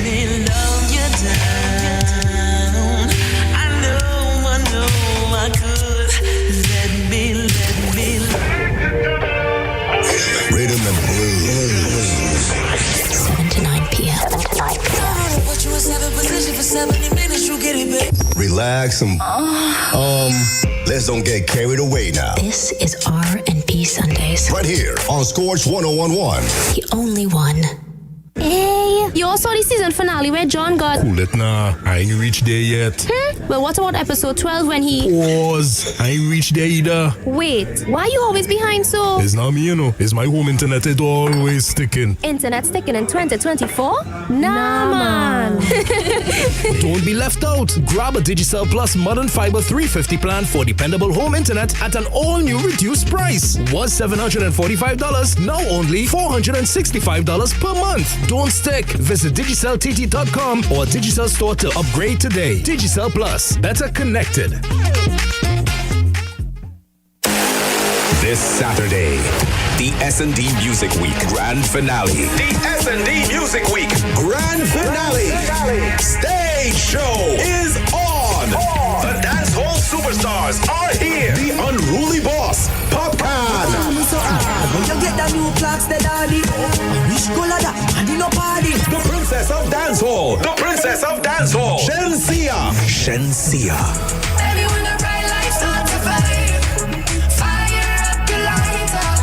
The newest sensation, Raja Wild. Also featuring Young Breda, Jimmy October, Rion Alborn, Jalano, Squid, and more. This Saturday, 22nd June, Festival Park, Queen's Park, Savannah. Gates open at 6 p.m. Showtime starts at 8 p.m. The biggest week for the summer ends with Stage Show. S&D Music Week was brought to you by Digicel, White Oak, Coca-Cola, Dasani, Monster Energy, Rude Boy, Johnny Walker, Hennessy, Smirnoff Vodka, Fuse Gold, Island E-Tickets, SFX, Caribbean Airlines, and the Ministry of Tourism, Culture, and the Arts. This Saturday, Stage Show.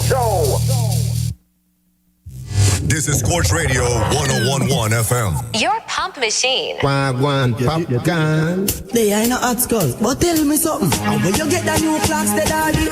Wish color that, and you no party. And you alone have the style, the daddy. The king for England, have love of yardy. And when you get the new clocks, the daddy.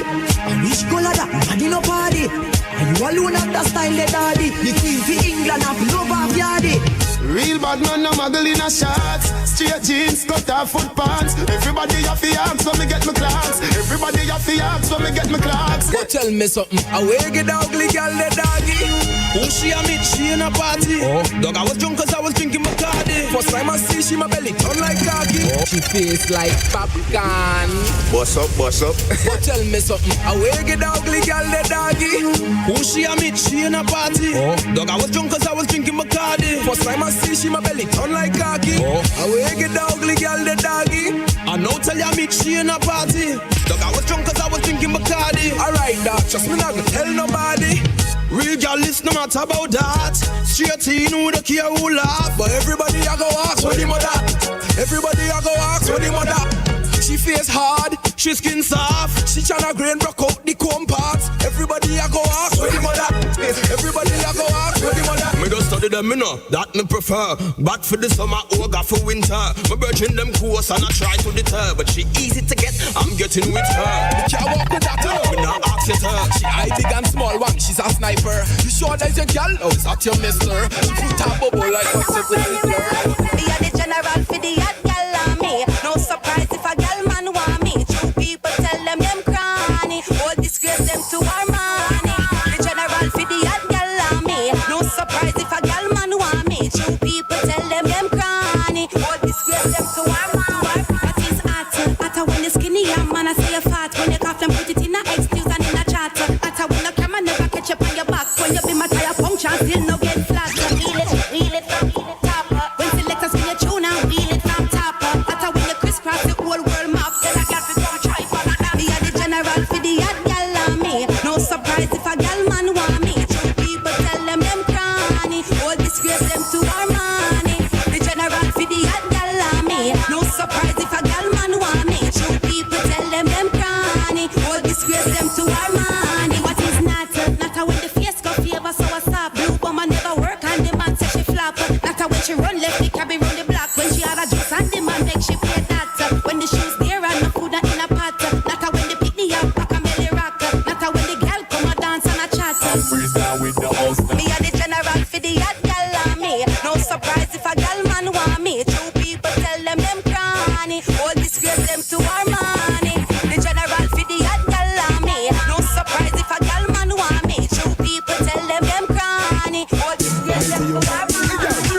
So come sit up, gal, wine for me. Bend over back waist, gal, wine for me. Your position and pose and wine for me. Come here to love you bad again. Come sit up, gal, wine for me. Bend over back waist, gal, wine for me. Your position and pose and wine for me. Come here to love you bad in the rainy weather. When it's cold outside, I want you warm on the side of you. In the rainy weather. When it's cold outside, I like the pretty things you do. In the rainy weather. When it's cold outside, I want you warm on the side of you. In the rainy weather. When it's cold outside, I like the pretty things you do. Well, more blessing. I don't the blessing. I don't the blessing. Them can't stop me. I am blessed. I am blessed. Every day of my life, I am blessed. When I wake up in the morning and I lay my head to rest. Every day of my life, I am blessed. Even though, Mr. Me praise God. Make money. Money it has. Fun bad mind. God knows me. Me love woman. Me father him. That's why me born. And enough of them a try stop me fly past them straight. One of them a wicked, so what them in a rate. You know them want back still little food from me plate. But I got over devil a help with them straight. I am blessed. I am blessed. Every day of my life I am blessed. When I wake up in the morning and I lay my head to rest. Every day of my life I am blessed. Let me tell you this. Now fight it with no knife, myself and I fight with no fist. You try to bring me down, you live without your precipice. Me I know the can't go exist, I'm gonna you. With me lyrics I wanna friendship is like gonna forget from my nerves. But me now I wanna forget. A straight intelligence and intellect work hard. So you can't stop what we forget, yeah. Them can't stop my food. Them can't drop me out. Them can't fix me up. Dirty bad man. Let me tell you this. not fight with no knife, myself, and not fight with no fist. You try to bring me down, you little dirty pessimist. Me, I know the can't go exist, I'm trying to Hustle the money. You are hot glass, me not have time for you. Hold on, me not have time for you. Grassy, me not have time for you. Me not have time for no jail time, that a waste time. Mind for my money and my money for my mind. The shot of them a free the dollar sign. The shot of them a free the dollar sign. Anyway you see me at any given time. Mind for my money and my money for my mind. The shot of them a free the dollar sign. The shot of them a free the dollar sign. Low me money me a meds and you have none fi show me. 30 million for your house up a stony. So me go and hustle round a father round me. Me nah make no boy ride me like pony. All when me broke rich gal can't clone me. You mad? Me left that wealthy and lonely. Not even mommy can't talk say she own me. Me born as a dog like live up with Romy. Him teach me say me bank book no fi bony. Back it no fit in cars and no macaroni. Higher definition like TV or Sony. Money a fi run. Me nah have time for no jail time, that a waste time. Mind for my money and my money for my mind. The shot of them a free the dollar sign. The shot of them a free the dollar sign. Anyway you see me at any given time. Mind for my money and my money for my mind. The shot of them a free the dollar sign. The shot of them a free the dollar sign. Straight jeans and fitted. In a white t-shirt we did it. We rock them shades to the limit. Uptown, uptown. Same so we do it up out more. I'm a Gucci belt, I the realest. My rose for chain, are the purest. With my G-Shock watch, timeless. Same so we do it up out more. So yo, they run after the school yo, they make a mess.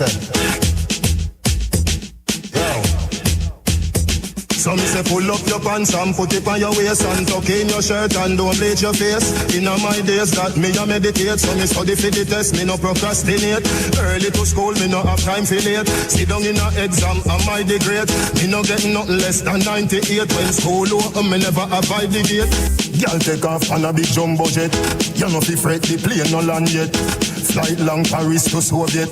Stick a bet, you nah go upset. Are you me say? Call me you say. Are you me say? So me need you today. Are you me say? Call you me say. Are me you say? So me need you today. Me say me no really care what your boyfriend say. When me say come pack a bag and say yeah. Gyal a your body tell a boy say fig wet. You no catch a gyal yard, me put you somewhere.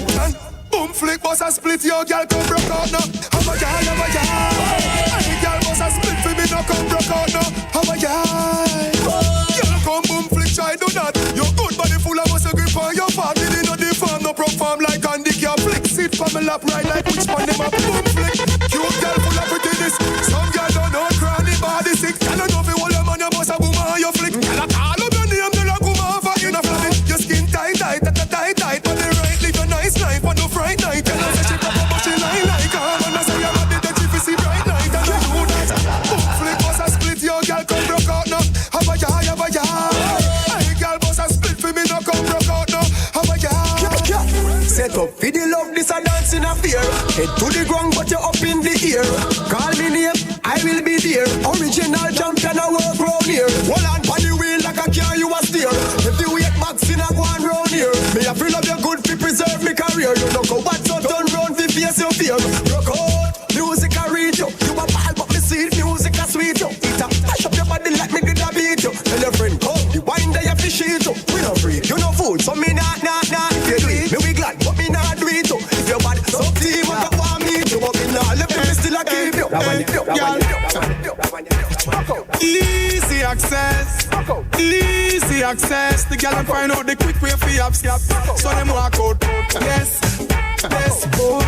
Quick them pan the ship, yes, more. She wants in a plan. When them a gyal a get mad, say they want climb on the edge in a quad. She live for the and a bounce on the rod. Then over touch the floor, gyal wine get mad.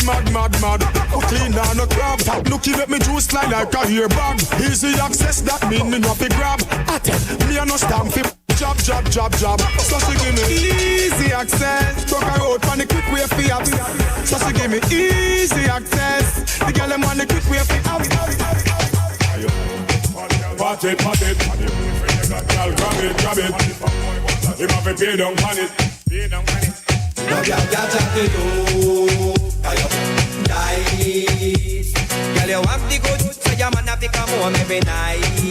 No girl can chat to you, cause you pick it up right. When you a drink HQ, some gal a drink red stripe light. Girl, rock out, come in. Shake up your body like a tambourine. Wind up your body like a tambourine. Make your body shake like a samba. Girl, you got the feeling. Oh, that special feeling. Yes, the one me healing. Girl, you're in my side, me have to get the time. Oh, you got the feeling. Oh, that special feeling. Yes, the one me healing. From your in my side, me have to get the time. Baby, you mean man, don't with the now. You know, so you never so slim now. And every night you want, put it in your head. Ready money there. Every time him say it, me want you say it. Oxy, ready money there. Ready money there. See the hairdresser shop, you know what figure there. Oxy, ready money there. Ready money there. And your mother tell you say that dirty boy the figure. You know, ready money there. Ready money there. When me say you say you say. Girl, I feel good. Sitting up feel right and body I feel good. Girl, me know you want nothing good, but make sure you grow up with your grandmother good time. Girl, don't cheat now, don't cheat now. 30 on. It's a bad man rules and law. When you pop out your Brazilian gear to the false star. When you whine like that, why you be a big. This is Forge 1011. This is the new wave now. Back again. We lock it down all day, every day. As they flip out and cut it up into mix. I like this right here. Tengo lo que pide, tengo toda la cosa buena. Tengo lo que pide. Can you translate? Big ball game can't stop. Salah try rocky vibes, stroke back in your foot. We are the only station in the country giving you music straight to your head top without the bag of chatting. This is Forge 1011, the only one. Let's get it. See you wind up, whining like this. Oh baby, I'm gonna make you wet. See you wind up, whining like this. Popcorn. Saturday, 22nd June, Festival Park, Queens Park, Savannah. Now your body starts sweat. Baby, don't stress. And a good body girl, let me want tight girl. And then me a cheer for shake you, them like shaker. And roll the bar, she want up inna the acre. Me no play like melody maker. And me make girl, lash with vibrator. Me find the target straighter.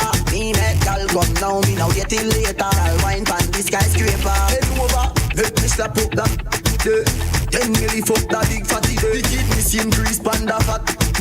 And I pre you from last week Saturday. Oh, yeah, wash away. Oh, yeah, wash away. Anyway, girl, papi the Rasta girl, we grab you up in a rebel your name, girl, bad you bad. Rebel your name, girl, bad you bad. Rebel your name, girl, bad you bad. Yeah, oh, wind up your pretty. Wind up your body, girl. Baby, no licky. You are one in a million. Yeah, explain how you do it. Me love you. You got a pretty one. Rub up your big bumper in a female. Bend over for the Gideon. Oh, wind up your body for me. Don't find no skin out that pretty. Buy your pay me a little visit. When me singing on your ears, for a minute. You make me want. Make your ball out when the gun up. We talking about girl, me don't warm up. You run like the coaster boss. You make me warm. Make your ball out when me gun up. Bend over girl when the things all up. You clean and no germs nor dust. Me love a little tight something. Ride on the bicycle. Make me squeeze. And take for your stress tickle. When you a bubble, you a trouble me. Don't want double D. Girl, you a wine with melody. Wine melody. Sunny and rain day. More girl for me and DNA. No, funny blood in my DNA. This Batman, them no spray. The unruly boss. Popcorn. Saturday, 22nd June, Festival Park, Queens Park, Savannah. Sunny and rain day. More girl for me and DNA. No, funny blood in my DNA. This Batman, them no spray. I am way up. I like the 4th of July. From a pretty girl roll up, shooting me shot like Hawaii. One month a girl me out, yeah. Number don't lie, yeah. One month keep me young, yeah. Number don't lie, yeah. One month I respect we are, yeah. Number don't lie. Tell one give me funny first, yeah. You know me don't lie. Surprise the place like the Raptors them. Have gyal a reminisce pan the them. Gyal a cuss for me one of me attacks them. And rolling the weird and attacks them. Yeah, V16 in jeans, spaceship, back building that. Boy can't miss my team, and I bad big one V16. This little girl from Junction, she want 3 tongues to see down van. Say me's a nice little young man, God knows she have a husband. This little girl from Junction, she want 3 tongues to see down van. Say me's a nice little young man, God knows she have a husband. When you wind up and you climb up, me a watch you, G a watch you too. Your body just clean and curve up. Me a watch you, G a watch you too. She smell me Invictus and get nervous. Me a watch you. She a watch it up. What a day when your boyfriend find out. Him a get at me a get up. This little girl from Junction, say she want 3 tongues to see down one. Say me's a nice little young man. God know she have a husband. Girl, me no care about your husband. You think up on the beach for your suntan. Plus me a watch your frack how long. You want to wake up your woman about this time. From the parking lot, from we a rave and a drink all night, yeah. When my party, me no hold back, tell I go on back. When the song drop, lick a pile up, and the tree stash, plus the Bible, me no hold that. Right now my job, me can't even talk. Yeah, me know, me can't even find my phone. I heard I must up in the head, and me need to call someone. Right now my job, me can't even talk. Yeah, me home. Right now me can't even find my girl. Live your life, feel your hand, and never clean when I let you. Tangle me and tidy up, tidy up. Come inside, oh tidy up. Bedroom clean and tidy up. Close the window, wind up. Hop on the rope and tidy up. Come in, oh tidy up. Bedroom clean and tidy up. S&D Music Week presents Stage Show. Stage Show. Tangle me and tidy up, tidy up. Come inside, oh tidy up. Bedroom clean and tidy up. Close the window, wind up.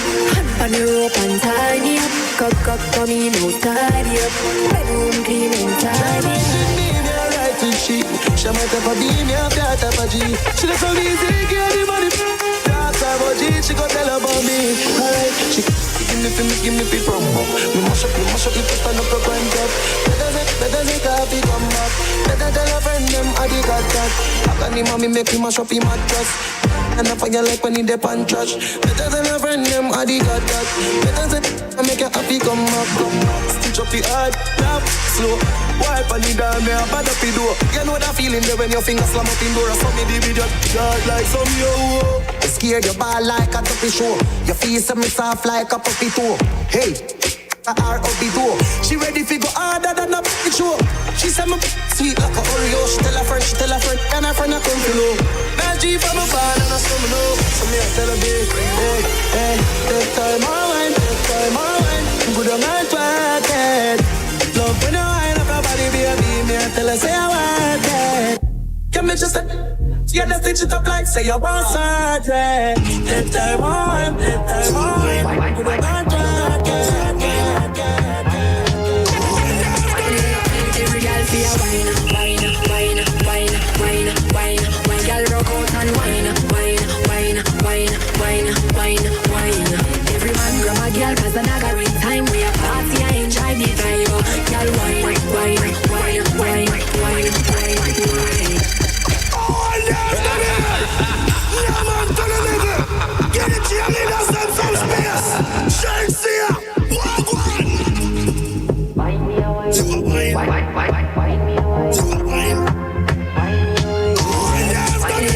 Every girl feel a wine. Girl rock out and wine. Every man grab a girl 'cause the nagger in time. We a party and enjoy the vibe. Girl wine. Dirty mind want see me drop dead. Iniquity want see me drop dead. Them no like me no like them. Who be walk a left judge a children. Science again. Them a laugh but them a know your friend. Pokemon skank. I'm your heart clean to the Pokemon skank.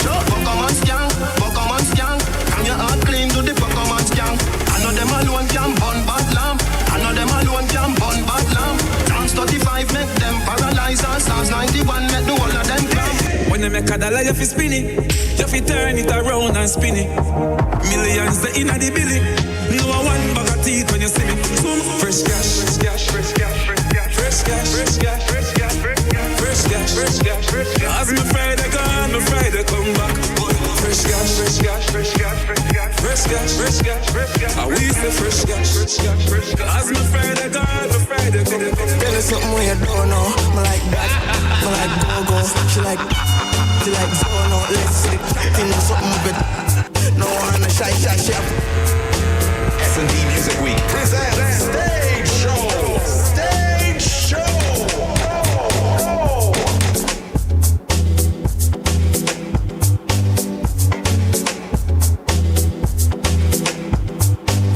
Tell her something when you don't know. Me like bad, me like go-go. She like zone out. Let's see the chatting something bit.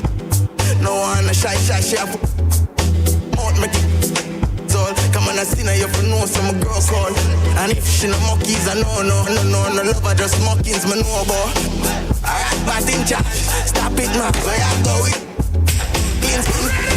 That we ain't pocket that, so we ain't clap it fast. And it not take long for me.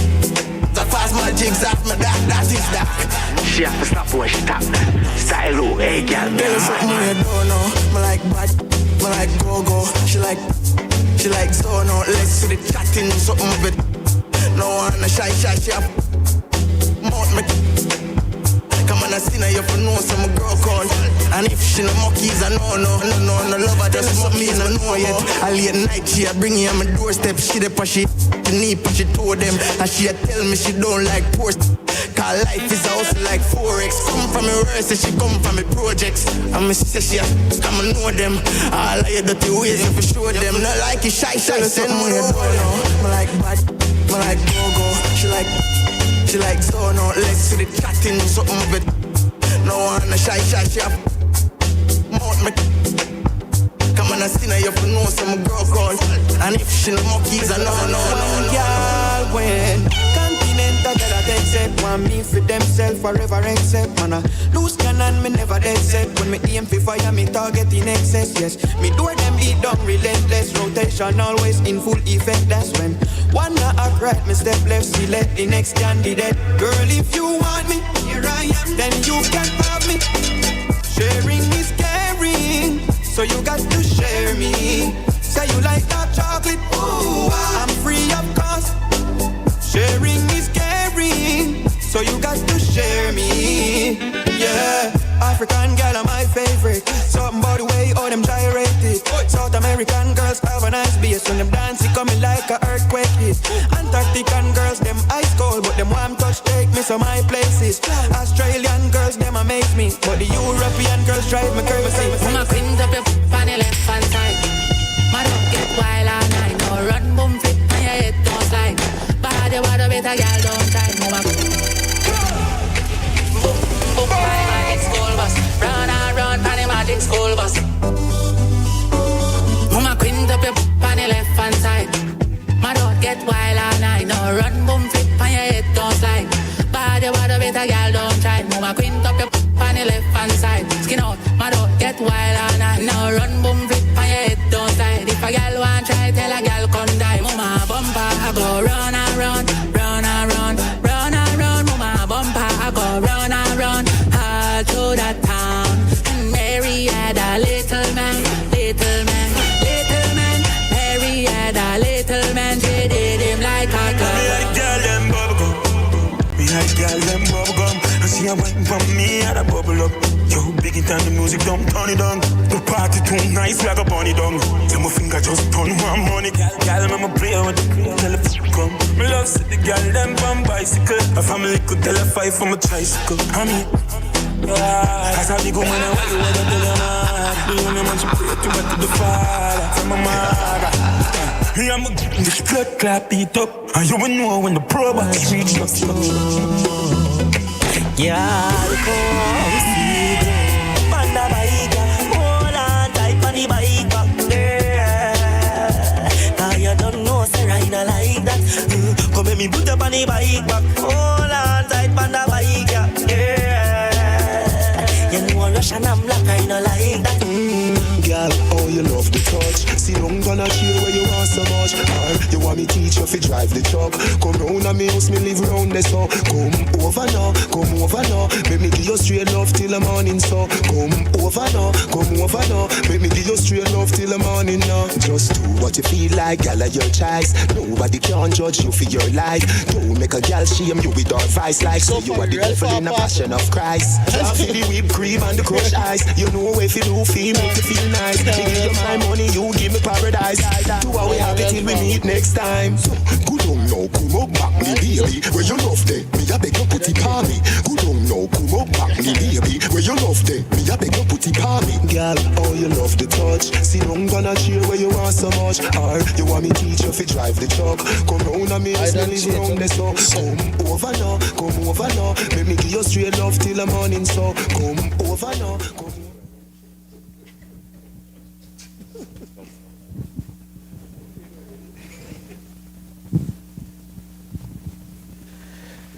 Hello, good day, everyone. How are we feeling today? We're glad to have you here. And today, panel is all about global trends in the Caribbean, music, and opportunities and challenges. And today we have a wonderful panel with some panelists that are legends in my book, geniuses. So I will allow them to introduce themselves. Hi, how are you all doing today? Last day of the conference has been an incredible conference so far. My name is Tania Lamore, singer-songwriter, creative director of a festival in St. Louis, as well as entrepreneur all around. I have a nonprofit organization in Tanzania as well, so definitely got a few things going on. Right. And this is the incredible. What's up, everyone? Casey Phillips, Precision Productions, Crystal Room Studios, Trinidad, LA, and Daddy. And a dad. Steve Urchin Wilson. Thank you. Part of Sean Paul Management. I have a record label. I've been doing event promotion for years, and I've kind of worked in almost every part of the music business that you can imagine. Beautiful. And well, my mom always told me to keep myself for last. I'm Jabami, television host, artist, international recording, and performing art. So today, it's all about the global trend in the Caribbean. So we're talking about globalization and digitization. How has the music industry changed the streaming platform? And Casey, we was in the back talking together, and I was like, I want to throw that to you, like how you think the streaming has changed for the Caribbean? For the Caribbean, well, I could speak specifically with soca. It's changed tremendously. I think when I got heavy into streaming was 2012. I don't think there were any soca songs on, or very little. And we had to make an effort to figure out how to get these songs on. And everybody I talked to was frightened with contracts. It's like, nah, I ain't signing that. Because that was the thing back then. And I think we started getting it up. I used Orchard back then. And we had a lot of hoops to go through to figure it out. And then the money and PayPal down here and the US was a whole thing. Now, I think everybody on. People's livelihood is off of streaming solely. And so I think it's changed a lot. We have playlists now. Spotify have official Carnival playlists. They'll have a Caribana, they'll have a Trinidad Carnival. So I think that's, radio is still popular here, but streaming definitely come on par with it now. And Steve, you are representing on behalf of reggae. How does it work for you in the Caribbean with this new form of streaming platforms? I think the great thing about streaming has allowed us access to an international market immediately, right? You can produce something tonight and you can have it online tomorrow. I think that our uptake in terms of learning how to market streaming and how to playlists and also the commerce of it, I think we're a bit slow on that. And I think that's where we need a lot of help. And I think if there's one thing that I would love to see is a panel which kind of speaks about how to make more fluid that whole process of how to collect money. Right? We all have that problem. Have it here, have it in Jamaica too. And then also how to market your music once you have now gotten it up digitally, right? Because a lot of people put the music up and then they don't even know where it is, right? There are a lot of artists in Jamaica, I'll say, what's your Spotify page? And they say, I don't know. And when I go and I look, they have 3 or 4 different Spotify profiles because every time they give a song to a new producer or distributor, they create a new page not knowing that they have an old one or how to find the old one. And then I say, do you have a Spotify for artists on your phone? And they're like, no, what's that? So they don't even know how to go in and look at the back end of their Spotify and even see what songs are performing. And it's a tremendous amount of information. And that's something that we have also never had before, to be able to, I can go in and look at any Sean Paul single and say, okay, here's the 10 top countries that it's doing the best in. Here are the cities that it's doing the best in. Is it male? Is it female? Is it older? Is it middle age? All the analytics. All the analytics are there, right? A lot of people don't even know that. And then how to use those analytics to then cross-collateralize into other mediums. That's the pitfall. But the great thing is the information is there, right? And the opportunity is there. Beautiful. I love that. For Tennille, like with the different genres, like the reggae, the soca, calypso, how does it stay? Like how does you feel it have a place in the international market? Because I know you travel a lot internationally. So like, do you get that? Do you hear more of it? For sure. So just for context, I am from Trinidad and Tobago. So definitely this is home for me and has always been home, but I've lived all around the world my whole life. So I live now in LA, so Casey and I are both in LA. It's my neighbor. Yeah, exactly. Here we are on this in Trinidad back home. But you know, of course, Caribbean music is always well received globally, has always been well received globally, and obviously, like the different music, if you want to talk about soca, obviously there's certain markets and times of year where it's, you know, carnivals all around the world now. Obviously, there are carnivals in New York, in London, and, you know, as all of y'all know, Toronto, all over the world. But then when it comes to something like reggae, and Steve and I were talking about this as well, just as far as for my music, I have Caribbean influence in my music, but my sound is more kind of leaning towards the reggae as opposed to, I don't make soca music, you know? So for me, I've seen like globally the sound that I do is probably easier to kind of release in an international sense because of the type of sound that I have, as opposed to if it's calypso, for example, that's a very specific market, you know? So yeah, it just depends what type of music you do and where that music is kind of, where there's a bigger market for that type of music. I agree. I mean, because for myself, being in Europe a lot, especially like Berlin, you see Berlin Carnival popping. Yeah. You know, Germany have a big carnival, and I'm like, so where? Well, I ain't seen people I should be seeing. You know, I mean, I'm hearing all the sounds play. I'm hearing the Olatunjis. I'm hearing the Destra. I'm hearing all the music, but I'm not really seeing, you know, the artists there. So with that note, I would say, like, with cultural exchange and collaboration, like, how can the Caribbean artists benefit internationally with collaborations? Anybody free to? That's obviously, to me, that's like the massive, you know, that's the widest highway for us to get our music international, is by collaborating, right? And I think I was speaking about it yesterday, even collaborating within the Caribbean as well, right? Specifically the Spanish-speaking Caribbean, which have access to the massive international Latin market. And a lot of their music, especially the popular forms of their music, have been borrowed from Jamaica in the first place, right? And probably also from Trinidad. So I think that they all respect us and they would like to collab, but no one is making that reach out, or not enough people are making that reach out to say, hey, let's collaborate together. And then also, when you speak about all those places where you have carnivals, like, we need to make sure that the artists are represented in person, not just in the music. But maybe the easiest way to start that is to get DJs, because you guys have very popular DJs in soca here. Get those DJs to make sure that they're on those carnivals, so that they're representing truthfully what's new, right? Instead of just this, you're playing really old calypso music and thinking that no new music has come out in forever, right? And then for us, from the Jamaican perspective, is there's a huge tranche of California reggae bands and California reggae festivals, concerts, same thing in Europe, right? And it's to make sure that we continue to be represented on those. And then when finding the stars of those scenes and reaching out to them and saying, hey, we want to collab with you.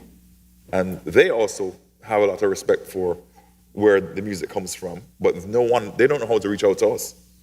So there needs to be some form of, a connectivity that happens there to make sure that those collabs are easier to do. And that comes back to people like you, who we are now starting to produce internationally for big international artists. And I think that that's part of your responsibility, is to make sure that you plug in people from here into those opportunities. No pressure But tell me, what is the challenges in that, though? What's the challenges in that, Casey? With challenges? Yeah. Ooh. I mean So to even present an artist from here to go on a major label song, they're going to look at numbers.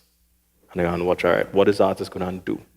That's one. Then you need to get clearances for the song to even come out, which is contracts, legal, it's a whole, you know about that. Not that it's impossible, but it has to make sense for them, just like it had to make sense for us. I think it's easier to plug in like a little remix or something. Yeah. Actually, it's so funny. I just did a song for Sony, an artist on Sony Canada, and they asked for a soca remix. It's the weirdest thing about it is like, Caribana come in, let me do a soca remix. I was like, really? Okay, all right. Great.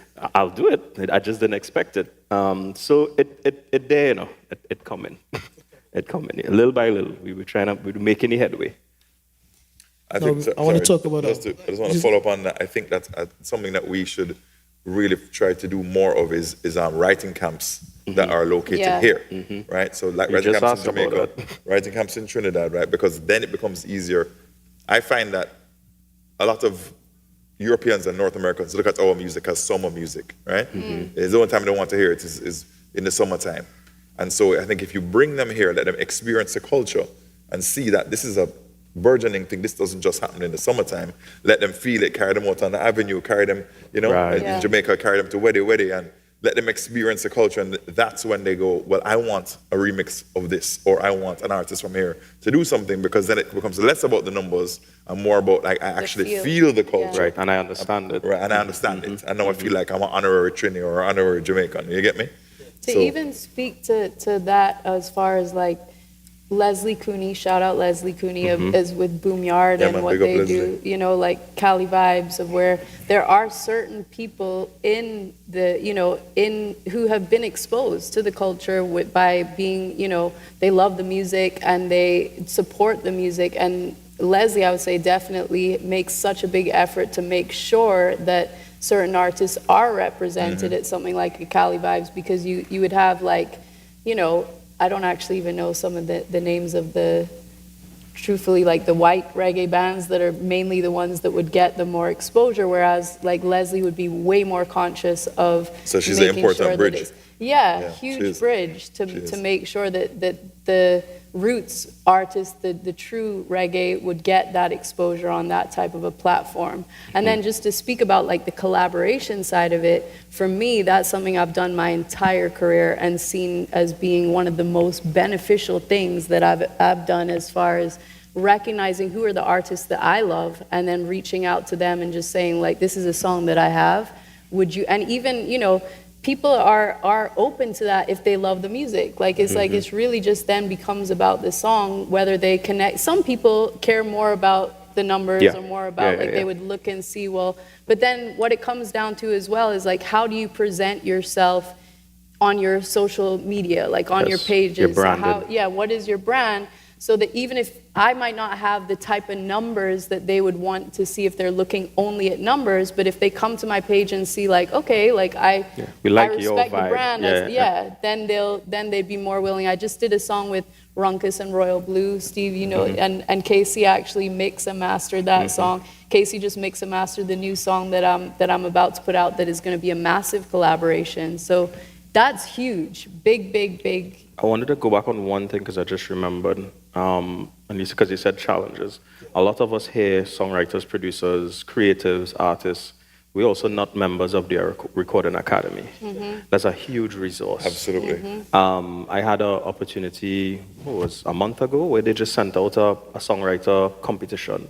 Get invited to Palm Springs to come and work with writers. I'm not really a songwriter, but I was like, let me take a chance. Yes, you are. I mean, I'm more producer, but you know what I mean? And I was like, let me take a chance. I sent a song and I got through. We went to Palm Springs. There was about 30 of us, worked with some of the biggest writers just to learn.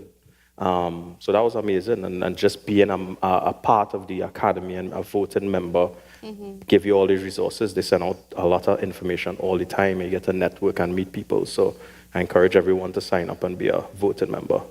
Is that like an easy process to? No, but it's not difficult. It's not that difficult. Yeah. And they've made it a lot easier recently where you only need to have 2 people basically co-sign for you. Those 2 people have to say, yes, you're somebody who's in the we industry. recommend you, and once you get 2, you're in automatically. We all here could do it for each other, right? I only signed up last year, so. You see? So sign me up this year. I'm ready. Yeah, so there's 2 recommendations. We need to, because if you want to have a voice, right? We love to complain about the songs that win the reggae Grammy, especially in Jamaica. That's something we love to do. Yeah. Every year, why is this person win that? I said, because he didn't vote. Right. But they didn't even enter. Which is our next thing. They don't even submit the songs that's to be another in. thing. Right. Yeah. I only learned that last year, and you submitted for me. Exactly, yeah. To where, and it's actually, sometimes we think things are so much more difficult than they actually are, because I was like, the Grammys, like how would you even submit for, and So it was easy. just a conversation that we had, and I mean, that should be a panel next time, just literally talking about the Recording Academy again. And Important. Yeah. Music production, distribution. How has technology helped or changed anything when it comes to creating music in the Caribbean? Well, Steve said it earlier. You could do a song now and it's out in 2 hours if you want. Which is not necessarily a good thing. I personally feel like production has become too easy. Fruity Loops and garage band and a microphone, and you have a single and you think you're a producer. You know what I mean? No offense to anybody who does that, but I just feel like there's a lot more craft in it, and somebody like you who has spent so much time and learning all the machinery, and then now it's like everything's just a plug-in, right? I think I always have this thing that I say where it's like you can color outside the lines once you've learned to color inside the lines, right? I don't think you should just be allowed to color outside the lines without learning first. You agree? That's Casey's son. To color inside the lines. So, and probably coloring is a favorite subject of his. So, but you know what I mean? So I almost feel like it's become too easy. But I'm glad that it has become easy because it has some real talent that's come out of it. Yes. I manage an artist called King Cruff, and he heard a song on YouTube, a beat on YouTube, which I'm afraid of these things. And he took this thing, wrote to it, did a single, and it was like, played it, and I was like, this is amazing. Who produced it? And he's like, this kid on YouTube. And I'm like, what? No, who is this guy? And it turns out it's like an 18-year-old guy that lives somewhere in Italy and just didn't know what to do. So he was just producing beats and putting them on YouTube. And we reached out to him, and he was overwhelmed. He couldn't believe it. And he was like, I'm going to have a major label release, and what do I do? Like, he didn't even know anything. So that's made the world smaller, and that comes back to collaborating. It makes it easier for us to collaborate. People say, in the old days, if you liked an artist and you wanted to collaborate with them, there was no way to get to them. Right. They were in this castle in the sky. Yeah. Right? Now it's like, go on their Instagram, DM them, put comments under their pictures, annoy them until they at least check you out. Yeah. It won't always work, but if you aim for somebody who's not way out of your league, and that's the other thing that I like to talk about when it comes to collaboration, I don't think we should be aiming to collaborate with people who are just like massively out of our universe, because then you're going to get lost in the sauce, right? It becomes their song, not your song. I said this to you yesterday. It's good to collaborate with people like what you've done with Runkus and Royal Blue, who are in your universe. Exactly. Now it's going to grow your audience and grow their audience, Exactly. because people who know you don't know them, and vice versa. And that's what we should be doing. Exactly right. Yeah, for sure. Many ripples in the pond, and then create a big one. Funny thing I started doing, I'll just let Spotify play and hear a song I like and post it on Instagram and tag the artist.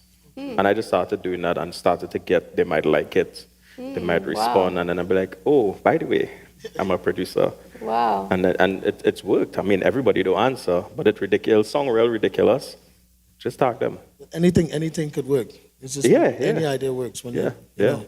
But it can't work if you don't do it. Exactly. True. So how you feel about the piracy, copyrights, like how you feel about that in the Caribbean? How does that make you guys feel? I feel like streaming has curbed that a lot within recent times, because I know it was really bad. Not saying it doesn't exist, but now it's streaming on YouTube. I think people will quicker go on YouTube and play the song instead of go and buy a pirate CD. but there's a culture of piracy. The thing that still works in the maxis and the taxis and stuff.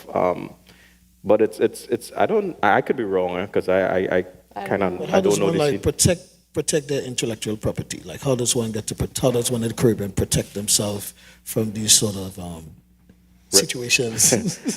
Register your songs. You have to register your songs. I mean, you know, we still say this poor man copywriting. No, I don't know. I know that was a thing. You do your song, you mail a CD back to you. I know that was a thing back they then. still do that though. They still do. Well, now with emails and SoundCloud, and you have timestamps. I think yes, you're protected. I don't think you need to mail your song again. But a lot of people, I've seen artists or writers go to the copyright office and register their songs and be like, I just want to be protected. And that's good practice to do. Register with your PRO, register with the copyright office, email it, put it on SoundCloud. It could be private, but at least you have timestamps of everything now. Yeah. It's a form of protection, right? Yeah. I always say that, you know, if someone pirates your song and it starts to do well, that's a good problem to have. I tell everybody that. You know, let's argue about it later. Make the I song say, popular. take it, because people will be like, you're just sending out your beats? Yeah. I want them to take it. If your song is paying all the maxi taxes, you know what I mean? Either you're going to get shows or you're going to get money somehow. So that's a good problem to have. The problem you don't want is your song is not playing. Right. And nobody knows it and nobody cares. And you give it to the maxi taxi guys and they don't want to play it. Then you have a problem. But all right, so let's talk about question I want to know is what roles do you think the government could play in helping to promote the music globally? What are some of the policies you think the government? Sure you want to open that? That's a different panel. Nah, definitely. I would definitely want to know. I have a lot of opinions about that. So, I mean, look, let's be realistic. To me, a government's responsibility is to market the products of the country, right? So this is an industry. This is a resource. This is something that is always attracted people to our region. It's one of the anywhere in the world you go, a Trini person or a Jamaican person is always going to be the cool guy on the block, right? And that's something that we should traffic in, right? And so just like with agriculture, you have to grow something.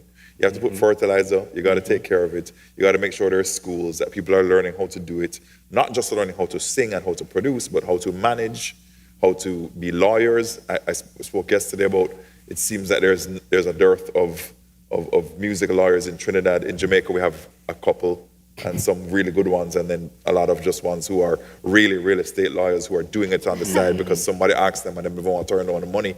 You know what I mean? I said yesterday, is there any lawyers in the house? Can I get a hand? Thank you very much for being here. One. Right? There's one. So you're going to sign up a lot of clients today, hopefully. But this is, we need that. And so that doesn't happen without support from government, public sector, private sector. Also recognizing that it's a valid stream of business, right?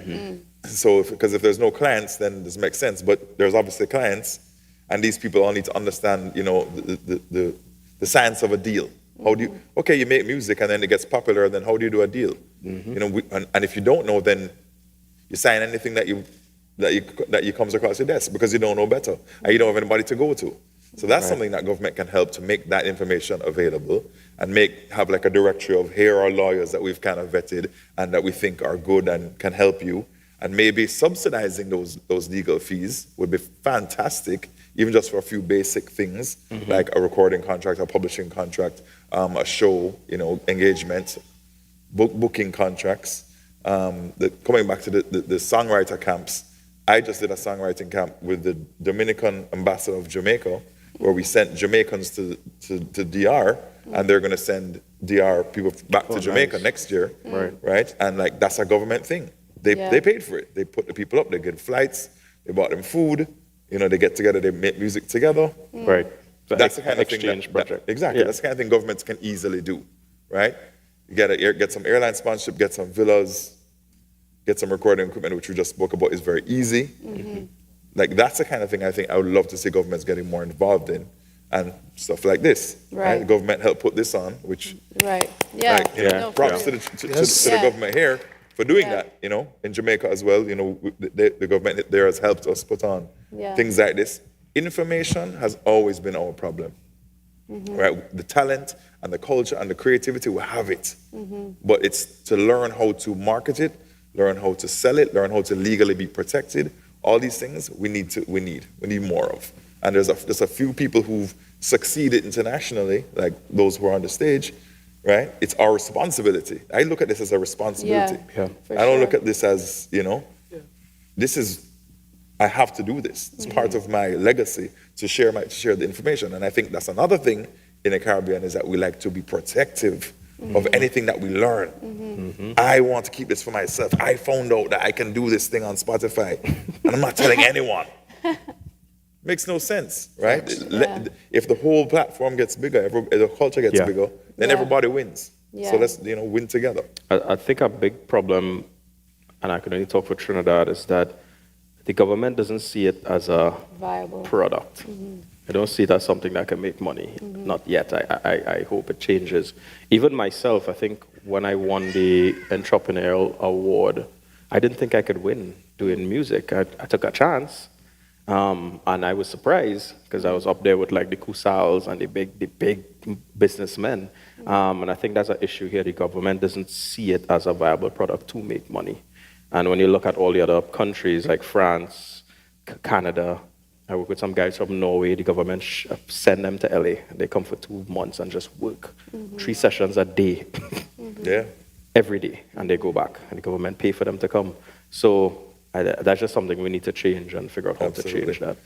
I told that story yesterday of I was speaking to a Canadian artist, and he had a couple songs out and nothing major, and he said, "Yeah, I'm doing my first tour, this summer, and I have my album coming out, and I just shot a video," and I'm like, "How? Who is financing this?" Like, I know he didn't come from a rich family, so I'm like, "Where are you getting this money from?" He said, "Oh, the government." So the government gave me money to do my album, to go and give me tour support, gave me money to shoot my video. Not all the money, but like 50% of everything that he needs. And if you budget properly, you can make that 50% stretch, right? So, and I was just blown away. I was like, here's a country that isn't known culturally for its music. Right. And the government is investing. Right. So, I think it's obvious here that we should be investing in it. Definitely. Like, I've seen it where I went to Music TT at one point to try and get some support for what I was doing, and thankfully they did give me some support, right? But it's just to speak to the fact that even the understanding of what it really even takes, right? Of what they were able to give to me, I was like, well, this can't do what I had and proposed. that's a disconnect with corporate and creative sector. Is that they don't really have an understanding of how much it would actually take for us to be able to compete in an international market. Because, to what record labels would put behind a new artist, for example, you're looking at oftentimes like 500, $1 million, of where it's just upfront costs of what it's, and that's US, by the way, not TT, right? Of where those are the upfront costs of what it would actually take to break a new artist, right? So and for me, I've done everything myself, right? Like self-funding, I'll make a little bit of money and I'll put it into investing in what I'm doing, right?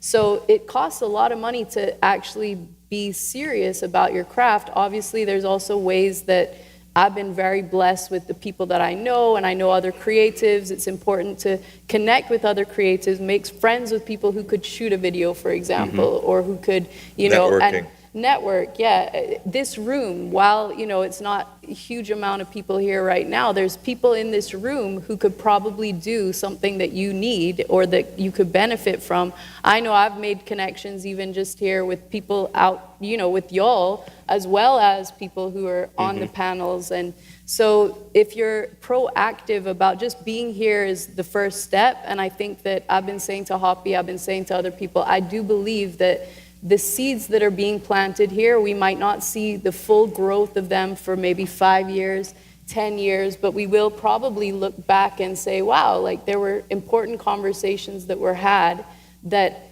resulted in the government maybe paying more attention to what is needed to make changes, and then not to depend on them fully, but there are those of us who might take that initiative, see it as a responsibility, and continue to give back and grow. So I think there's huge opportunity for if the government were to see that we could there's so much talent here. That's the other thing that is like actually just so incredible. You see someone like Amy, shout out Original Amy on Instagram.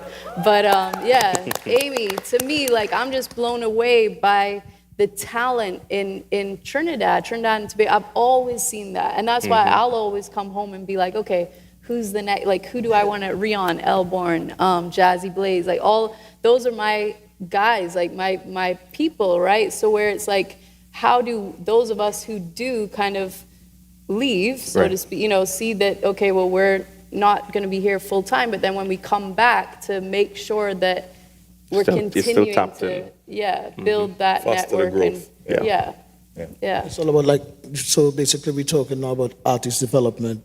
Yeah. So like, I would say, like, how can an artist access that type of training and mentorship in the Caribbean? Like, is there any way, any building, any facility they could go to? I think this is a big step, right? sure. And one of the things I was saying yesterday is that it's great to have conferences like this, but what's really important is after the panels, we need to have a networking session. Yeah. We need to There's have one today, I think. Yeah, there's one today. Yeah. That's awesome. I love that because there's been so many of these things in Jamaica, and afterwards it's like everybody just, Yeah. you know, they all go back to their hotels, and it's like, okay, so this guy came here and he sat here and he told us all these great things, and then afterwards I wanted to, you know, there's something I needed to ask him more. There's something that maybe I could have offered, you know, and it's like that's the point. Is this is great to get the juices going, but then let's make the connectivity, right? You know, and I mean, we spoke about you know you coming to Jamaica, working with somebody in Jamaica that I manage, and then yesterday with I think it was Amy too, right? Yeah, She has a track that she did on a Jamaican producer's rhythm, and she was like, I don't know how to connect to that guy, and I was like, oh, that's my cousin. No way. Right? So, wow. Right? And so I just called him and I say, oh, hey, you know, this is what's going on. And we need that. We need that. Right? That's incredible. So this is the point of things like this is to create that connectivity, right? We talk about CARICOM, but we're not utilizing it musically. Facts. You know, so that is something that like I want to see more of. I want to see a lot more of that. Yeah. And I love how big soca and carnival in Jamaica has gotten. It's getting bigger and bigger and bigger. And like to me, talking about, you know, go back to global trends, it's like how to market soca outside of the Caribbean is by exporting that culture. It's experiential, right? I fell in love with soca when I came here and jumped carnival the first time. Before that, I was kind of like, you know? And then I was like, oh, no, I get it. Yeah. And if you can convert at that rate, I mean, it's basically like 99 people come to, 100 people come to carnival, 99 go back, loving it, and getting a tabanka 2 weeks later, right? I think a tabanka is just such a great term first of all, and a great marketing tool. It's like, you're going to love it so much that when you're away from it, you're going to cry. So as you're saying, you finally who learn doesn't what want to experience that, right? Yeah. You learn what tabanka is now, right? As you're saying. Yeah, exactly. I know what a tabanka is. You know, I had it. So You had the tabanka. Yeah. So I think that's hugely powerful. And I think that it's great that you have carnival at a certain time of year every year here, so that you can do that and then go, okay, now we have the rest of the year to take what worked here, there, and there, and there, and there, and there, and everywhere. Yeah. And the great thing about our diaspora is it's not huge, but it's spread. Yeah. I've never been to a country in the world and don't meet at least one West Indian person. Yep.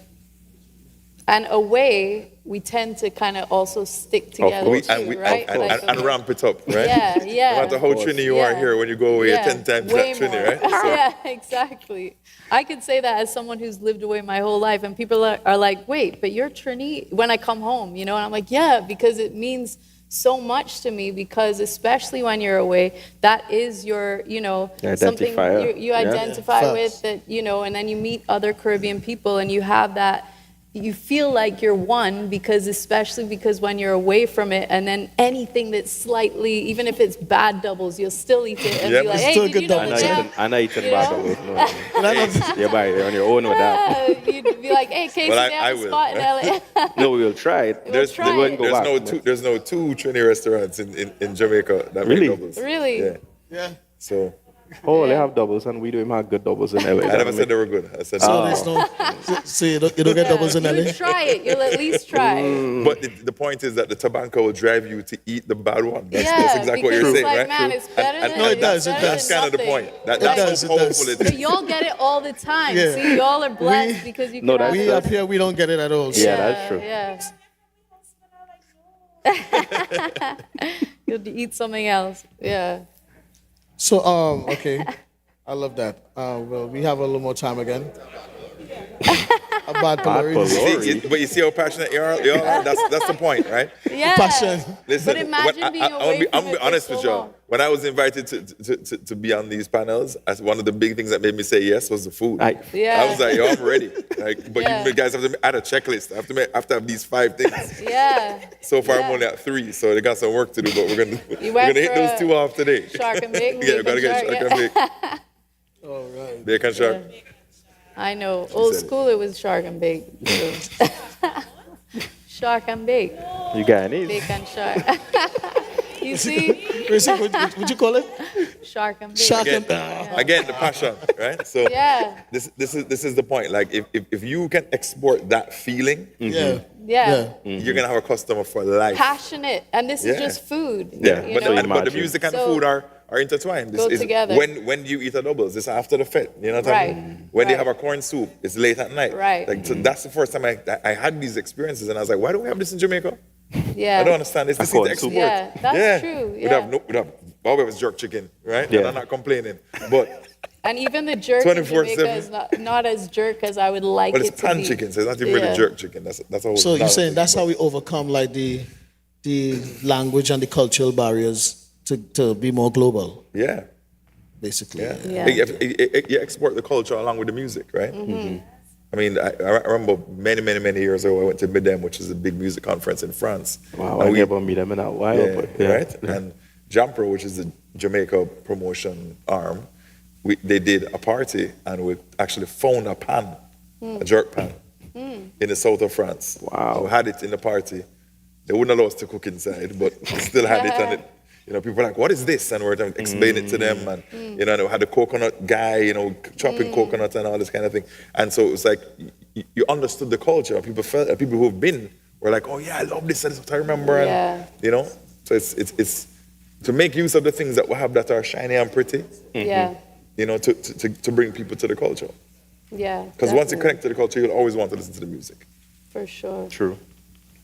And to say that there's other music outside of just the soca genre from Trinidad and Tobago, which I'm very excited to see what's happening, even with something like a Trinidad. I've come to understand what that actually is being here for the time that I've been. Because, you hear what you hear, and then I think that you can't really fully understand it until you are in it. Mm-hmm. To be exposed to like KG and again, like a Rion or even Volt, shout out Volt, I don't know if he's here today, but people who are making positive music under that Trinidad umbrella, right? To where you might think that it's only violence but it's not, So that's something too that I just think that we should encourage that new, the new music that is coming out. I've always been someone who's done that as far as just like find the people who are, when Jimmy October was rapping, I had him rap on a song of mine, like when, before he was doing what he's doing now, because he's an incredible lyricist. And super dope. So to find the people who are making music like an Amy, again, shout out Amy again, because to me, you find people who have that gift that might not have the market for it right now in Trinidad, because it is so much about soca music, right? But then to say, how do we give that type of music a bigger platform and to expand so that there's room for others to come into that field as well, Right. There was one thing I wanted to touch on, and maybe Steve could help me explain this. So with Jamaican artists, reggae, and then you have dancehall, even hip-hop, right? Let's say if we go back, old school hip-hop, they all have a look. They all have there's a entire culture around it, right? You know a reggae artist when you see one. You know a dancehall artist when you see one, right? You know a old school rapper, Jay-Z, whoever when you see one. I see what you're saying. And I feel like we actually spoke about this yesterday. I think if it's oh, something you you're did? gonna say, but go on. Yeah. So with soca or even the local, I don't even want to keep it at soca. What does a soca artist look like, right? Yeah. It's kind of wide open, and it may not necessarily be a bad thing, but I think we do have a culture on it to say, well, what do we look like? Was the fashion like? But then doesn't that speak to the culture of Trinidad and Tobago in the sense of like it is a very multicultural place to where not to say that but it still need to be identifiable. So we spoke about it yesterday, and there was a young lady here yesterday, and she here, Naomi, you're here. She come back. Yeah, she's back, and she spoke about it, and it was very interesting because when I say female soca artist, an image comes to your mind of what that looks like, doesn't it? Right? So the women have nailed it down. The women have a look. Right. But when you say male soca artist, you're like, true. I don't really know But what does that mean. even this, like, So I think that's something that I spoke about yesterday, that there should be a styling panel, there should be a fashion and styling and a branding panel. And I think it'd be very interesting because maybe that needs to happen. That needs to hone in a look of what, broad enough, but what does a male soca artist look like? Right, but even so, what does a soca fet goer look like? Because back in the day, when you go in Brass Festival and these things, Nigel, you know what they look like. Definitely. Too easy. Right there. Even like Ultra, when we go Ultra in Miami, they all look the same. You know what they dress a certain But way. isn't it great that they don't here? Like that's Not what necessarily. I actually... No. Yes and no. Because it makes it difficult for branding, right? Exactly. Oh, okay. So Exactly. I told this, I didn't tell the story, but I wanted to tell the story yesterday. There was this artist that I knew. He was coming up, and every time I saw him, he would have on a pair of Converse, right? And he just always, and then he had like different ones. He had like different colors and different styles, and I was like, this is so cool, Yeah. And it's sort of not a typical dance hall brand, but he's more of a reggae singer anyway. But it was like, it's not glitzy. Right. It's kind of skateboard cool, right? And I loved it. And after a while, I'd see him, and if I couldn't remember his name at the time, I'd be like, "Yo, Converse kid," Yeah. And then we started talking about Converse and what he had and which ones I had and all this kind of thing. And then he got on an international tour, and I went to see him, and he was wearing like, whatever, Air Force Ones or something, or Jordans, like something that he thought was more cool and trendy. And I was like, bro, what happened to the Converse? And he was like, yeah, I still have them, but I just got these, and I was like, no, like you totally, you blew it to me. And I said, I've actually was even thinking about speaking to somebody at Converse about you and saying, here's this kid who's like, he's coming up and all he wears is Converse, and then here you are in your first international stage wearing different shoes. In our Jordans. And it was like, because he didn't understand the whole concept of, this is part of my brand. Yep. This is part of my look. Just had this exact conversation with someone yesterday too, is the importance of that. But to me, that's to you individually, right? The importance of you being you in every environment that you're in, so that when people do know you for a specific thing, that they'll see that continuously. But that also, it speaks to the same thing what Casey was saying, is developing a look that For people that recognize genre. and say, okay, I can tell that this is most likely the kind of music. And it's the world around it too, because reggae have a world. But Casey, let me ask you this. Do you think Calypso have a look? They did. Yeah, definitely Calypsonians had a look. Yeah. Okay, that's the reason why I asked that. As soon as you say Calypsonian, I'm like, I see that guy in right? Even So, Ronnie for me- McIntosh, Super Blue, they all had their thing. The Calypso have a look, right? Yeah. So I think that's the disconnection. For me personally, there is a disconnection between soca and Calypso. Oh, for sure. Oh, for sure, right? I think in the reggae world, there isn't much of a disconnection with the other genres that come under reggae. No, I disagree, because when you say a reggae singer in Jamaica, you get an image. Okay. When I say a dancehall artist, you get a totally different image. You're right. No, but the worlds live together. The worlds live together, sort of, not completely. Because I mean, like for me, just some people in Europe, they would hear dancehall and they would still say, "Oh, that's an amazing reggae song." Oh yeah, definitely. You know what I mean? Yeah. So, but we have people would hear like a soca song and they wouldn't say, "Oh, that's an amazing calypso song." Right. I don't know that they would even know calypso. You all, yeah. Yeah, because I would Depends like on where you are.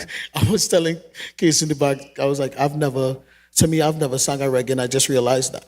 Yeah, I have been singing calypso all my life. Wow. Because Okay. of my cadence, the way how I That's speak. the roots, yeah. You know what I'm saying? So I interesting. think that is the disconnection where, Perception. yeah, Yeah. we so want to be so far away from calypso because it's so old school looking or whatever that, soca still doesn't have a look. Yeah, but the beautiful thing is we have all the elements, it's just to bring it down.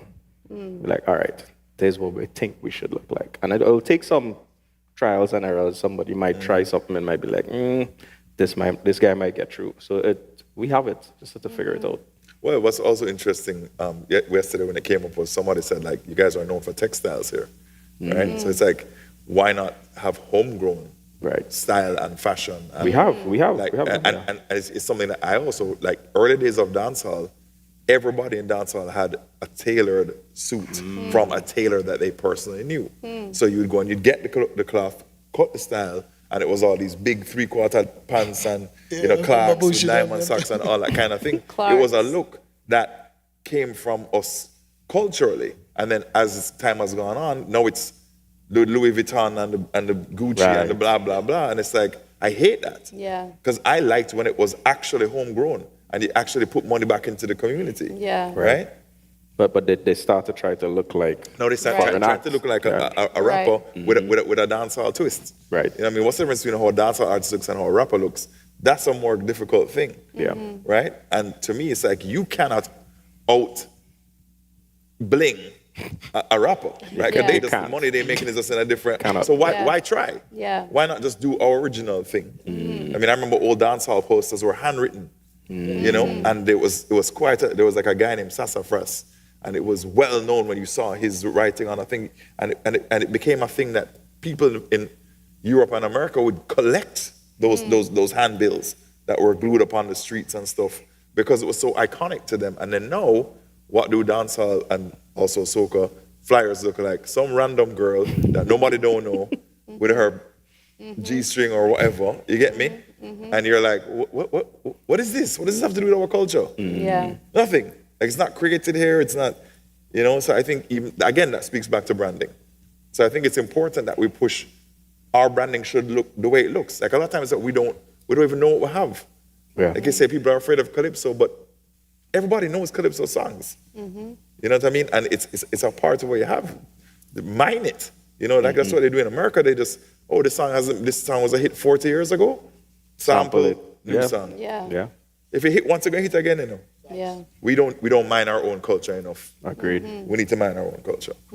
Wow, on that note, I think we have reached the time. So I hope you all got enough information and you enjoyed today global trends. I'm Q&A. You have some Question. questions? There's mics in the crowd?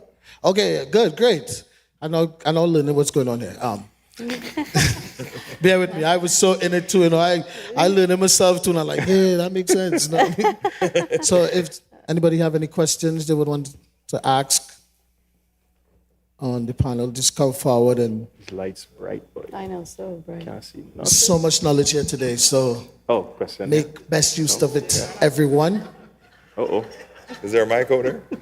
Oh, the Mike mic is here, in. here. Back in the day, back in the day, Oh, boy. Casey, I'll never forget it for that. Anyhow, the thing about the concept of branding and things, as Steve said, when he says soca arts, female soca artists, we have a certain image. I'm also thinking like the most popular dance, all female artists have a certain image. And then we have Coffee, Love coffee. who's a Grammy winner. Is Coffee the outlier, or should Coffee be the person we should actually go after? Well, I think Coffee more in Jamaica, we'd say she represents, branding wise, like a reggae singer. Yeah, right? So it's more this militant look, the Rasta colors, locks, that kind of thing is definitely prescribed to reggae artists, right? Beaded necklaces, that kind of stuff, right? Kind of stay away from the bling, very clean, very neat, right? But then the dancehall look is more what you're talking about. So I think it's interesting that she is an outlier in that respect, that she's not necessarily a straight up reggae singer, because she does use dancehall a lot in her music. But again, when you have rules, you can bend them. When you have no rules, you can't bend them. But even goes her back to label, the coloring inside and outside the lines. even her label is not wasn't it Protege? Yeah, no, I mean, Chronic, sorry, Chronic. So that whole movement of reggae, they call it in Jamaica, they call it New Wave, which I always think is funny because I grew up listening to Depeche Mode and The Cure, and that was New Wave for me.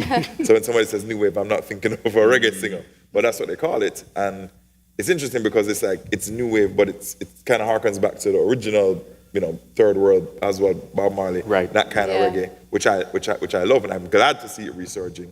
But that is definitely a look that would be prescribed in that vein. Same thing they do here when they say new calypso, and it's really soca that sounds like calypso. Right. I'm confused too, but. Hi. So we had touched briefly on different genres of Caribbean music, but we mentioned, I think, dancehall and Trinidad. But I'm also interested in jazz because it can be said that a lot of jazz originated with Caribbean musicians who went away and started, incorporating their music into what was happening at the time. But all the jazz festivals that I see, a lot of the jazz festivals that I see in the Caribbean don't play jazz. They don't play jazz. They will bring in our R&B artists. They will bring that's a new trend. A hip hop artist. I hate that. That's another thing. Facts. I have a problem with that too. How do we now, in terms of, we have a lot of jazz. I'm a Caribbean, I'm an R&B jazz artist, also a gospel artist. I love jazz and jazz, not, So how do we now create these opportunities where we get back to, I don't mind, you could incorporate other genres and stuff in these sorts of things, but just as we were talking about, you play soca music in Carnival, play jazz in a Caribbean Jazz Festival, So how, in terms of narrating that or creating those opportunities and spaces so that jazz artists in the Caribbean are featured in Caribbean jazz festivals?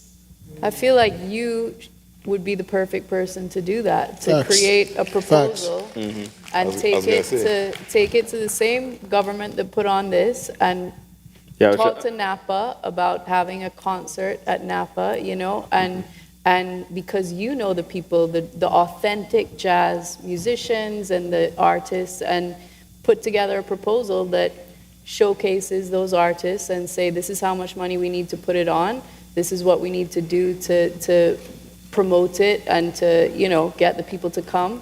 And then you lead the charge because you obviously have that passion. In order to do something, you have to have the passion first, right? And then the skill set and the understanding of what it would take to do something like that. So I think that, one of the things that we typically do is look for someone else to solve our, something that we want to happen. What I've done my entire career is that if I think that something should happen, I find a way to find the right people to gather them together and make it happen, Yeah, and also to those jazz festivals here, they're privately owned. They're trying to make a profit. So they're going to book who going to pull the crowd.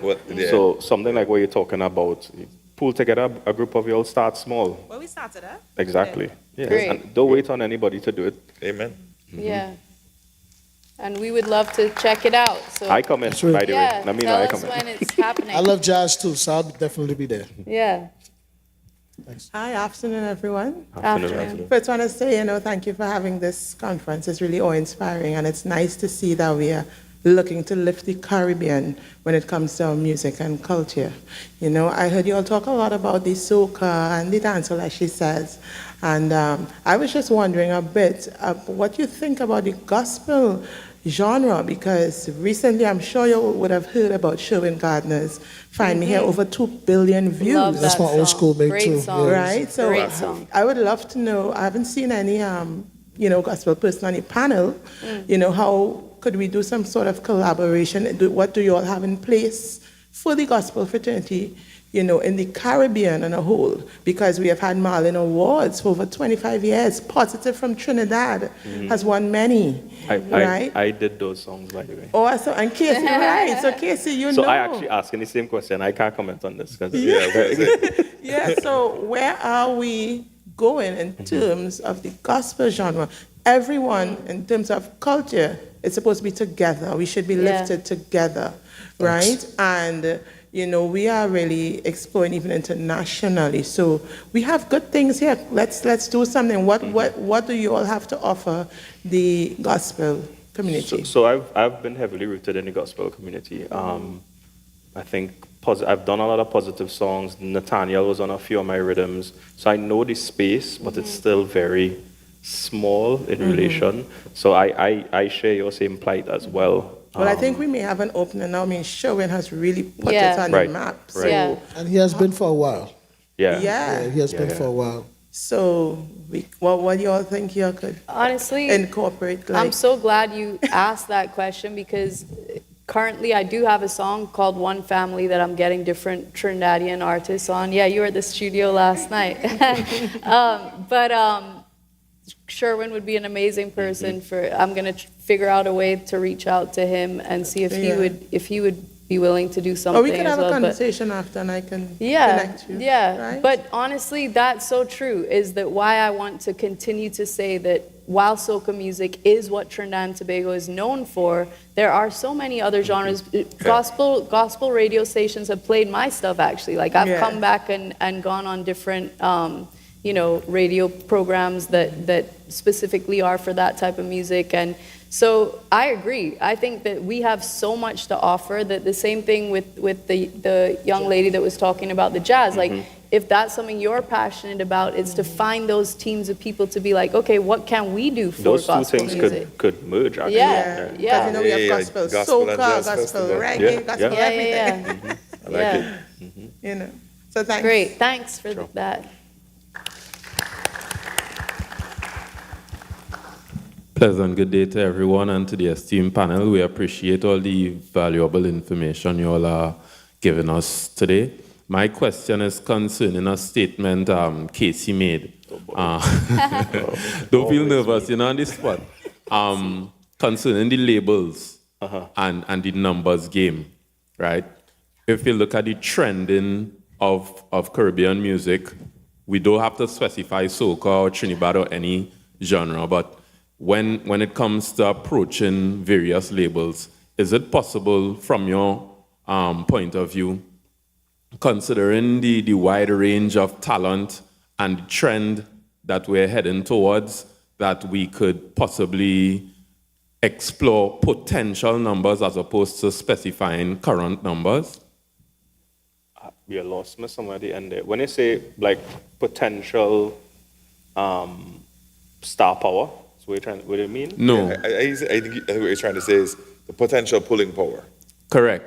So the numbers you were referring to was inevitably the viewership and the viewership of the various artists in the region, right? So potential numbers. I think it's a very difficult one, right? Because potential numbers are usually calculated by actual numbers, right? So I mean, let's just be real. If Casey was to call me and say, "Hey, Steve, I see you doing, I do a Wednesday night event in Jamaica every Wednesday in Kingston," and if he calls me and says, "Hey, I have somebody I want to put on your night," and I say, "Okay, cool, let me see them," and he sends me their Instagram and their Spotify, I'm going to look at the number there and say, okay, whatever number is there, you're not going to get all of those people, right? No matter what you do, you never get 100% of your social media to react to anything that you're doing. So you're working in percentages. So if I look and I say there's 2,000 followers, then I have to say, okay, if I get 10% of that, that's 200, right? And so if you're going to tell me potentially there could be 20,000, how are you justifying it? Yeah. How are you going to make me believe that? Like, because if there's potentially 20, there should be 20. You know, and it's like that is our job. And I think that one of the things here in the Caribbean, I didn't get to say earlier, is that not enough people are on those streaming platforms, right? So how many people in here have a Spotify account? That's great. If I ask that question in Jamaica, it will be about quarter of that. So right? how many have Spotify for Artists app on their phone? I have to remember who had their hands up. All right. That's good, right? So you have all? You have all, Yeah. right? One more thing though, not to cut you, Steve. No, go ahead. You don't always have to reach out to the biggest labels. You could start reaching out to the indies. You could start small. So let's just say, who want an indie boy, like 10K, a label like 10K, or some of these smaller labels who have major label reach Affiliation, upstream, yeah, but yeah. they have smaller artists Yeah. start there. Yeah. Because you'll get quicker collabs that way, and then you'll work your way up with the indie. Good afternoon, everyone. Good afternoon. So what I want to say is more kind of a statement with y'all when y'all was saying having a specific look for soca or like music in general. What I think, this is my opinion, of course, I think each artist has their own form of individuality and also being open to having evolution with the looks as well, with identifying yourself and your brand. You know what I mean? So like, I just basically wanted to say to also be mindful of like soca in itself, or not even just soca, but like with music and having a brand or identity, it might be slightly different to, okay, let's say what Coffee would do might be a little bit different to how Lila Ike will dress, you understand? For sure. So just that in general, like, you know, just being mindful of everybody too, you know? Yeah, appreciate that. Yeah. We have room for one more. Here comes you. Hello, good evening to the panel and to all the attendees here. One thing I wanted to find out from you all, because you all are Caribbean people based now in an international space, right? We're talking about opportunities, and from, I guess, the 4 days that I've been, or the 3 days that I've been here, people touched on sync just a little bit, but not much. Right. In your opinions, based on your various spaces and the various successes that you all have had, what are the opportunities for sync for Caribbean artists? Not only the full song, but sometimes our melodies could be, I guess, interpolated into different genres, into different fields. What are you all seeing in the rooms that you all sit in? Is it a real thing? Is it growing? Is it pie in the sky? Because it's a passion of mine, and you all basically said it, we like to discard music. There are some melodies that we can really sell from 4 years back, 10 years back. What's the opinion on that based on your experience? Well, Sean Paul just had 3 songs on the Bad Boys soundtrack. So Wow. Congrats. That's pretty cool. That's huge. Yeah. And of course, massive, right? Now, what helps with that is your publisher, right? Obviously, and that we actually did some writing camps with some Latin artists, and one of those songs ended up on the soundtrack, independently of us sort of trying to get the song we were trying to get on. He was trying to get on his song, and then both of them ended up on there, right? And that happens when you collaborate, right? And especially when you collaborate with markets within which you may not already have an audience, right? So I always speak about, when I'm speaking about collaborations, is if you have, everybody in Port of Spain listens to you, and then you meet this girl over here, and she has everybody in Port of Spain listening to her, you guys do a collab, you actually haven't built your audience, right? But if somebody from South do a song with you, and then you have different audiences that are close enough that could overlap, then you've both built your audience, right? And so that's the kind of collaboration you want to do. Start small, but build into those areas, and you will invariably get more opportunities. And it speaks to sync as well, right? Because if you want to get your music on an ad, obviously the more markets that know and are aware of your music, the more chances you're going to get a sync. So I want to touch on the technical side, because I'm actually getting into the sync world a little more. We don't really see a lot of asks for Caribbean songs. They'll always come and say what they want specifically. What you're talking about there is like some of these things were crafted for the show. Absolutely. Right? So you're getting the rooms that they have in these camps, and I know that's hard, that's a hopeful to say. I have a lot of soca songs, and I've been trying to figure out where they can land in the sync world, because they'll come and say we need 80s hip-hop, 2000s pop. They don't really say Caribbean songs unless they have a scene shot in the Caribbean, which has happened. So it's tricky. And which is why I asked the question, because I know the whole briefs that you will get. Yes. But if you look at, let's say, West Wolf, the same guy who does the sound for Game of Thrones, he will take hip-hop and do an orchestral version of that and slow it down and get it placed. So that's what I was asking, in the rooms that you all are in, if that is a possibility. I think if you have enough connects with the music supervisors who doing those things, you could start to get more insights, but they're so locked and locked together and tight, it's hard to say. He probably liked that song and asked for a remix of it. But also is the familiarity of that song within the market where that show is going to be popular, right? So he'll take it and interpolate something that he already knows that as soon as people hear it, they're going to recognize it. Yeah, He's facts. not going to do that with a song that when people hear it, they're going to be like, what's that? Right. And that's part of the problem. A lot of the time, the way that I've been able to sneak in some syncs is when they give a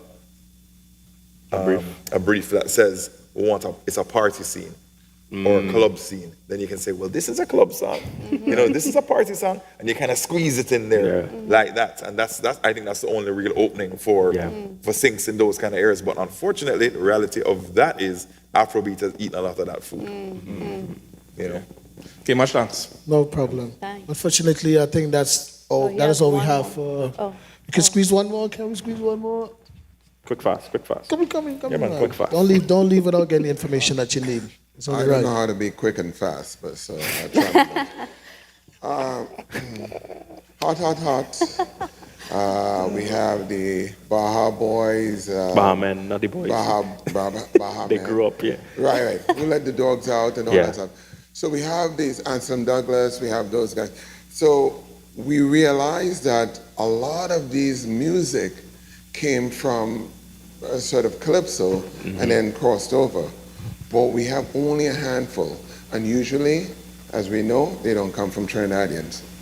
Now, we probably could take in Anselm Douglas because he's in Canada, but he's really a Trinidad.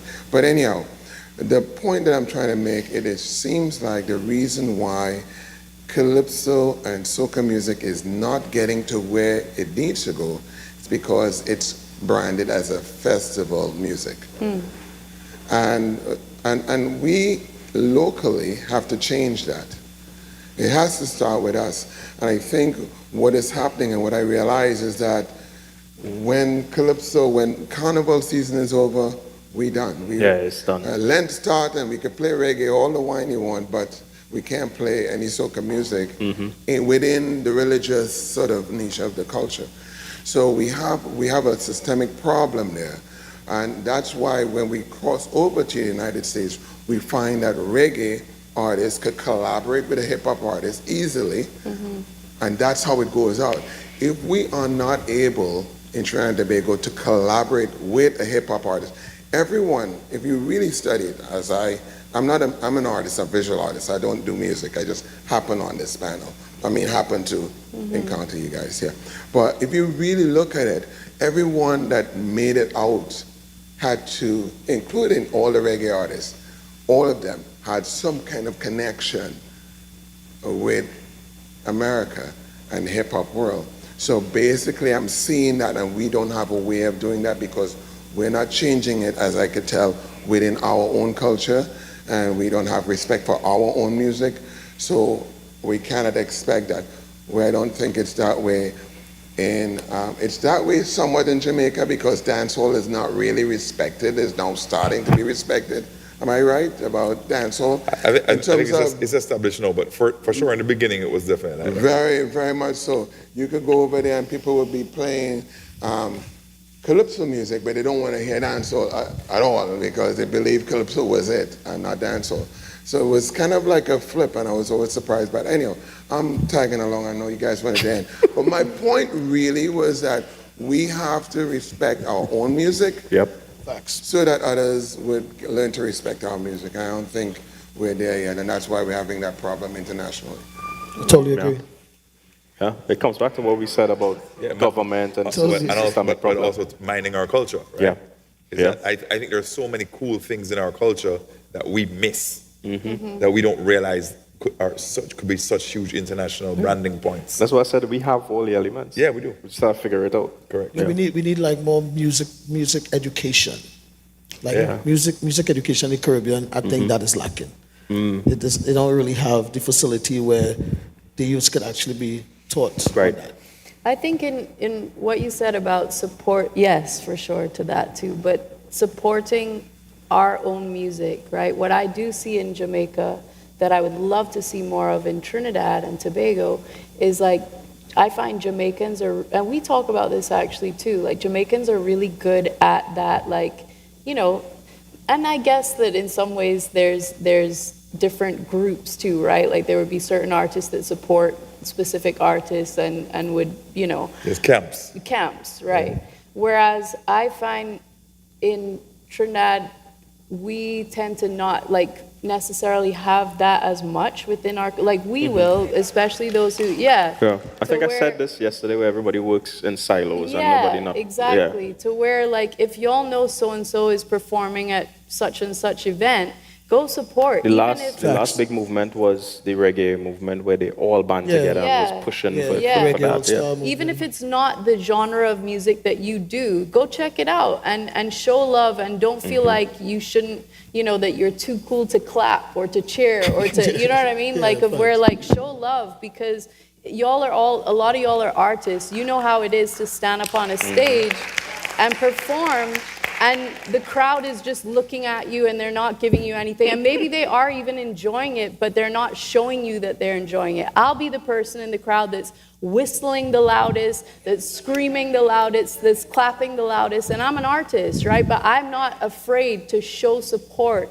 because I know what it's like to stand up on a stage and to just be like, the crowd is just, and then you're done and they're like, all right, you know, and you're kind of like, what? Did y'all actually enjoy that? Because you couldn't tell, you know? I think that's a huge thing, right? It's the same thing I'm saying, which is we must support us first. Support, right? support. We support, and that comes down to not just, like you said, clapping at a show, but also following each other on Instagram. Yeah, right? yes, make sure. Streaming each other's music. Yes. Like, comment, share. Or, you know, it's sharing just it, support, push it further. The more that we support each other, the more the world will know what we do, and they'll hear more opportunity for other people to jump into that success too. Right. I'm happy for that. That's so much good information.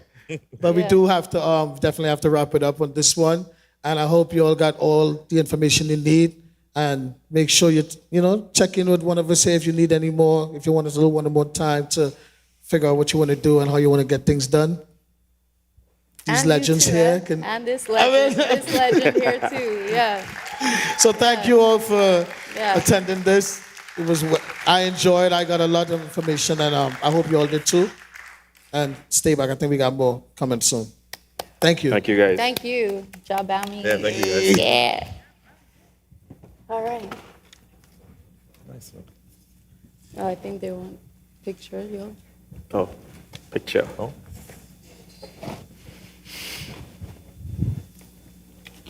I can selfie.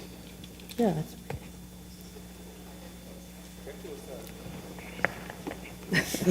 Friends. Thank you.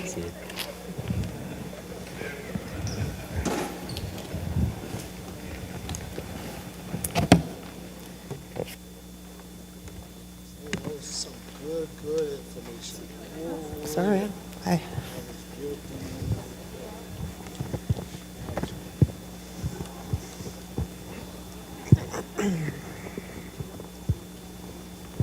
Okay.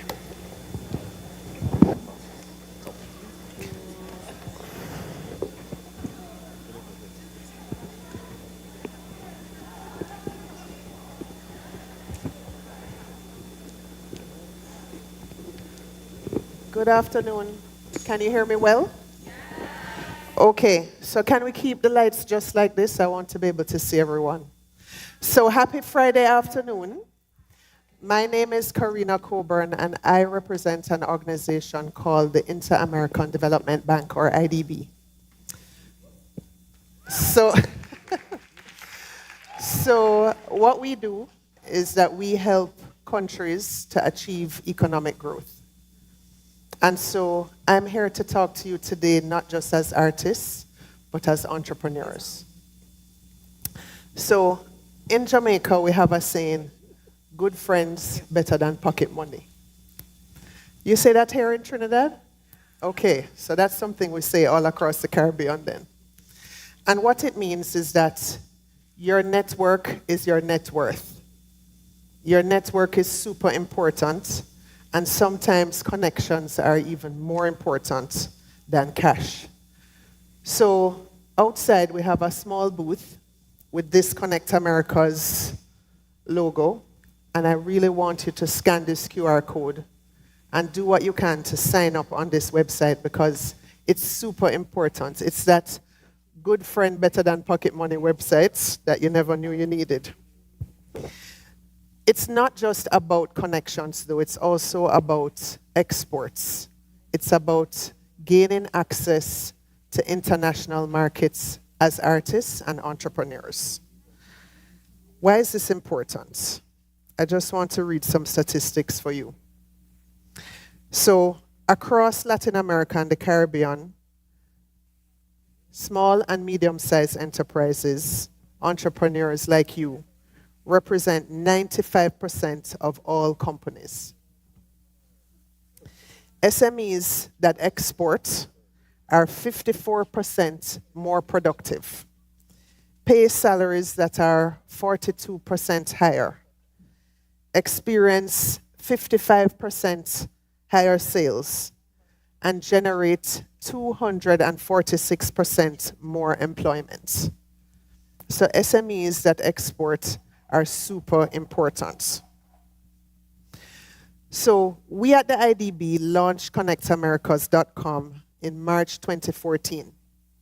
It's a partnership with Google, Meta, MasterCard, DHL, and Sealand. And it's now the largest online business platform in Latin America and the Caribbean. What's the purpose of Connect Americas? The aim is to empower SMEs, to empower entrepreneurs like you, equip you with tools and resources necessary to thrive in international markets, while also supporting domestic growth. This is achieved by facilitating access to new business opportunities. I hope I can find the rest of what I wrote down.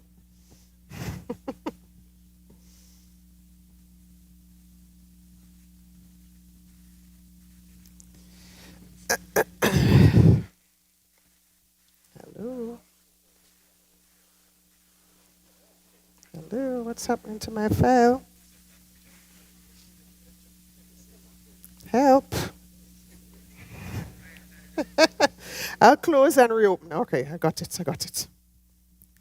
Okay, so I was saying this is achieved by facilitating access to new business opportunities, providing training that enhances SMEs' ability to secure these opportunities, and connecting SMEs with financing options. Super important.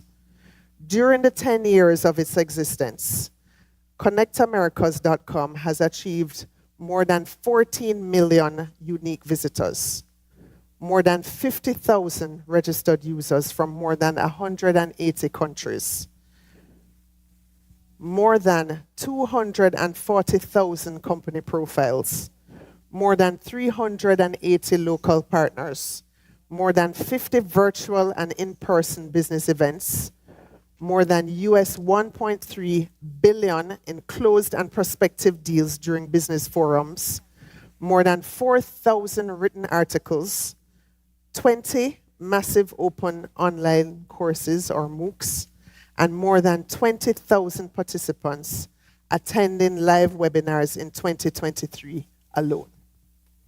So it's a super powerful platform. So what's the next step for Connect Americas? Well, we have been thinking about how to support the creative sector. The creative economy has among the highest growth rates of any sector of the region's economy. In Latin America and the Caribbean, the creative economy generates $124 billion in revenue, or 2.2% of the region's GDP, and it employs 1.9 million people. This is a sector which has the potential to transform the economies of our region.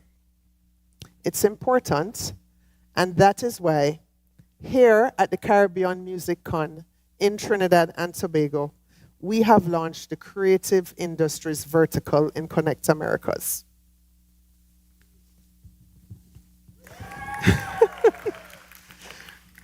This microsite provides free access to a directory of companies in the creative industries, featuring over 2,800 registered firms with information about their products and services, certifications, affiliations, contact details, and links to their websites and social media. The microsite also grants access to a discussion community that already has 460 businesses posting purchase ads, sales, offers, and opinion articles. Additionally, relevant articles, videos, courses, and webinars are available for companies in the sector. So what are you waiting for? Please scan the QR code and put your name on Connect Americas today. Yes? Thank you very much.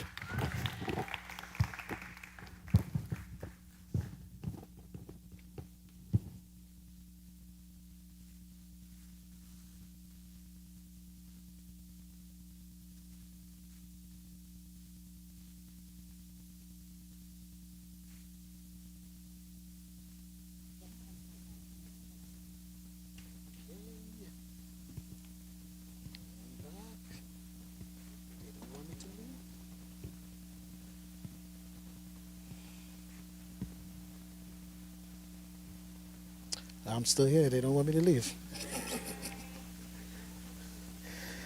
So today is about, make sure I have everything correct. Thank God for smartphones.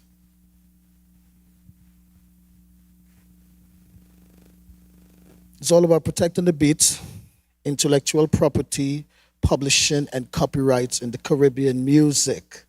So we have Martin Renaud, musician, music producer, and engineer. We have Kyle Beaver Henderson, music artist and cultural ambassador. We have Marcus Braveboy, recording artist, songwriter, marketing consultant, and entrepreneur. We have Christopher Braffett, attorney at law. And we have Nicholas Gabsad, patent examiner, intellectual property office of Trinidad and Tobago. We have all the legends here. Still, I will allow these gentlemen to say who they are and what they do, so you get a full understanding. And we will start with Nicholas and go all the way down. Hey, good evening, everybody. Pleasure to be here with these legends. My name is Nicholas Gaya Prasad. I work at the Intellectual Property Office of Trinidad and Tobago. Yes, it exists, for those of you who don't know. And I am a technical examiner at the office. I'm an educator at the office, and it's my purpose here today is to kind of reinforce some of the fundamental elements of intellectual property. And that's about it for me. All right, great. So I'm Christopher Brathwaite. Good afternoon, everyone. I'm the lawyer on the panel, just to make sure no one gets sued, basically. Just kidding. So I'm here, and I'm actually a commercial, entertainment, and IP lawyer too as well. So I dabble a little bit in everything. And I'm here to kind of like bring the issues in terms of copyright, the business of music, and any young persons out there who are willing to go forward and venture in this great business, so to speak. There's going to be some insight on it, and that's it. All right, good afternoon, everybody. My name is Marcus Braveboy, artist name Braveboy. Yes, a lot of y'all know me as Mark Hardy. Why I'm here, I am an artist who has been experimenting a lot in the international market. So I would like to give my experience with respect to publishing. Some may not know, but I actually studied law. I'm not an attorney like Christoph as yet, but I can speak from that perspective as well. Hi guys, I'm Beaver Henderson. Not a legend, I just happen to be older than the rest of them. So basically I have just done more crap than them, so that is why they call me a legend. But I guess I've done every and anything in the industry for the last 50 plus years, and I guess that's why I'm here. Even I'm Martin Mice Raymond. I'm a musician, music producer, engineer, and lately an educator. I run the BFA in Digital Media Arts right next door there. I've been in the business a very long time. And I'm a protege of this guy here. There's some loud troublemakers somewhere in front there. And there's someone akin to Mark Hardy, brave boy. But you have fans. But moderator, take it over, please. These loud people I just want here. to say, I want to go against what you said just now. You are a legend, super legend. I want to put super legend. So today, we're talking about protecting the beats and intellectual property. What are the key challenges facing the Caribbean artists and producers in protecting their intellectual properties? If anyone want to touch on that, like what is some of the challenges that we face in the Caribbean? Yeah, somebody said lawyers. Lawyer. No, before we go to lawyer, let's start at layman's terms. Yeah. I think the biggest challenge is the artist or the creator even understanding what copyright and intellectual property is. We could go to the lawyer afterwards.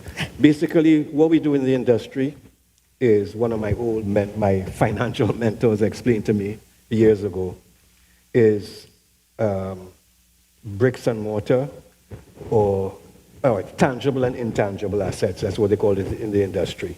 So your tangible, what you call the fixed things in the old days was vinyl, the record, the CD, the cassette, the actual writing of the copy of the songs.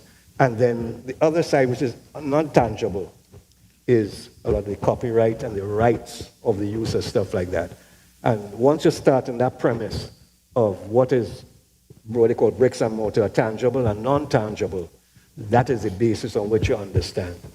And I've been on the board of COT 3 different times, 3 different eras to understand that copyright law and intellectual property law has changed and is always a fluid situation. So what we knew years ago of the 8-bar rule became the 4-bar rule, became the 2-bar rule, then became to something alike, So it's a very fluid situation. So in a nutshell, at layman's terms, this is what, the environment in which we operate. That was layman, Viva.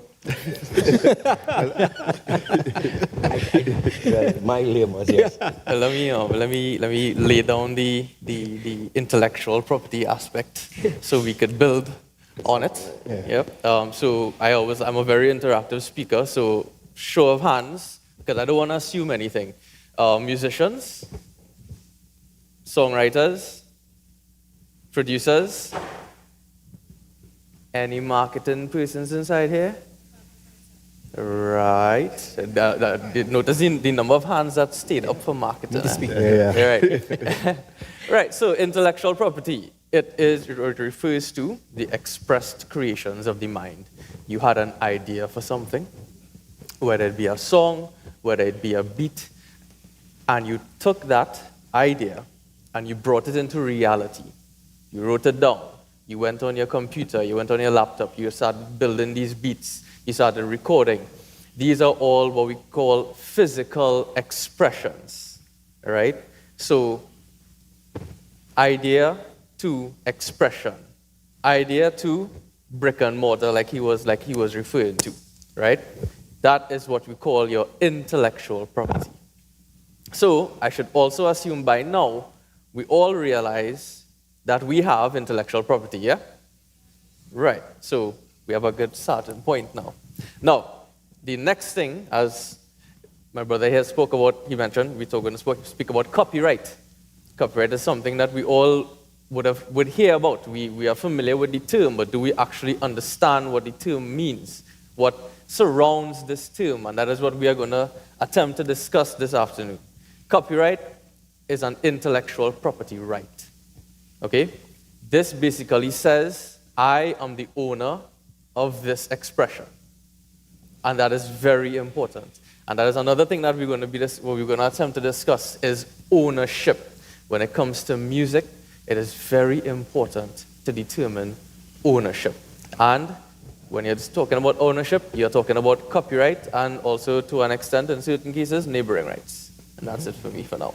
All right, so just going to piggyback off of that, since I'm the lawyer on the board here. So let's break it down even simpler, right? And then I can tell you what's not copyright. So for example, Nicholas mentioned that it's an idea expression. But let's go further than that. First of all, it's a little bit more technical than that. It's original, and it must have what we call a modicum of creativity. What I mean by modicum of creativity, that you put the resources in it. For example, if myself and Michael Jackson, back in the days, we sat down in a room, and I said, hey, Michael, beat it. And I left, and a couple of years later, what happened? Michael has this huge hit with Beat It. There's no way Christoph could come and say, hey, I was part of that particular creation. Do you get the nexus there? So it has to be something more than just a word or a name or a title, right?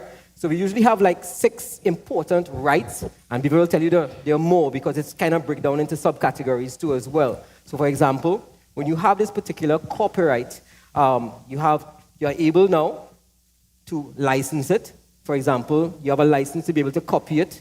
You have a license to be able to perform it. You have a license to be able to do sound recording in it. And then you also have a license in terms of having derivative rights. I mean, you can change it too as well. And then you also have the license to distribute, sell, etc., because it is now a property right of yours. Yeah? Yeah. If I could break it down even simpler than that. Even simpler. Breaking down things. Professor in him. I could give like so, as the name implies, copyright simply means who has the right to make copies of this. That is at the bottom level. Who has the right to make a copy? And one of the things I want to put out there is, in the grand scheme of things, copyright is a new idea. It's only been around for 300 years. Now, I know 300 years sounds like a long time. As you get older, things kind of change. When you look against 10,000 years of human history or more, 300 years is like that. And it sprang up in England about 300 years ago in response to a change in technology. There's a new technology called the printing press that had actually been around for about 100 or so years before that. And all of a sudden there was a problem. Anybody with a printing press could now make a book and make copies of a book.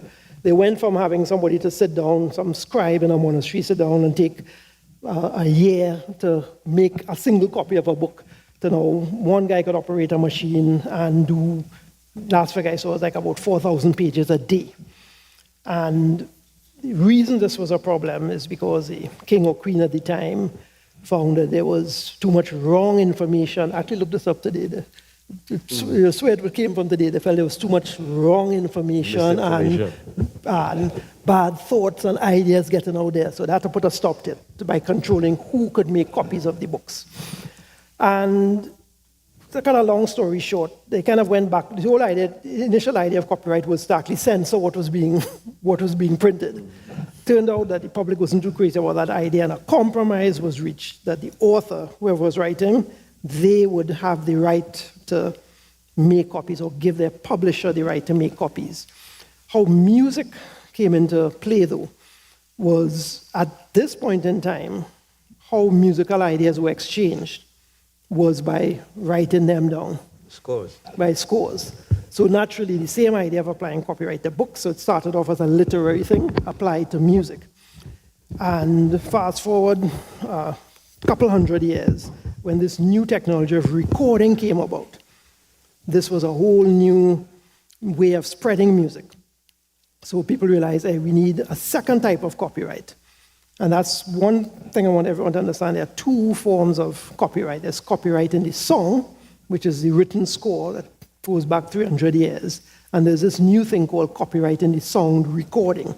And it's not necessarily owned by the same person. It's 2 different sets of rights. But that's just to break it down. But I'll come back to that idea that the fact that this started in England has a lot to do with where we are at now and the challenges we face in the Caribbean.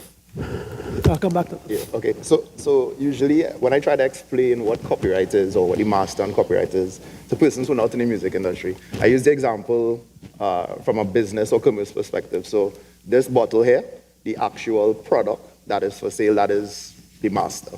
The creativity or the design that went into this bottle, that is where you dive into copyright. And publishing is the business of the management of the creativity behind this bottle. So I don't know if that makes sense. Does that make sense? No? Say it one more time. Okay, one more time. So this bottle here, you all seen this bottle here? All right, so this bottle is a product. The mechanical. You're right, the mechanical. So Yeah, but you know the term master in the music. There's master and copyright. So the master is an actual product. So the song, well, back in the days, it used to be a vinyl record or a cassette or a CD. Now we're in the streaming era. So when you stream a song, that song is a product. So this bottle would be the equivalent to a song on Apple Music or Spotify. Make sense?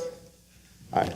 So the intellectual property or the design that went into this bottle, which is the cover, the shape of the bottle, maybe people came together to say, don't do this, shape it this way instead, that is the copyright. Does that make sense? That's equivalent to the copyright. So the design. The design, yeah, the design. So the songwriters and producers are designers of songs, and the songs are the products. You with me? All right. So the publishing, I think this is the kind of trickiest one to understand, right? So the management or the business of the creativity that went behind this bottle, that is known as publishing. So that is one that I feel we might have to dive a little deeper. So Your team. Think about so your team.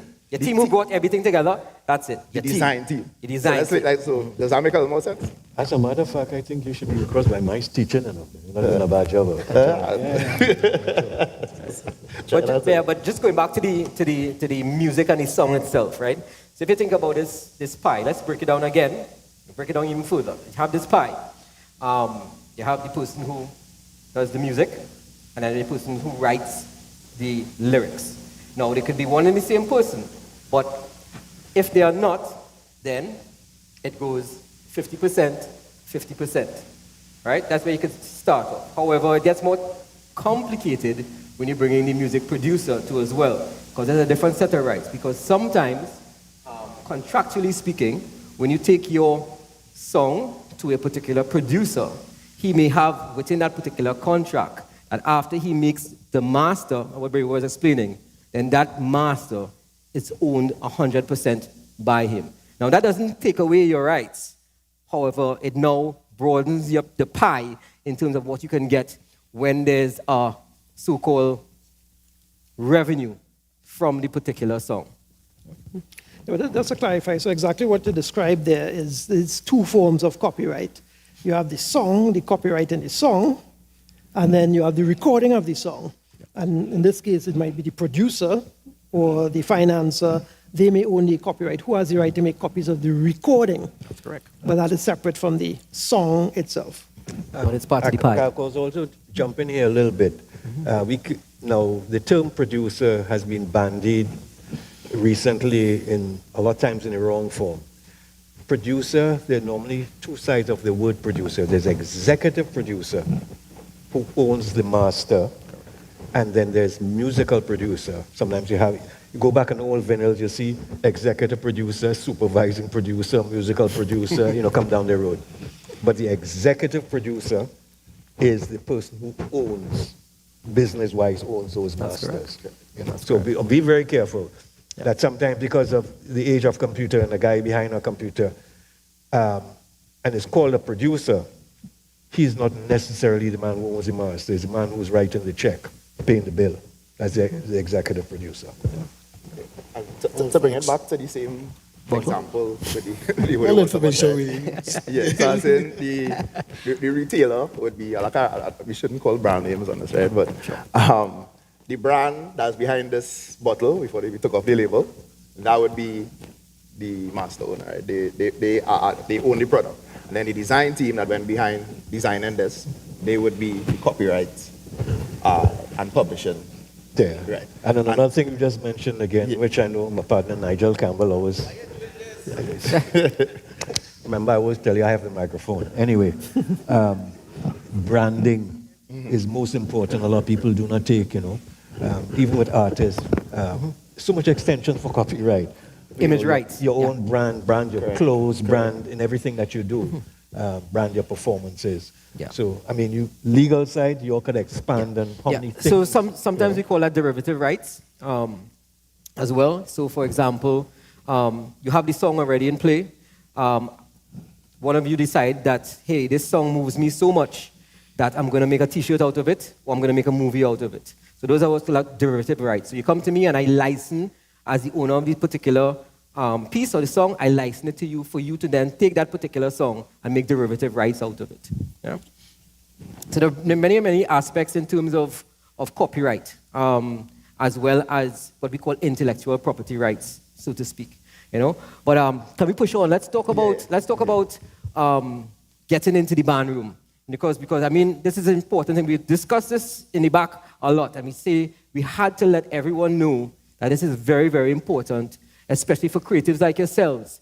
Before you enter that band room with the producer, your team, your homeboys, your mommy, your daddy, your dog Spot, whoever it is that you're going to enter in that particular room with to create that musical piece, which you think that you're going to put bread on the table with, or that you're going to use just to make music and enjoy music, please, there's something called a split sheet. It's great. Make sure that you have a split sheet. There are many, many cases today, in the future, in the past, where artists, recording artists especially, and producers have fallen out of favor with each other because there was no split sheet. A split sheet is designed to let you know who are the persons who have designed the song, basically, who have made up the song, right? I mean, Beaver will tell you, Marcus will tell you, and Marcus, we were talking about split sheets, how important it is in terms of how necessary it is before you enter that room. Correct. And I know Jillian was saying yesterday, and I agree with him. It's very, I mean, we have a lot of creatives here. During the creative process, when you're in a studio and somebody play a beat and everybody vibes in, and a man running the boot, nobody want to say, yo, before you do that, here's the split sheet, right? So what I do is I tend to do a lot of international collabs with either EDM or reggaeton producers or whatever, and they would message me, and beforehand, I ask the question, how do you work? So beforehand, we discuss the business of it. I have a split sheet template, so I'm usually the person who I always say, hey, if it is you don't have a contract to present me with, I have a contract to present you with. So I start the conversation from a business and legal perspective. There's certain situations, I mean, there are producers in Trinidad especially who I'm real cool with. We have a good friendship, so I wouldn't really take it there to start. But after the first session or after the second session, I will usually be the person to say, hey fellas, how you want to split this? You know, but I think it's important to have the conversation. Don't have it a year later, 2 years later, or when the song released, even worse. In fact, just to add to that, something I tell my students, they don't quite believe me. But anytime you hear a band broke up, your favorite band broke up, and you hear about creative differences, they're lying. It's always about money. It's always that who getting more money than who, and the fact that they did not do this process. And I always recommend, take example from one of the most long-lasting bands, the Rolling Stones. Guys old enough to be our grandfather, and they're still rocking. The reason being, when they formed back in the 60s, they said, hey, what? Everything's split in 4 ways or Jagger Richards, no matter what. Everybody getting the same money. That's why they don't have problems. So get that clear up front. Quite right, don't try to do it after the creative process never works. Just try to get it done. Another piece of advice, which especially I've seen locally happen. All right, you could have all your split sheets and stuff, and session starts. Sometimes by the third day, somebody in the room brings a partner or a friend into the room as part of the session. And then when it becomes a hit, all of a sudden that partner lawyers up and said, I was in a room when this was created, and remember I was the one who gave the on the track for the background vocal, and they're legally entitled to it. So in other words, the way to protect yourself is, once you go in the studio, know who you're dealing with, your split sheets, and once that's done, lock the door. Right? Lock the door. Because we could talk about situations, I could tell you hits here that happen. And I mean, I've known of situations where a guy is in studio recording his hit last minute for Carnival, and somebody who passed through the studio the night before beat him to it. We went and recorded and finished before the original guy. Similar song, and win a road march. So these things do happen, you know. Yeah, most definitely. So just keep people out of your creative space once you have locked in that split sheet situation. I mean, be friends across the industry, but friendship ends at the split sheet Love it. Yeah, and just to be a little lawyerish, some of the content of a split sheet, like Beaver mentioned, is who is in the room, right? Obviously their names. I mean, some of my split sheets are very detailed, like they have the date of birth, the name of your mom, dad, everything. But it's really about who's in the room. It's usually break up in terms of the song too as well. So for example, I will have a label, 5%, do we agree for 5%? So it's really a conversation. Do we agree that 5% is for the hook? Or 3% is for a verse, or 2% is for a line, or something like that. As detailed as possible, so that conversation, and another important thing too, when you execute that, make sure you execute that split sheet, because no court in law is going to look at a split sheet that has not have a signature executed on it. So at the end of the day, make sure you sign, and make sure that everyone who is part of that particular split sheet also signs that document too as well, right? So it has to be as detailed as reasonably possible. Hook, verse, chord, who's there, that kind of thing. Because otherwise, if whoever is in a particular room and your song becomes a hit, when you take it to most of these associations, they're going to look at it at 50-50, no matter who it is.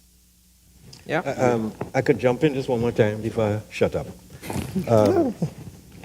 There's something which I find a lot of people don't mention these days, and it is still like a backstop to protecting yourself.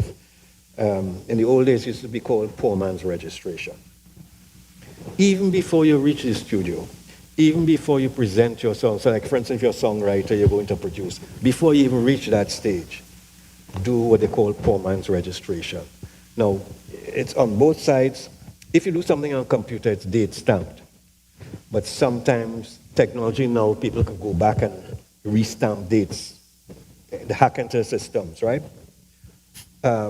The best way to poor man's registration still, especially those who are writing like lyrics and stuff like that, record your song. If it's just you alone in the room, nobody else to share that with you, record it, do some kind of little demo, put it, if it's digitally recorded, write the lyrics, go to the post office, and register, mail it back to yourself, and do not open it.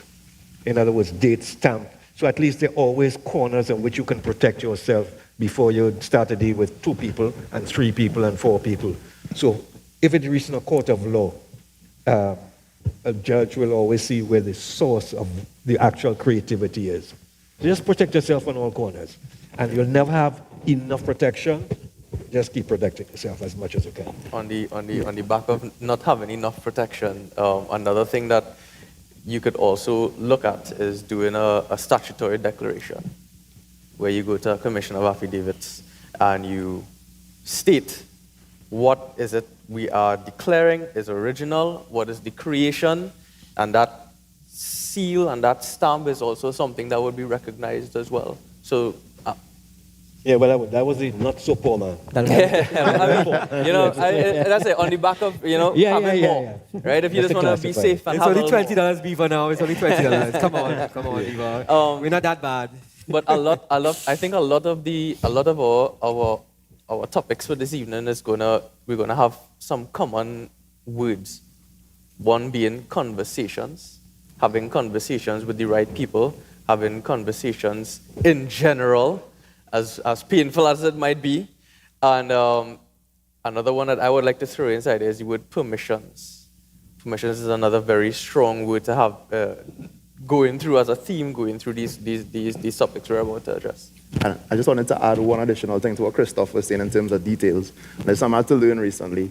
The different type of royalties you should put in a split sheet as well, right? Correct. So the master first, like who owns it. So my split sheets, I'll just tell you all, they'll have who owns the master, the breakdown, writer share, neighboring rights, publishing, put as many details as possible, because you don't know how far a song could go.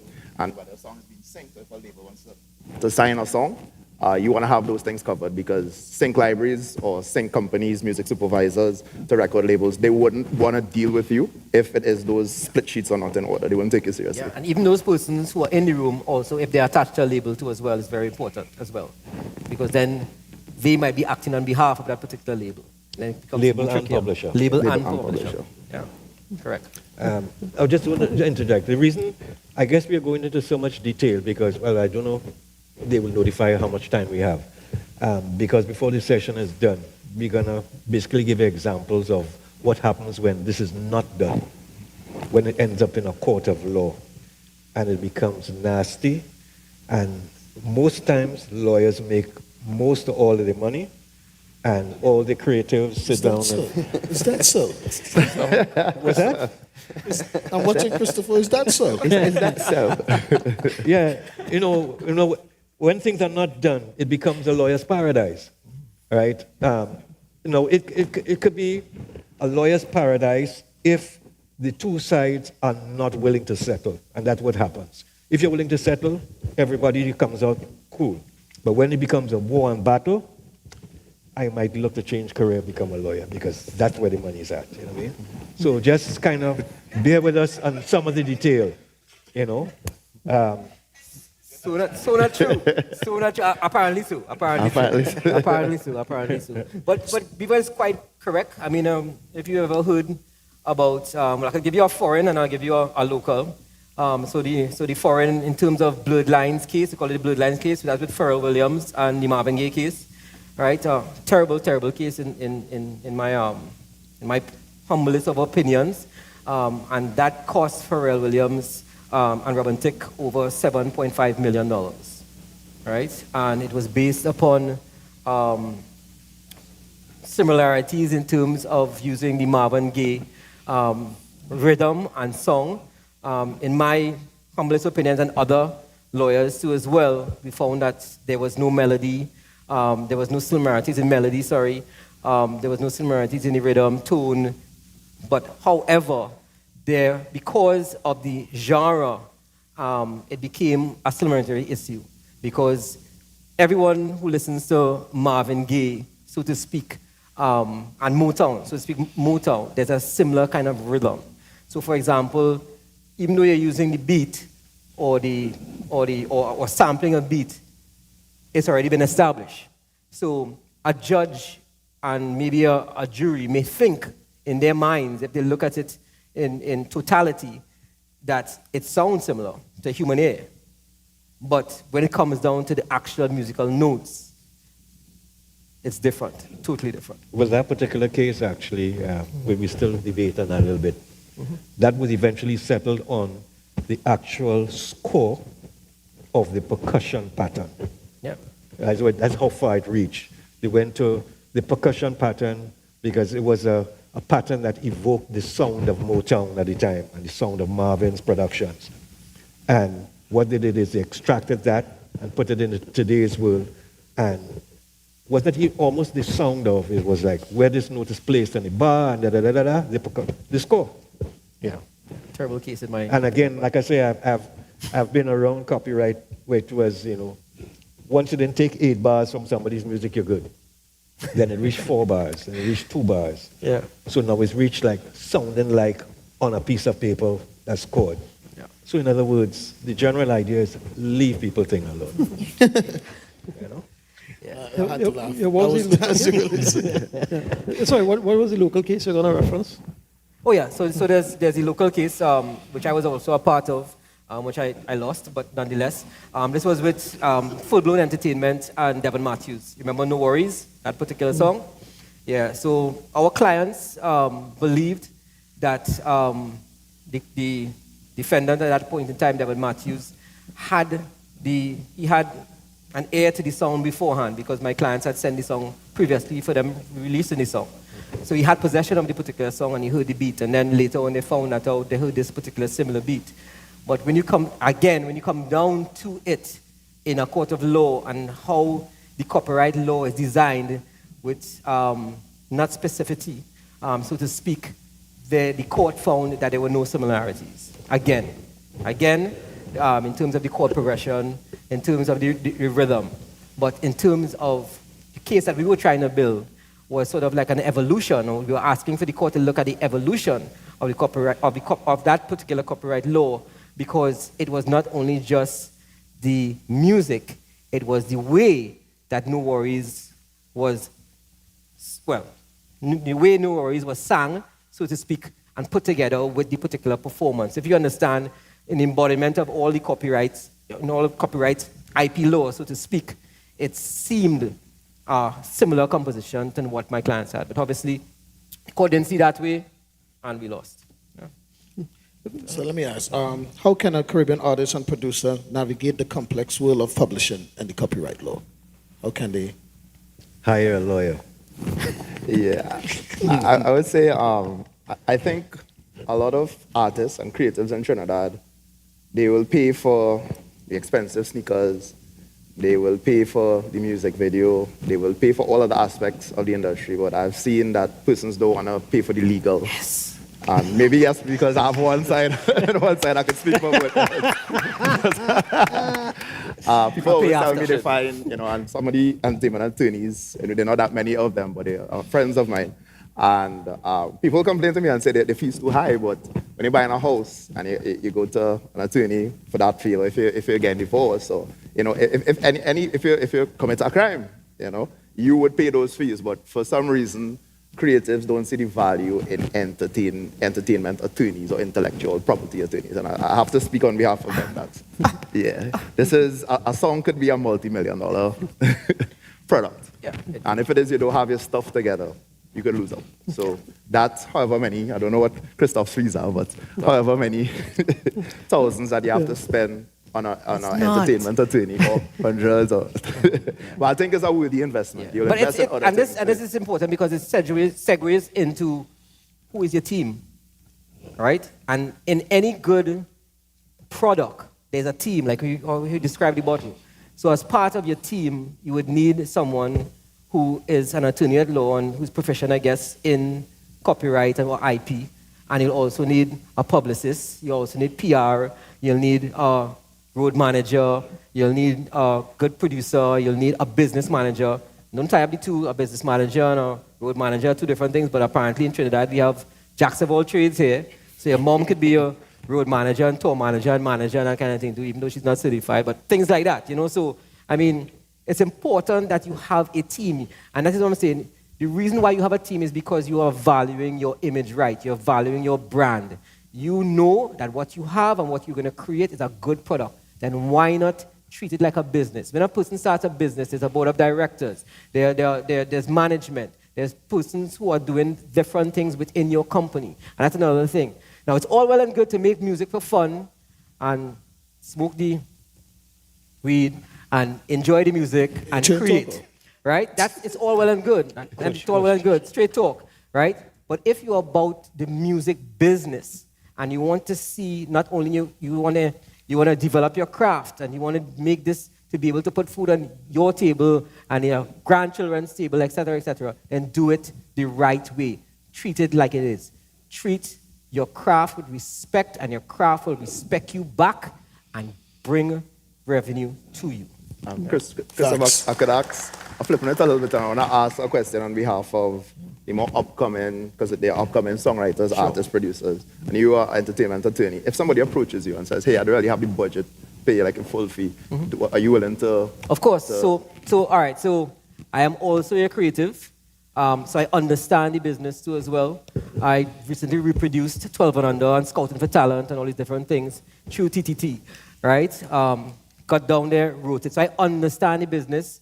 I love my country, as a cliche as it sounds, and I've always been able to offer assistance to artists free of charge once they come to me. Because I recognize that the thing is that if you are interested, and this is what matters to me especially, and it's my own personal opinion, it matters to me. If you are serious about what you are doing, and I see the potential in you, I will help you as best as possible to get there. Because the thing is, you have to understand, Trinidad market is very, very small. The only persons who are making big money and big bucks here are not you. All facts. It's not you, right? We know who are making the big money and the big bucks, right? Yeah? So I'm going to help you understand the business, right? I'm going to teach you how to fish, right? Until you collect fish. And then after you collect fish, we can sit down and have dinner. True lawyer. That's a true lawyer right there. Nice. Yeah, I just want to add to answer the question, to add to what Beaver and Marcus said there. In terms of one thing the Caribbean artist can do is to educate yourself. Try to learn as much as possible, or have someone in your team who understands this. Because one of the big challenges to us here in the Caribbean achieving greater international success is that the Caribbean in general and Trinidad in particular have an absolutely terrible reputation in the international music industry when it comes to things like contracts, etc. People have lost deals, large amounts of money have walked off the table because things weren't clear. Like if you're trying to get your movie in a film companies, Paramount, Disney, they don't want no lawsuit. You have to make sure all of your split sheets, everything is clear and above board. They don't want to hear, well, boy, a partner, and I think they don't deal with that. And the fact that we don't take the business side seriously enough. People don't like to sign contracts here. We were just talking backstage. I didn't get a chance to see the list of unsigned contracts I have. People don't like to sign contracts when it comes to the music business. That can prevent you from getting a deal in the future. Or the opposite, that people will sign 3-4 different contracts for the same piece of music. Which we have seen. Yeah. Yes, it would exclusive. No, but again, all right, it comes back to what you guys said earlier on. It all comes back to success is equivalent to teamwork. And a lot of times, a lot of artists, from the time they run in the studio, do something without split sheets, get played 2 weekends straight on 96 point whatevers, feel they've won a Grammy. It stops right there, you know, and then because we keep talking about to the billboards, and it stops right there. Once you understand, again, educate yourself, what a full team consists of. Give you an example, apart from the copyright thing. How many vocalists do you have here today? Oh, nice. All right, any of you have a permanent vocal coach? All right. All right, so if you look around in the wide industry, mainly in the soca and whatever, 80 to 90% of them do not have. All right, so in other words, that is a major link in their team that is missing. That voice is your engine that will bring you the money eventually, in which you could have all the hits. So the same way, if you don't invest in that, you don't invest in the legal side for publishing, make sure all the holes are plugged after you understand what a team is all about. Whether it's legal, whether it's publisher, road manager, because a lot of times down here people feel the manager, a lot of times their manager is just somebody waiting for a phone for a gig, you know. And it's not really a manager. A booking agent. Not even a booking agent. Booking agent. Booking agent pushes gigs. It's your friend. They are phone answerers, right? and want to collect 10 and 15%. You know. In other words, design your team properly. But always design your team properly from the business point. Start with the legal side of it. Yeah. Once that is done, you can build and build and build anything else after that. And some to add as well, we mentioned split sheets, but you should join a PRO as well. That's something that's very important. Yeah. Our local PRO, controversial company, CUT, right? Everybody has their own opinions on CUT.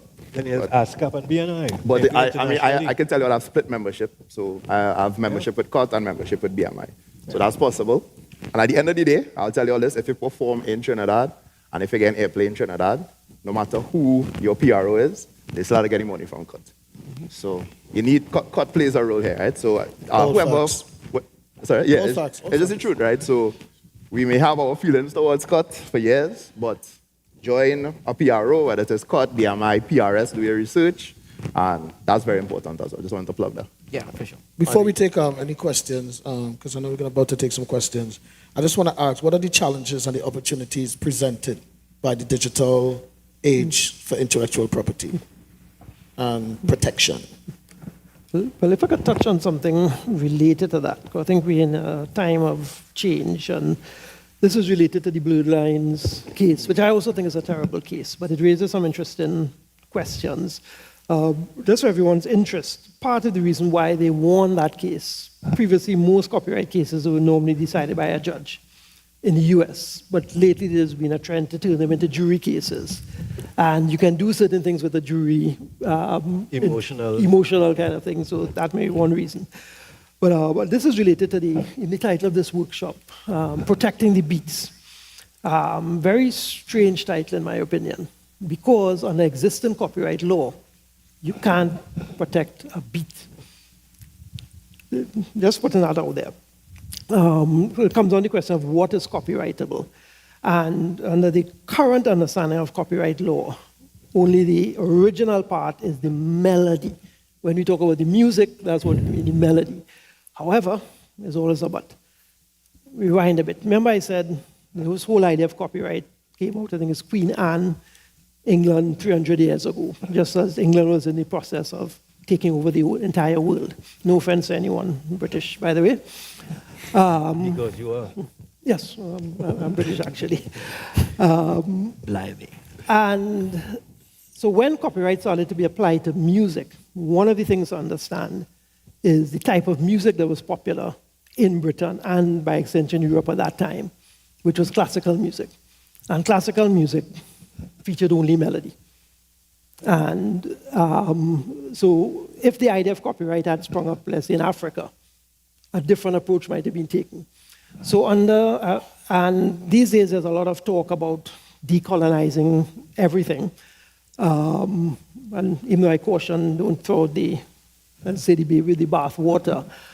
But lately there's been a movement, and by the way, this is, speaking of copyright, this is not my idea.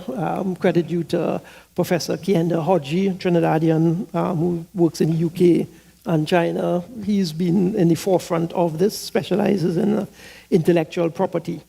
And the idea that copyright law as it stands has a European bias, a bias towards melody. And what about the way we create music in the Caribbean, specifically Jamaica, the idea of a rhythm? Because technically, until recently, you weren't allowed to copyright a rhythm. A rhythm is just the drums, the bass, a guitar. If there isn't a melody, it's not copyrightable. And in this case, the argument that people have been making is that maybe we need to rethink copyright law. And for us in the Caribbean, things like drum beats, the other day we were talking about the evolution of soca, and I say the big change was the change of the drum beat. And even though you said maybe one person can't invent a genre, but maybe somebody could invent a style. That's what I try to tell the judge, but yeah. Yeah, and in this case, like with the Blurred Lines, they kind of really set a precedent of can you copyright, they set a legal precedent that's under challenge that you can copyright a style. And I always remember for years, the Mighty Shadow used to argue, because he had a very distinctive style. You knew a Shadow record when, from the time the music started, you knew that was Shadow. You recognize the first And sometimes when people would copy a style, Shadow would, man, a man copying my style. But you can't copyright a style. So we thought, but where the argument is going and what Caribbean creatives maybe need to look at is now with the realm of artificial intelligence. This is exactly how artificial intelligence is being used. So right now, every record label has a huge investment in AI. Right now, trust me. Just today I saw a story where Universal Records, they are training their AI on all the voices in the artist catalog. So when you now no one knows why they're doing this, they haven't said, and artists are up in arms about it. But when you sign a contract with Universal, they say you give them rights to your image and likeness. Is your voice the likeness? Could they make an AI copy of you? What about your style of playing, your style of music? So I think all of this is going to be challenged. And right now, as a result of work of people like Professor Kienda Hodji and this idea of decolonizing copyright, there are two Jamaican music producers who I had the pleasure of working with, Steely and Clevie, who are basically suing almost the entire reggaeton industry, everybody involved with reggaeton, to say that entire genre called reggaeton is just based on a rhythm that they created. That's sort of the Dembo rhythm. And it's just a drum beat and a bass line, a bass note. They will lose too, but that's okay. Well, we'll see. Yeah, we'll see. Everyone thought the Marvin Gaye family would lose the Blurred Lines case as well.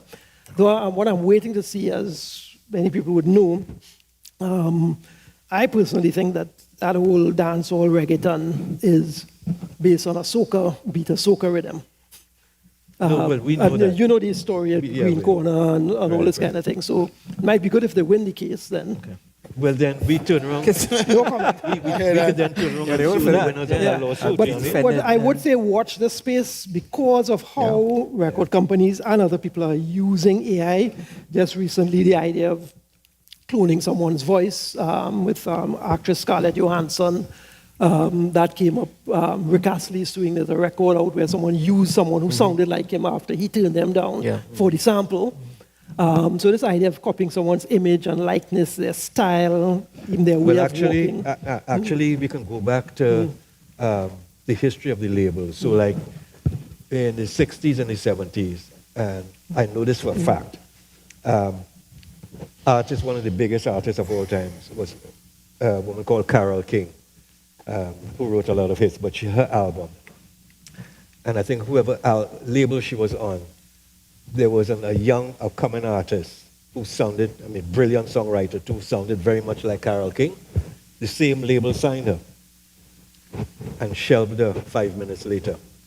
Because, in other words, she was too close to the hit machine to compete with the hit machine. So jump forward into today's world now. What you'll find is the labels looking at what was successful, what was iconic and sticks in people's memory. They will always want to own it, whether it's by AI or the original recordings. So even when the original recording copyright runs out, in AI, they will forever have their money-making machines coming forward. Yeah. Simple. Yeah. Beautiful. So just one last point in terms of the challenges and stuff. I know what we have today too as well are the streaming services, satellite radio and stuff like that. So I don't know how many of you know about what 360 deals are and across-the-board deals are, but those things are some things you have to look out for. So basically a 360 deal is a whole company giving you everything that you think under the sun. They're giving you the marketing, they're giving you where you're going to put your music, they're giving you a full team, etc., etc. Watch out for those. Make sure that the contract is not exclusive or non-exclusive. I mean, you guys could come after me afterwards. I will leave my number and email address, and we could talk more about it, but that's very, very important too as well, especially those across-the-board deals too as well. But you have to be serious. You have to be serious. I don't play around. You have to be serious, right? Yeah. And just one more thing. Sorry, Bami. We need all. I just had to mention this one, right? Because I feel like before we even reach AI and labels and stuff, I feel like how royalties are collected here is our biggest issue for years. And I'm not trying to blame anybody in particular, but it's two-sided, right? So on one side... Cut.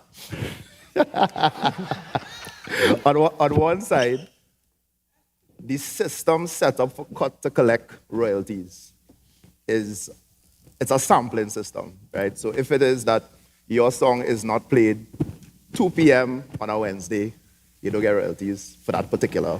So it's like that, right? And that is a big issue. So that's on cut side. A lot of people not paying their cut licenses. So if it is the radio stations or the venues don't pay cut licenses, the creatives don't get paid. So that's another side. On the next side, the creatives not registering their songs properly and don't understand how cut works and don't understand. They're just like, well, F cut, whatever, right? But I think they all come to, it's an ecosystem now. So I just putting that out there, trying to be fair to everybody, right? Cut is here. It is what it is. They also have another one, right? TTC or something? Yeah, there's TTCO and Awesome. I mean, you have the option, you could join those as well, right? But cut is the main one. So I just had to mention that in terms of our system of collecting royalties, I mean, I could tell you, I had songs on rotation consistently, took video footage, show them and say, hey, how come XYZ? But when you understand how the system works, you understand why it's like that and why you're not seeing it reflected. Yeah. So before you complain, understand the system that you're in and try to make a change. Right? So I know you all have your questions in the crowd that you want to ask. Is anybody there want to ask some questions to these important gentlemen here with all the information that they have? Just keep your microphone. Don't let them leave without you getting all the information that you need. Time is money. Yeah, keep your microphone away from Nigel, right? But you could say, I have my lawyer up here.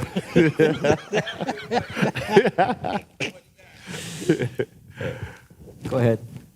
Hi. Nope. Not hearing you at all. Okay, Sort hear of. you. Hold on, is the microphone? We can't hear you yet. Throw your voice in. Will an engineer help the young lady with the microphone, please? I think it's off. I think it's on now. It's on now. 1, 2. Yeah, been there. Testing. Okay. Hi, everyone. My name is Alyssa Joseph. I'm a singer-songwriter, gospel artist. And, well, I have 15 original songs out. And so, like, when I go to a producer, I like to, like, start from scratch. So I write my songs and I go with a melody. And I tell them exactly how I want it. And, well, we pay for full production, but in Trinidad, they still want to own my masters. After we pay for full production, and it's my idea. But then I went to Los Angeles and I produced a song, same strategy, write it, my melody stuff, and they said that the masters would be mine. So I don't know if it's a Caribbean thing.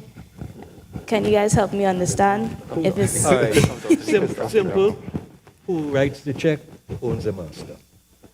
Simple. So that would be You are the one that writes the check? with my mom. Or your mom? Yeah, because I'm All right. 70. All right, so the family owns the master. Your mom is the executive producer. Your mom is the executive producer. Right. So in other words, no matter where the producer is, any part of the world, Yes. you can't be writing the check and they tell you they own the masters. Oh. But that's what happens. No. Well, that's illegal. Yes. As a proper, I think that is something that people Of course it is. I don't know if I mentioned it. Yeah. Hold on a second. This is where the lawyer would come in. No. All right, so This comes lawyer would simply come. like you go to the grocery, Yes. you pay $100 for groceries, Yes. and the same grocery comes at home to eat by you. That don't make sense. Yeah, make it sense, doesn't yeah? make sense. Yeah, I think there's again, and this happens more than you think, especially in Trinidad and Tobago. Let's deal with Trinidad and Tobago. This has been happening for years. Yes. It's not the first time, and you wouldn't be the last. Yes. And it's what I call an imbalance of power when you enter that particular room. Okay. Right? And that's all it is. But that imbalance of power, right, can be transferred back to you if you get someone to represent you properly. And that would be you. And It's an IP thing. it could be Christoph, it could be another lawyer too as well, because it's really a commercial transaction, right? Yes. It doesn't have to be, like again, it doesn't have to be an entertainment lawyer, IP lawyer. It could be a commercial or contract lawyer too as well, because basically it is a contractual relationship. Okay. Right? I understand. If he does, I mean, there are other producers, Beaver, that can see you and be able to give you a proper deal. So check it out. Yeah. I just want to add. Yeah. I just want to add one thing to that. In that I believe intellectual property, Nicholas could probably clarify, is due to a quirk in the way the copyright law in Trinidad is written.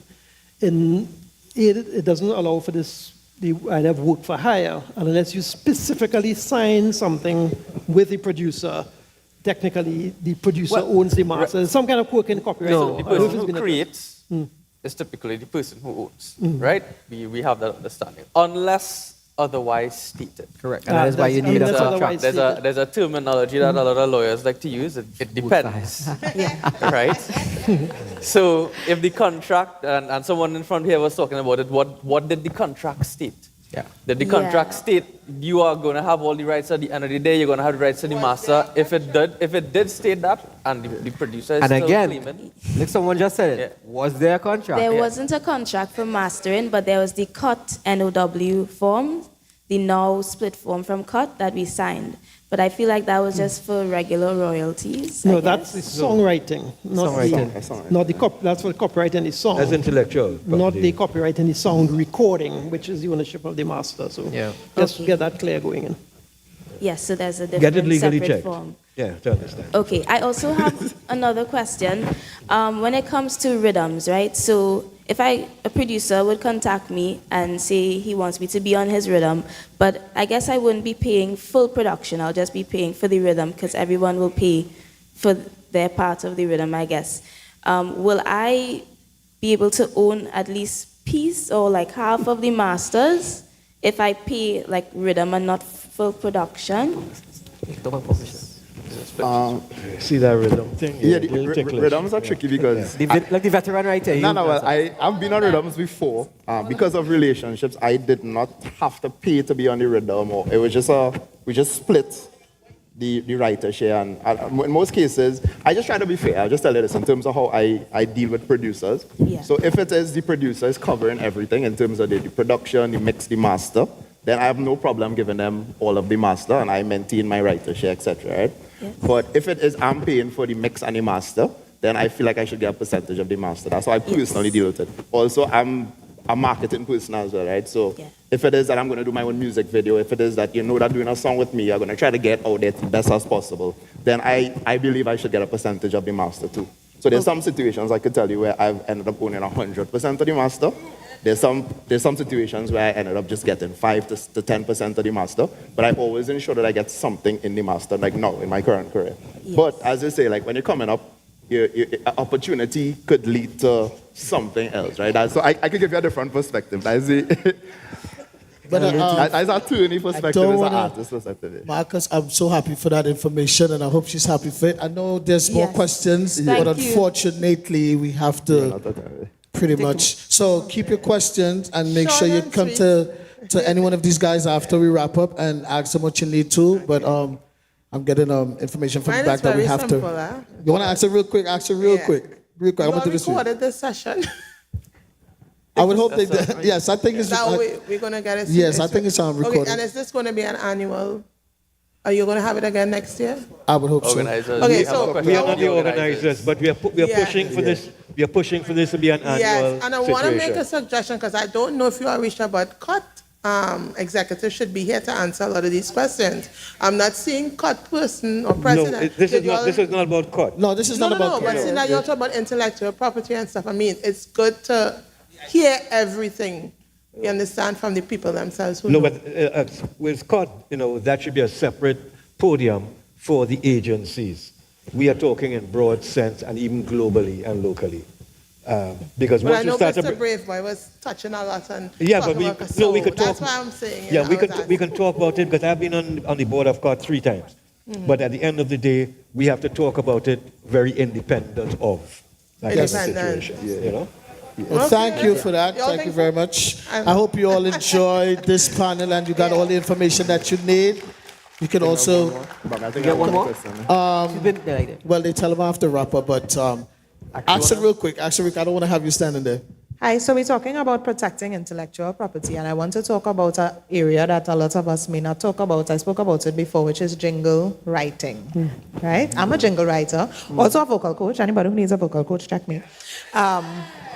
Singer, songwriter as well. And I had a situation where I wrote a jingle, and with specifications with regards to, the licensing rights, and the jingle is still in rotation, and I haven't been getting my residual checks. Again, comes back to contract. What did you sign with the agency? It is stated. What is stated in the contract? The licensing fee for the first year and for the following years by territory. All And right. it was All right, licensed for Trinidad and question. Tobago. When you first did it, the agreement was for 1 year, for 2 years, or for 3 years? 1 year. 1 year. Correct. And that was in 2020, Oh, or again, 2024. hold on. 1 year renewable option? Yes, All right, so, but you've only been paid for 1 year? correct. Take it to the law house. It's right here. So, guys, thank you so much, everyone who turned out today for this amazing panel of protecting the beats, as Martha said. I don't know. So, thank you to all these guys here. We got a lot of information, and if you have any more questions you want to ask, feel free to do so afterwards. Again, thank you all for attending this, and it was great.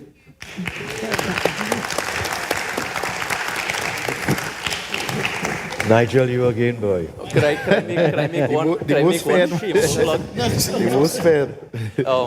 Nigel Campbell, you one again, shameful boy. plug Oh, for boy. everyone in the audience.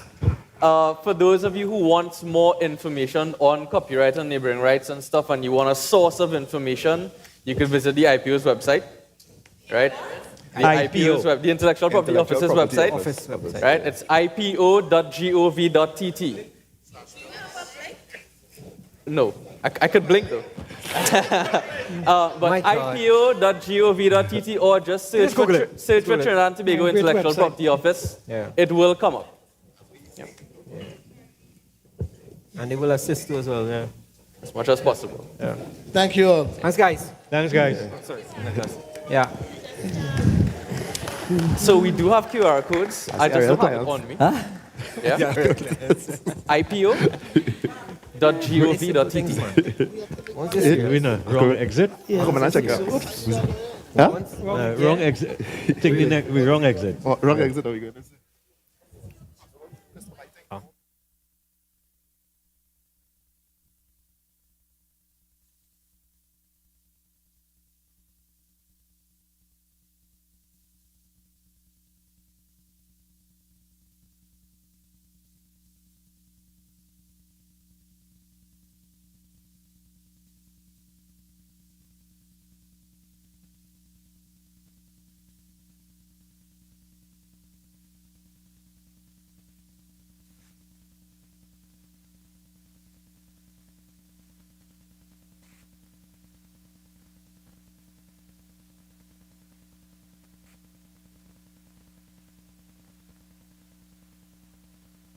I love of your energy.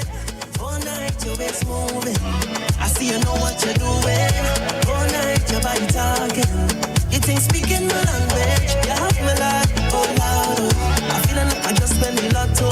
You have me like, oh Lord, oh. You are the captain. Sail away.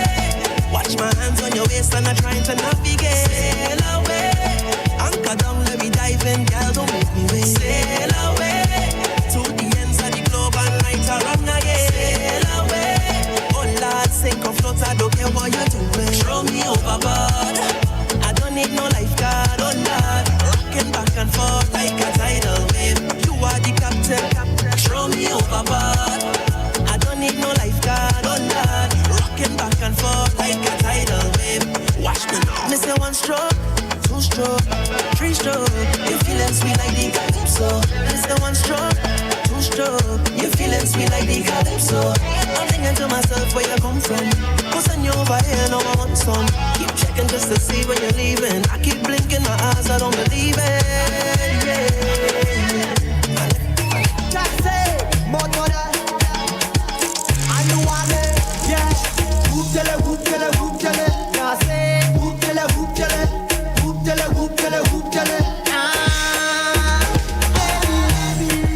Call it Uber. Call it Uber now. I am coming to ya. Coming to ya now. Call it Uber. Call it Uber now. I am coming to ya. Coming to ya now. Uber everywhere. Take the Uber everywhere. Uber everywhere. Take the Uber everywhere. Uber everywhere. Take the Uber everywhere. Uber everywhere. Take the taxi everywhere. Call me number. Tell me come over when you need an over. To pull up the cooler now. What's your location? Send me that location. WhatsApp that location. Coming to your location. Call the Uber. Call the Uber now.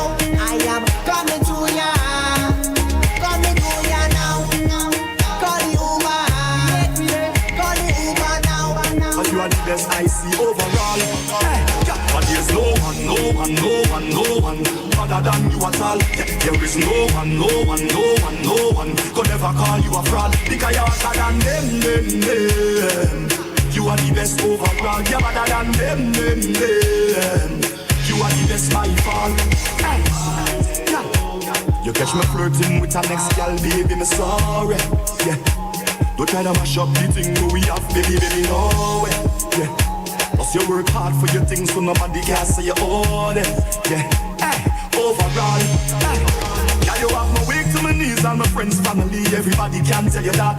The Father bless me when me sneeze, cause you love me receive and you know me must tell you flat. Hey, tell you, don't talk about when your clothes come off, lights off and your world cut off. Hey, hey, nothing when you're posing off, tell you know me want to show you off. Cause there's no one, no one, no one, no one other than you at all. There is no one, no one, no one, no one could ever call you a fraud, you a fraud, you a fraud. I in a mood right now. I can't work out no way I can't fix. I want some rum, I want some girls, I want some weed. I want party. Yo, kiss out there. I'm in a mood and I want turn up. You should talk how you feeling. Pour some rum right now in my cup. I can see how you're feeling. Tell the DJ to play my tune. Don't wanna see my yard no time soon. Cause I feel like buying a closer.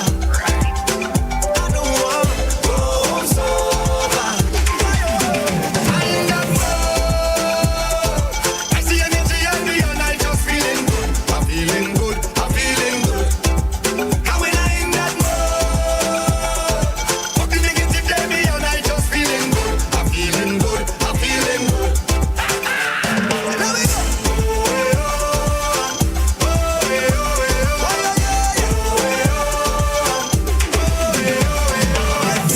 Living in a world that can feel so sad. You should talk how you're feeling. And all the politicians, them gone mad. I can see how you're feeling. I just can't let that stop my growth. I just turn up the music, come let we start to move.